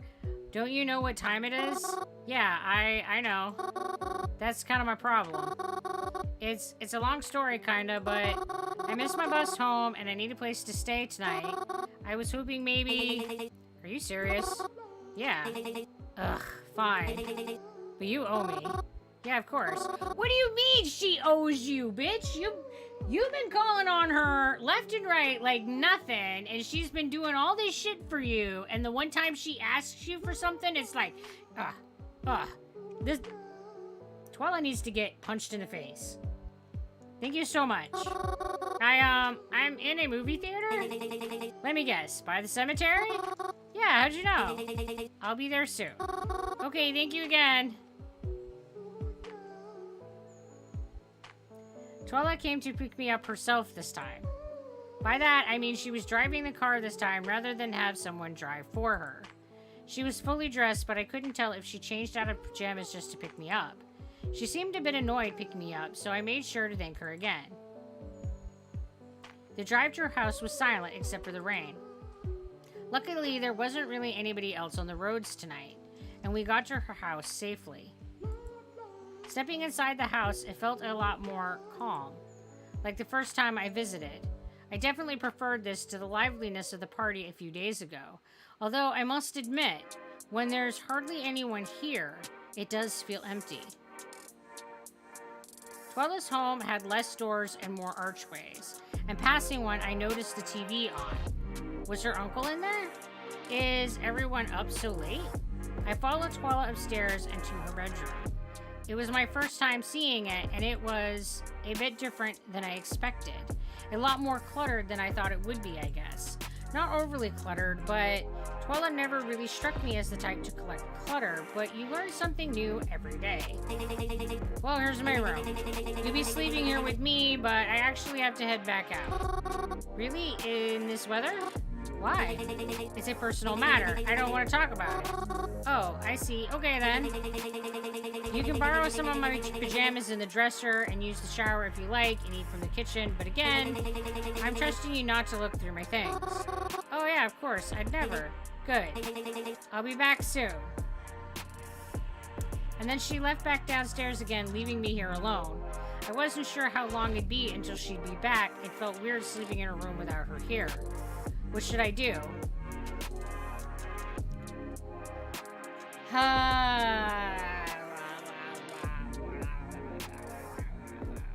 Let's go get something to eat. Go to the kitchen. Snacks are good. I decided to look in her kitchen. She said I was allowed after all.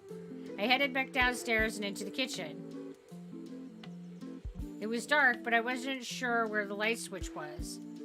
Was Ty's dinner party prepared all in here? It seemed like a small kitchen compared to the amount of guests that were here for it. Was dinner really made here? Probably best not to question it. If I know anything, it's that Twala works in mysterious ways. I wonder what she had in here, though. I've never really seen Twala eat aside from the dinner party a few days ago. Well, I guess there's only one way to find out. I opened Twyla's refrigerator, and to my surprise, there wasn't much at all. Even with that giant party they had, there was no leftovers, or did they eat them all already? Still, there was a lot of empty space. There was a bowl of cherries, some gallons and bottles of water, and a leftover pizza box. Huh. I checked the freezer too, out of curiosity. There were 2 slabs of meat I couldn't quite recognize and a tub of vanilla ice cream. Well, if anything, I don't think there's anything I wanted here. I closed the fridge and looked in the pantry, but again, there still wasn't a lot. There wasn't much else in here. I thought about heading back upstairs, but I couldn't hear the living room. I could hear the living room TV playing from the next room, and it was playing a familiar voice. I know that game show.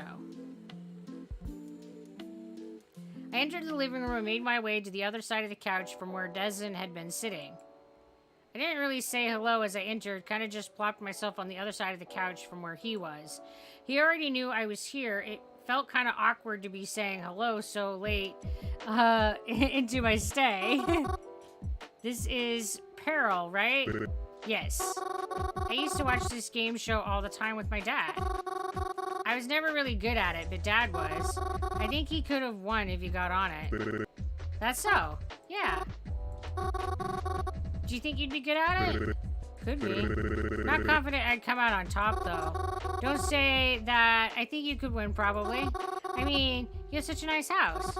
Surely you have to be smart and a hard worker to afford it.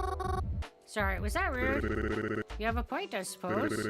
But I don't exactly feel working hard equates to knowing the most popular doll line 9 years ago, or knowing how fast a horse is. I mean, right? It's kind of like esoteric random shit. Yeah, I guess that's true.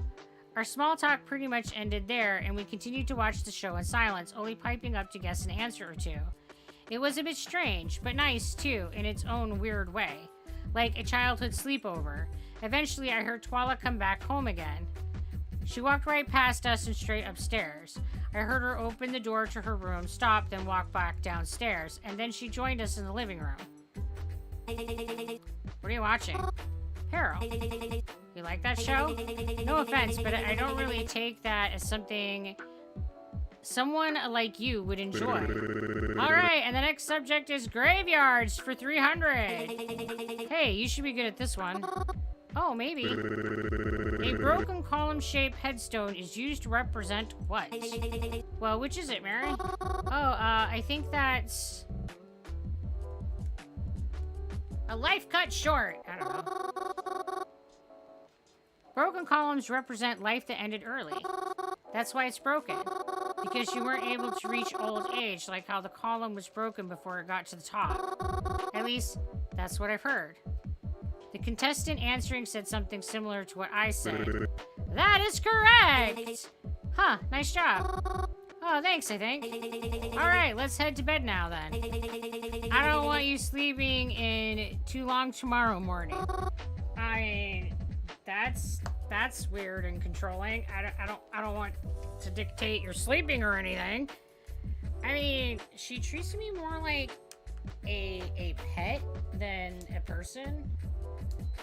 I mean, whew, it's pretty rough. This is the friend we chose, though, so we're in it now. Good night, Dezen. Good night, girls. I followed Twyla upstairs into her room again. She handed me some of her spare pajamas. I took her up on her offer to use her shower and headed to the bathroom before I got changed.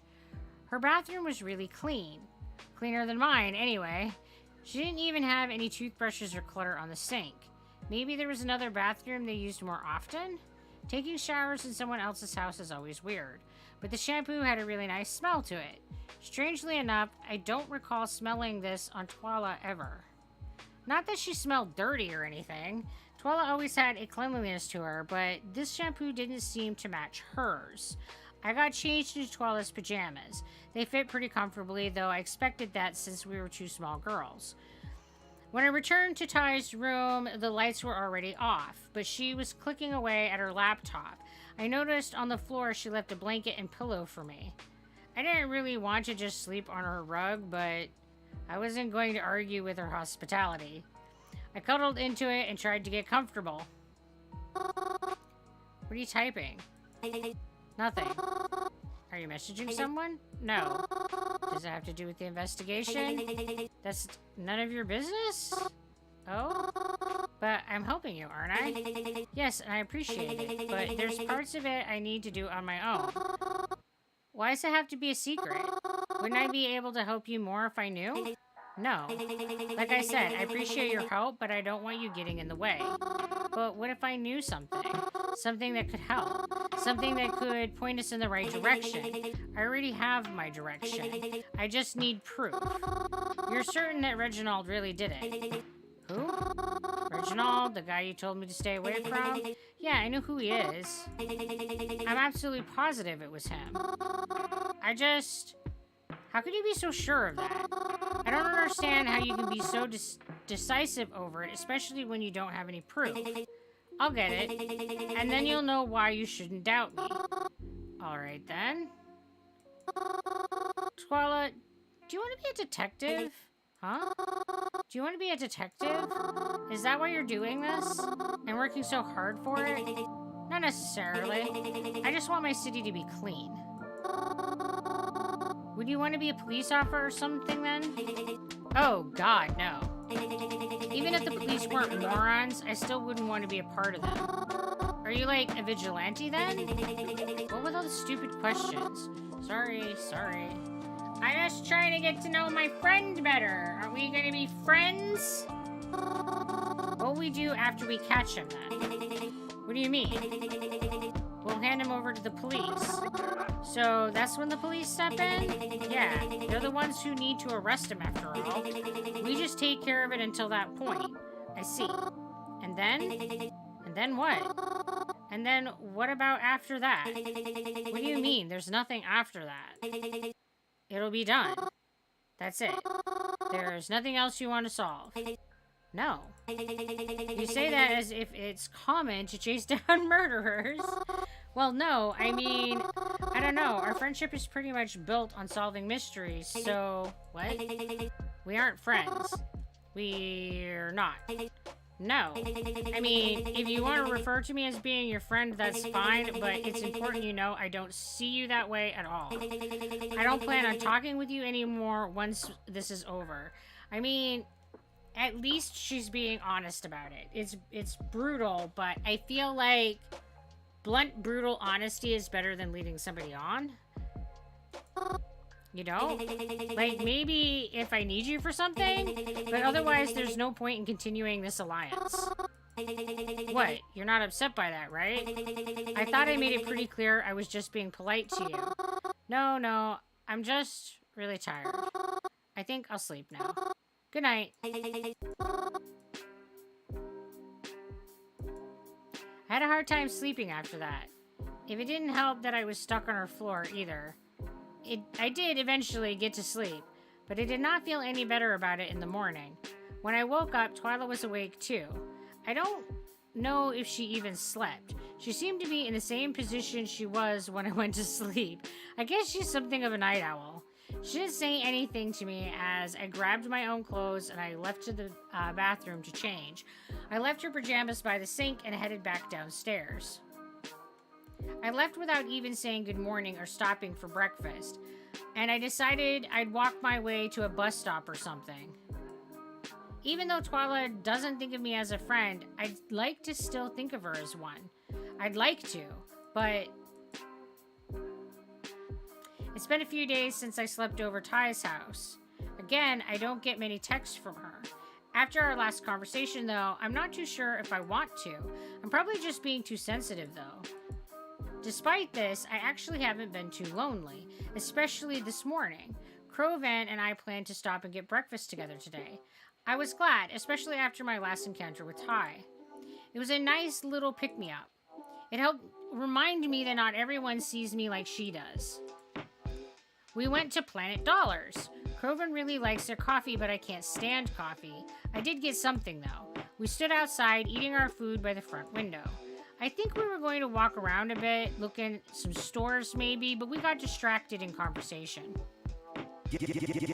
And so then I'm like, what the fuck? You can't just say you're getting food and then not ask us if we want any. And then he starts acting like a dumbass because, well, you didn't tell me you wanted anything. Like, dude, if you say you're getting pizza, we all fucking assume you mean for the group. But no, this bitch just bought 2 slices for himself. Like, I'm not fucking crazy, right? What? That was fucking stupid, right? Social conventions. Yes, I can see that being frustrating. If you want, the 2 of us could get pizza tonight instead. Maybe. I don't know, though. No offense, Mars, but I don't think you, I think you ought to lay off some of the junk food. I mean, you're eating a donut for breakfast. Oh? Where did this come from? If anything, you eat more junk than me, and I'm not the one who bought 2 cases of soda and birthday cake flavored ice cream during our last grocery run. Well, you got me there. Ah, shit, hold on. I'm gonna use the bathroom before we go. Be right back. I'll be here. I watched Kroven crinkle his now empty plastic cup in his hands and toss it into the garbage. I could hear the chatter of people inside from the brief second the door was open as he entered. I stood there, patiently waiting for his return. I was about to take my phone out when I felt someone grab my arm. Huh? Oh my goodness. It's just you. What are you doing here? Mary, what the fuck? Have you been getting my texts? No, I'm sorry. I've been checking my phone. I need you for something. Right now? Yeah, I have someone I want you to try talking to. Just like you did at the cemetery. Can it wait? I'm kind of in the middle. Oh, fuck you. Oh, great. This is shit going down. This is shit going down. Oh. Oh, no. Kroven marched right up to us, and I stood in front of Twala to prevent him from getting too close. Leave my fucking friends alone, goddammit. Nice to see you again, Kroven. Keep my name out of your fucking mouth, you fucking bitch. Crow, please. I tried to shush him. People on the street were beginning to turn their heads our way. I felt my hands begin to shake the more I tried to quiet him down. Sorry, I'd let you hurt unsauts at me more, but Mary and I have a job to do. Come on, let's go. Wait. Don't you dare fucking go with her. I can't believe I even have to be fucking arguing this right now. Are you fucking serious, even after I fucking told you about the scum that she is? Let's not waste time, Mary. Unless, of course, you want more people to die. You agreed to help me when I needed it, and now I need it. So, are you going to keep... Hey, you shut your fucking mouth. Crow, I'm sorry. I have to. You have to? It is really important, and I need to help her. Please, try to understand. It is something that affects... Damn right it affects me. You know what? Fuck it. I'm done. Just fuck off, Mary. This is so toxic. This is all toxic. This is not how people should behave with each other. Like, I haven't seen any, like, normal behaving relationships in this whole game. Red flag lady. Yes, exactly. Red flags all over the place. Like, boop, boop, boop, boop, boop, boop. Like, what the heck? Just fuck off. Don't even bother coming home tonight. I warned you about her, and you just, what, ignored it? Am I a joke to you? If you'd rather spend time with her than listen to one person that actually cares about you, then I don't give a shit what happens to you. Don't fucking talk to me again.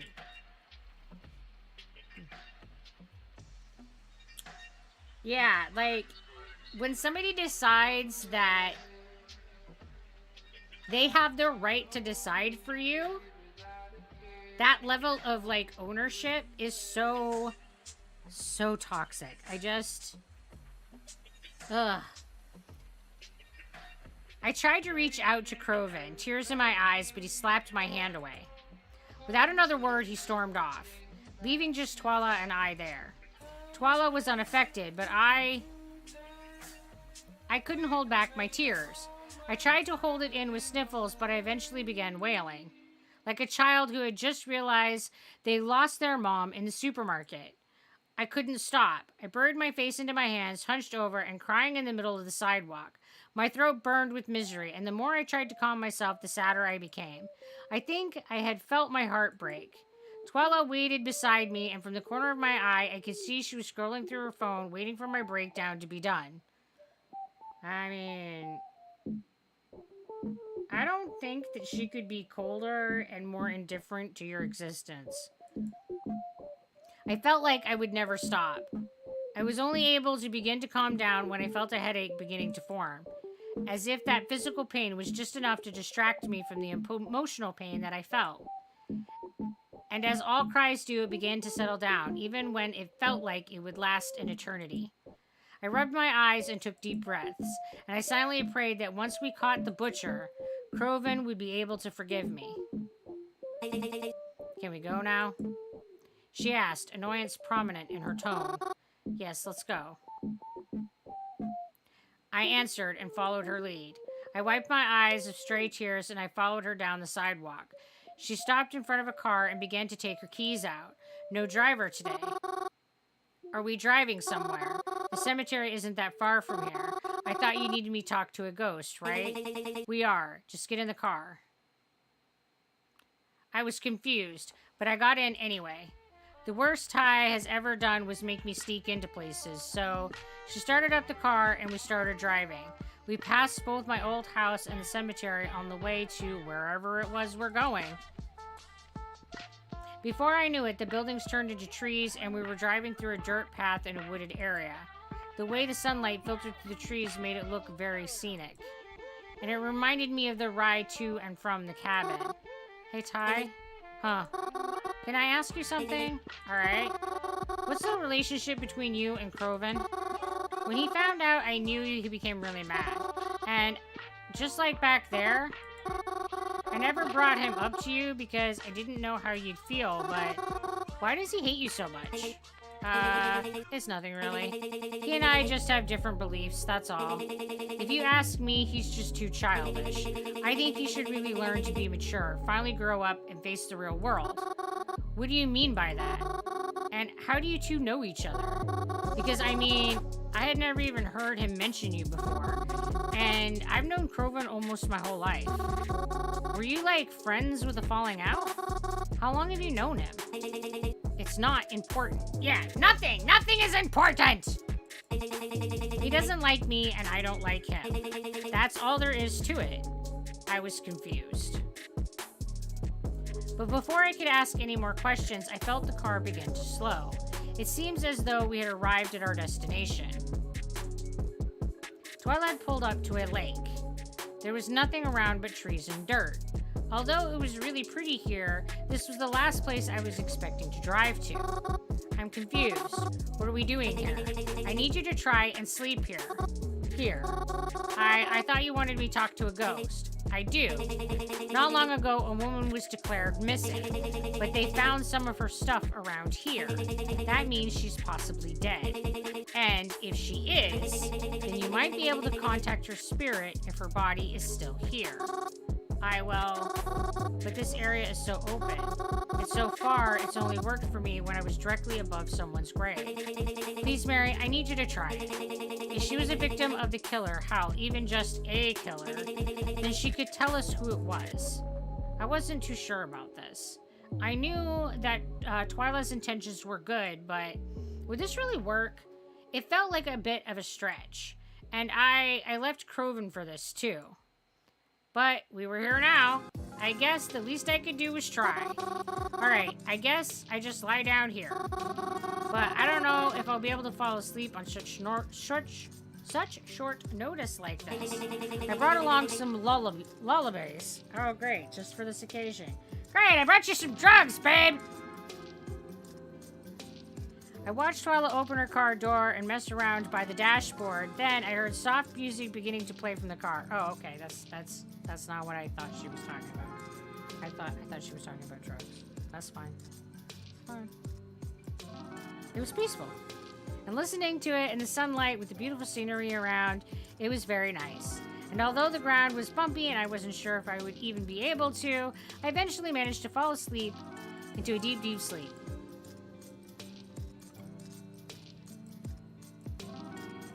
When I opened my eyes again, everything still felt dark.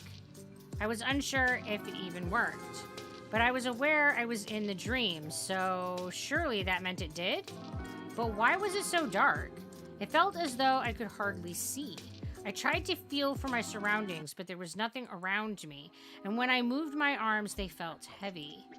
I tried to walk around, maybe find some light, and my legs felt heavy too, as if there was great pressure all around me. Eventually, my eyes began to adjust, you could say, to the little light that was down here, and I noticed why it all felt so weird. I was under the water. It seemed like it by any means. It didn't feel the water, but I definitely felt the pressure. Maybe she's here then? Only one way to find out. Hello? I called out into the darkness. There was no answer. The more I walked, the more uneasy I felt. I kept calling out for whoever might be around to talk to me. Hello? Please, don't be scared. I just want to talk, that's all. Hello? Anybody? Twala? Is there even anybody here? I want to wake up now. Please, can I wake up? Ugh, that would be so uncomfortable. Please? If there's nothing here, I don't want to stay. Please, let me wake up. Please. Ugh. No. Don't be grabbing at me randomly like, talk to me like proper. Huh? Hey, let go. That hurts. Oh, shit. Ow. Stop it. Let me go. Ah! I'm getting attacked. Stop, stop. Something had grabbed me. Quite harshly. I tried to shake it off, but I felt almost powerless doing so. It was so dark, I couldn't see it. But its grip remained. Ah! Ow! It was hard to explain, but it hurt. This sensation, it felt like it was burning itself into my skin. Before I knew it, I felt more hands on me. Ah, no, no, no! Stop it, let me go! Let me go! Nah, this is bad. Danger, Will Robbins! It was then that I was able to get a good look at its face. All of their faces. Now, I'm usually not someone too squeamish. I had a pet tarantula, and I had never blinked at the gore effects in horror movies. I'm not someone easily grossed out. But this, I felt like I could puke. It was revolting. Their faces, their poor faces, what happened to them? Where did their eyes go? Where's your jaw? Please, don't look at me like that. I'm not the one who did it. Oh my goodness, please stop. You're grabbing me down. I don't want this. I don't want this. Oh dear, oh dear. I don't want to end up like you. Oh no, all of their hands on me, pulling me down. I couldn't fight against them. But boy, did I struggle. Oh dear. I looked up to where that faint light stayed, shining up upon me in waves. The water I couldn't feel before was now filling my lungs. There was nothing that I could do. Please, I can't. Ugh. I don't want to. Just let me leave. Please.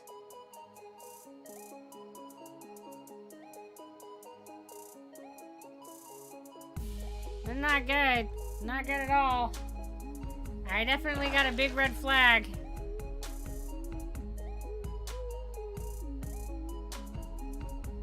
I woke up dripping, soaking in lake water. I looked around me. It was still daylight outside. The car was still here. Twala was inside in the driver's seat. She seemed to be screaming at someone on the phone, but she hung up shortly. And when she noticed me awake outside, she got out of the car, and I stood up to meet her. Oh good, you're awake. Sorry, I had to take a phone call and didn't want to wake you. When did you get all wet? Twala, I can't do this anymore, Ty. Huh? I'm sorry, but I can't do this. The fuck do you mean? I can't help you with the investigation anymore. It's too much for me. I sneak into places, I lie to people, it's stressing me out, and just now I Just thinking about it made me feel weak in my legs. I had to hold myself back from crying, thinking about what could have happened if I didn't wake up right then. Well, what about just now? What did they say? Mary, come on. Don't fucking start with the waterworks again. Just tell me what the fuck they said. Ty, please, I paused. What did she just say? I didn't mishear it. She said they. Yeah. Yeah, she did. What did they? Yeah. Yeah. She told you that there was a woman who went missing here, and now she's saying they. What did they say? She only told me there was a woman here, and she didn't even know for sure that she was dead. The only reason Twyla would have said they is if... Oh God. No. I couldn't let her know. I had to keep pretending, despite the pit in my stomach. Twyla, I had such a bad nightmare. I felt like I was going to die. I'm sorry, I can't keep doing this. I don't want to sneak around anymore. I don't want to lie anymore. I don't want my friends to be mad at me anymore. I just want to go home. You know what, Mary? Fine then. Go home. Not like you ever did shit for me anyway. I was better off on my own. So, you know what? Go home. Go hang out with your little boyfriend, Reginald. And I'll be sure to spit on your grave when that fucker kills you next. As I stood there crying, Twyla got into her car. My heart stopped for a second, as if thinking she would run right into me. But no, she didn't. She backed up, turned, and drove away, leaving me stranded in the woods. Bitch. All alone.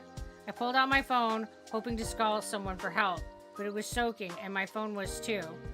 I was able to turn it on. I didn't have much battery left. I used it to call Croven. He didn't pick up. Ugh. And then my phone died. I tried to start it again, but it was no use. No matter how hard I tried, it wouldn't start. I was stuck. Well, there was only one way home, so I began walking. Oh my God, this is so not cool. We're out in the middle of frickin' nowhere. If I remembered correctly, we drove straight here along the path. There were no forks or turns in the road, so as long as I kept walking down this path, I would eventually make it back, right? I was starving. I was so hungry, it was making me sick. I felt as if I would topple over and faint. But my aching legs continued to carry me. As long as I didn't tell them to stop, then they wouldn't. They brought me all the way back to the city. It was night now. I didn't feel that long driving here, but walking felt like an eternity. But as if I was being given one blessing today, I caught the last bus home. I say home, even though Croven told me not to come back. But I had nowhere else to go. Being able to rest my feet on the bus felt like heaven. And having to get back off to make the rest of the trek to the cabin felt like hell. I was so tired, just wanted to pass out. But I was so close, I couldn't give up now. Just a bit more. And before I knew it, I was back before the door. And before I could even knock, he answered. Well, maybe answered isn't the right word. He was on his way out. I don't know where, the last bus just left. But he was heading out somewhere, and he ran into me. I'm so sorry. I should have listened to you. You were right. You were completely right. Twyla's a monster. I wish I never ever met her. I'm so sorry, Croven. I'm so sorry. Please, please forgive me. I'll never doubt you again. He was still for what felt like forever. I didn't know how he was going to react, but I was just thankful for the way that he did. All right, come on. You know, I don't like having you cry on me. He patted my back reassuringly. It's not your fault, all right? It was me who fucked up. I'm really sorry for yelling at you and all. I just got really worked up. I mean, you know how it is, right? With our families being not around right now. We're all the other has right now, yeah? So seeing you with someone I can't stand just I'm sorry, Mars. I should have been more chill. Maybe if we spent more time together, we would have, you would have spent so much more time with her. Are you still crying? Look, alright. Tell you what. I won't go out tonight. You can just stay home and chill out, you and me. Does that make you feel better? It did. Alright. He's redeeming himself. I mean, he was really being toxic before, but this is a good response. He's being good now. Once I had calmed down enough, Kroven let me go.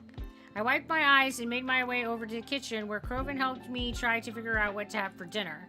We didn't have much in the house currently, but we managed to scrounge something up. And as I ate, Kroven sat and talked with me. Just went on and on about what was happening in his life or what his friends had been up to lately. I didn't mind at all. It felt just like before everything. Before Twala, before my parents, before aunt and uncle. It felt like things were just nice. Different, but nice. Kroven? Yeah, Mars? You know I love you, right? Wag! Don't get all cheesy on me like that. What? I was just reminding you. Yeah, whatever. Okay. Love you too. Alright. At least he did it. At least he said the right answer. After we ate, we hung out for a little while more downstairs. But I think it was apparent we were both pretty tired, so eventually we retreated to our rooms. I plugged my phone into the charger and waited for it to turn back on. When it did, I considered messaging my mysterious number, but I was way too tired, even if I had been messaging them at late times before. Speaking of the time, it had gotten much later than I thought. Even Kroven, who usually stayed up all night, was snoring away in his room. It seemed to me like he passed out the minute his head hit the pillow. Honestly, I felt like that I might do the same. But despite how late it was and how tired I felt, I didn't want to sleep just yet, not without taking a shower first. The lake water that had dried onto my clothes and skin from earlier felt disgusting. And even though I had probably become used to it, I could only imagine I didn't smell pleasant. I opened my drawers and got out a fresh pair of pajamas. I was about to make my way to the bathroom and shower when I heard a scream. Kroven's scream. It sounded like he was yelling in pain. Kroven? What happened? I yelled. There was no answer. I rushed into his bedroom, swung the door open, and then the answer presented itself. Oh, shit. There stood Twala, sledgehammer in hand. What? I had no idea how she got in or how she found us, but she was here now, standing over Kroven, who was clutching his ankle in pain. Did she smash it?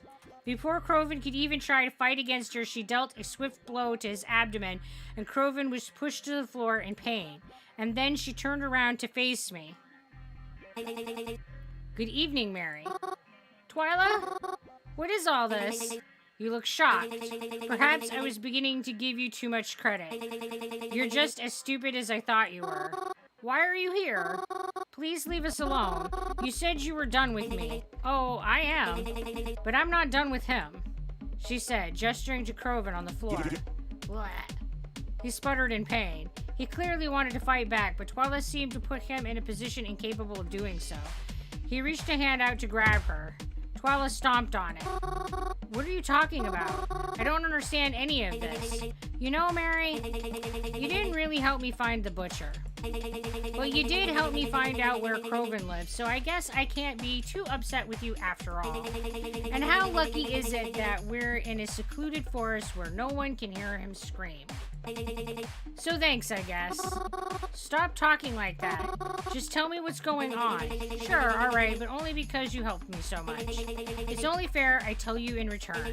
And I'm a fair person, aren't I? I won't go too deep into it, and I don't want to overstay my welcome, but let's just say Kroven and I have been enemies for a while. But you already knew that, right? Well, as far as things you don't know, you probably don't know Kroven as well as you thought you did. Shut up, Kroven said from his spot on the floor. You don't need to tell her any of this shit. Oh, but don't I? She asked after all. Anyways, like I was saying, we went to the lake today, right?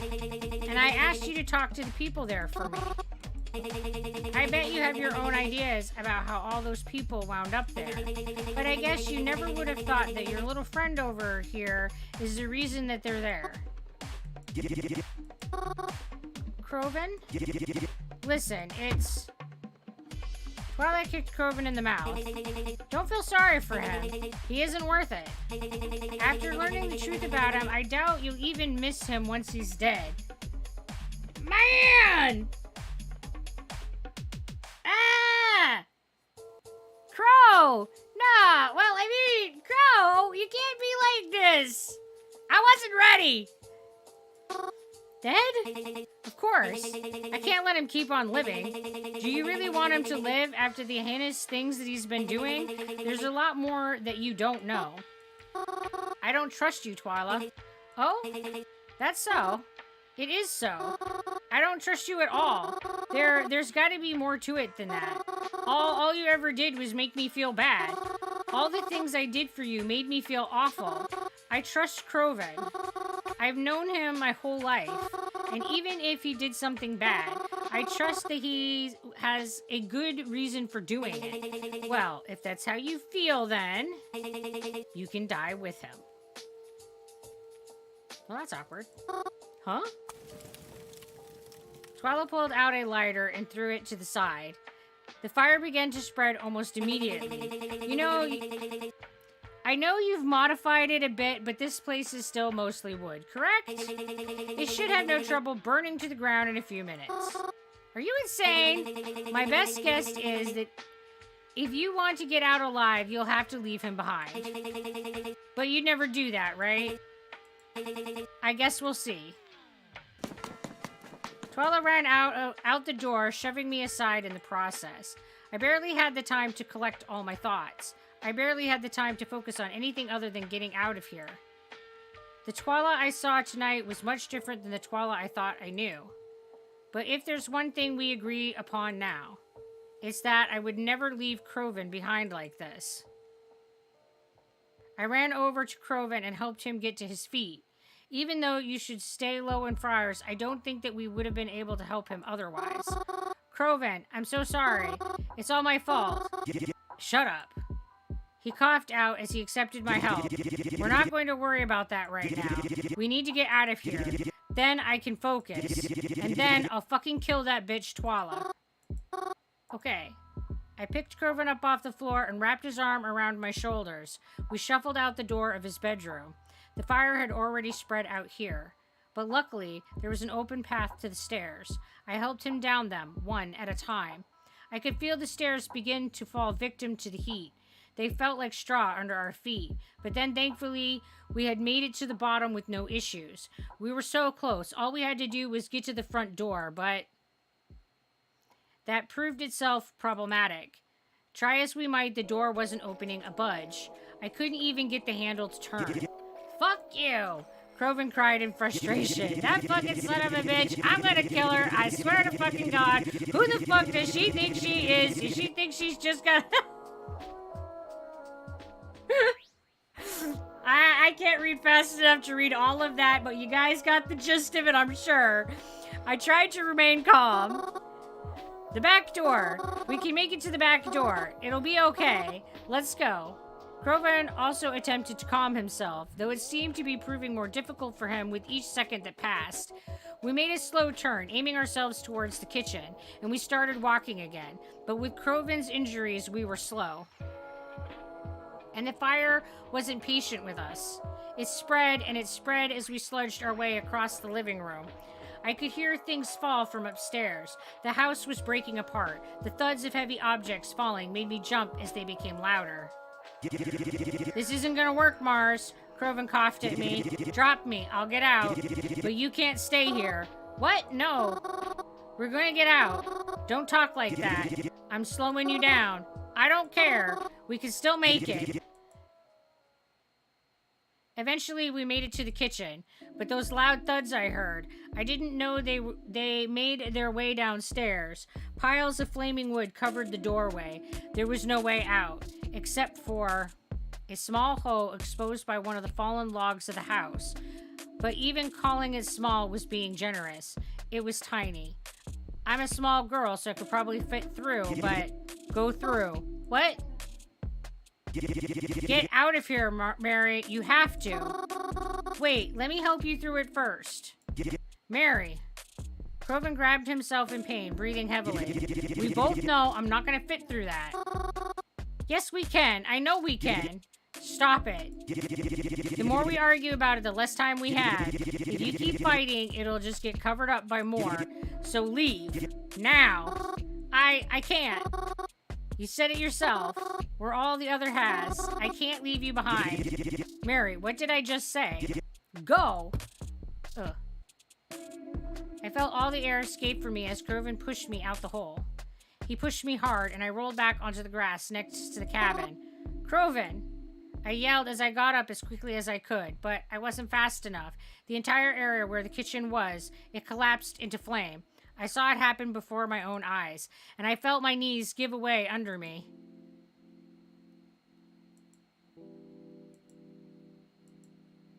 This can't be real, can it? This is just another bad dream? And I'll wake up? I have to wake up, because he can't... This... Oh, please. Let it be a dream. I can't possibly without him. It's all my fault. It's all my fault. If I had listened to him, if I had never agreed to, if I trusted him instead of... I mean, it sounds like this might be all his fault. But I'm just saying.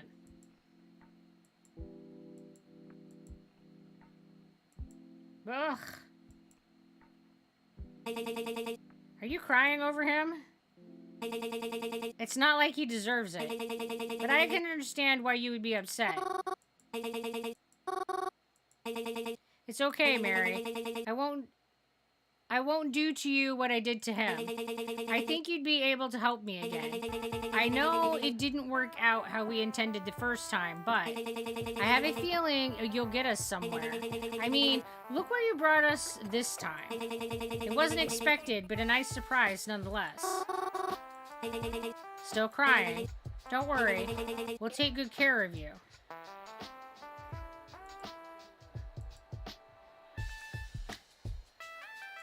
I don't want you to take good care of me. That was a while ago.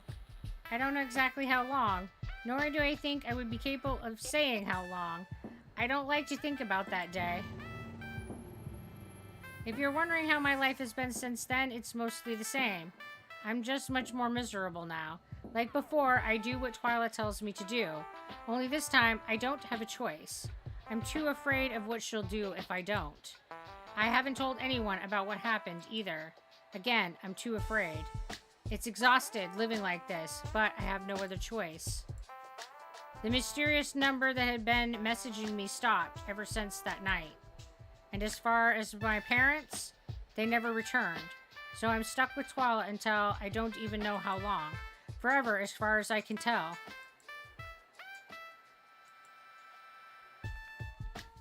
Do I have some times to myself, though? Like right now, and I'm on my way to spend it the same way I always do.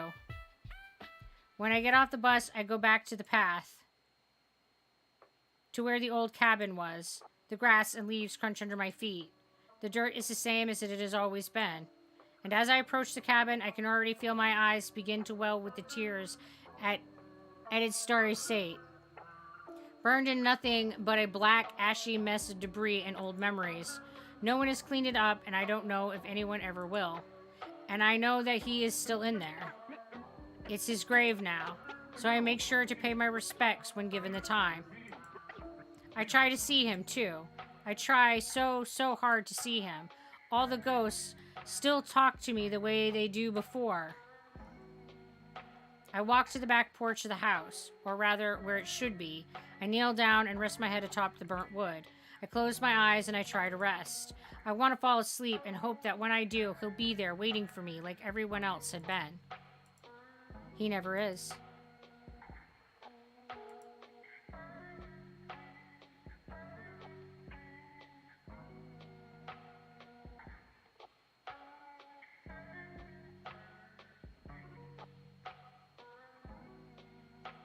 Congratulations!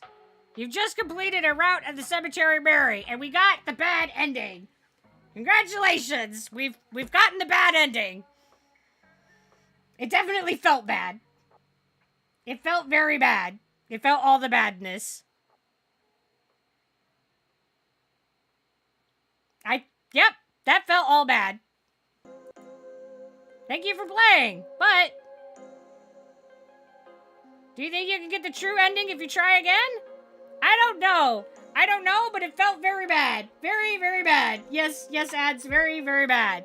I don't think there was anything good in that at all. Nope, that did not feel good in any way. Alright, so there was that. Alright, guys. That's all we got today. All the badness. That's what we got. Boy. Oh my goodness.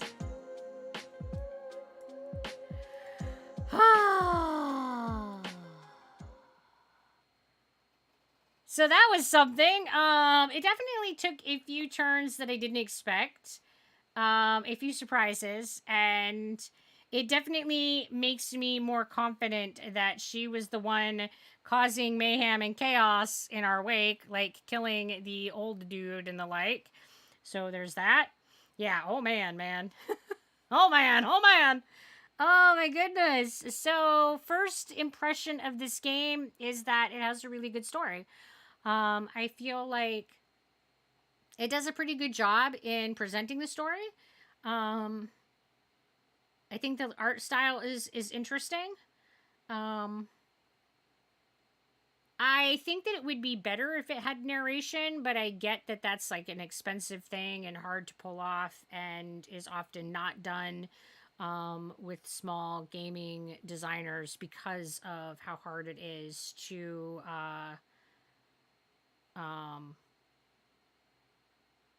do voice acting. So there's that. Like I get why that isn't a thing. This is like trying to date that green guy. It really is. It is absolutely like trying to get our vampire prince. It's well, she likes tea. Tea is good stuff. Hey there, Ivan, how you doing? We got the bad ending. That's what we got.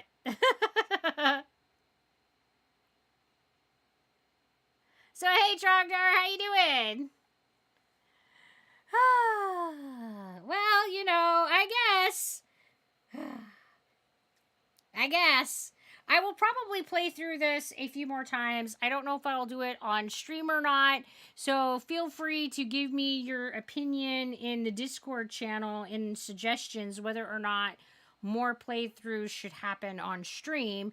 Because this is definitely one of those games that I feel like has lots of other possibilities for it. So, yeah. Let me know what you think. So, we're going to start by saying goodnight to YouTube. Thank you guys for coming and hanging out with us. I hope that you guys have a fabulous weekend. And until we can hang out again, YouTube, take care of yourselves.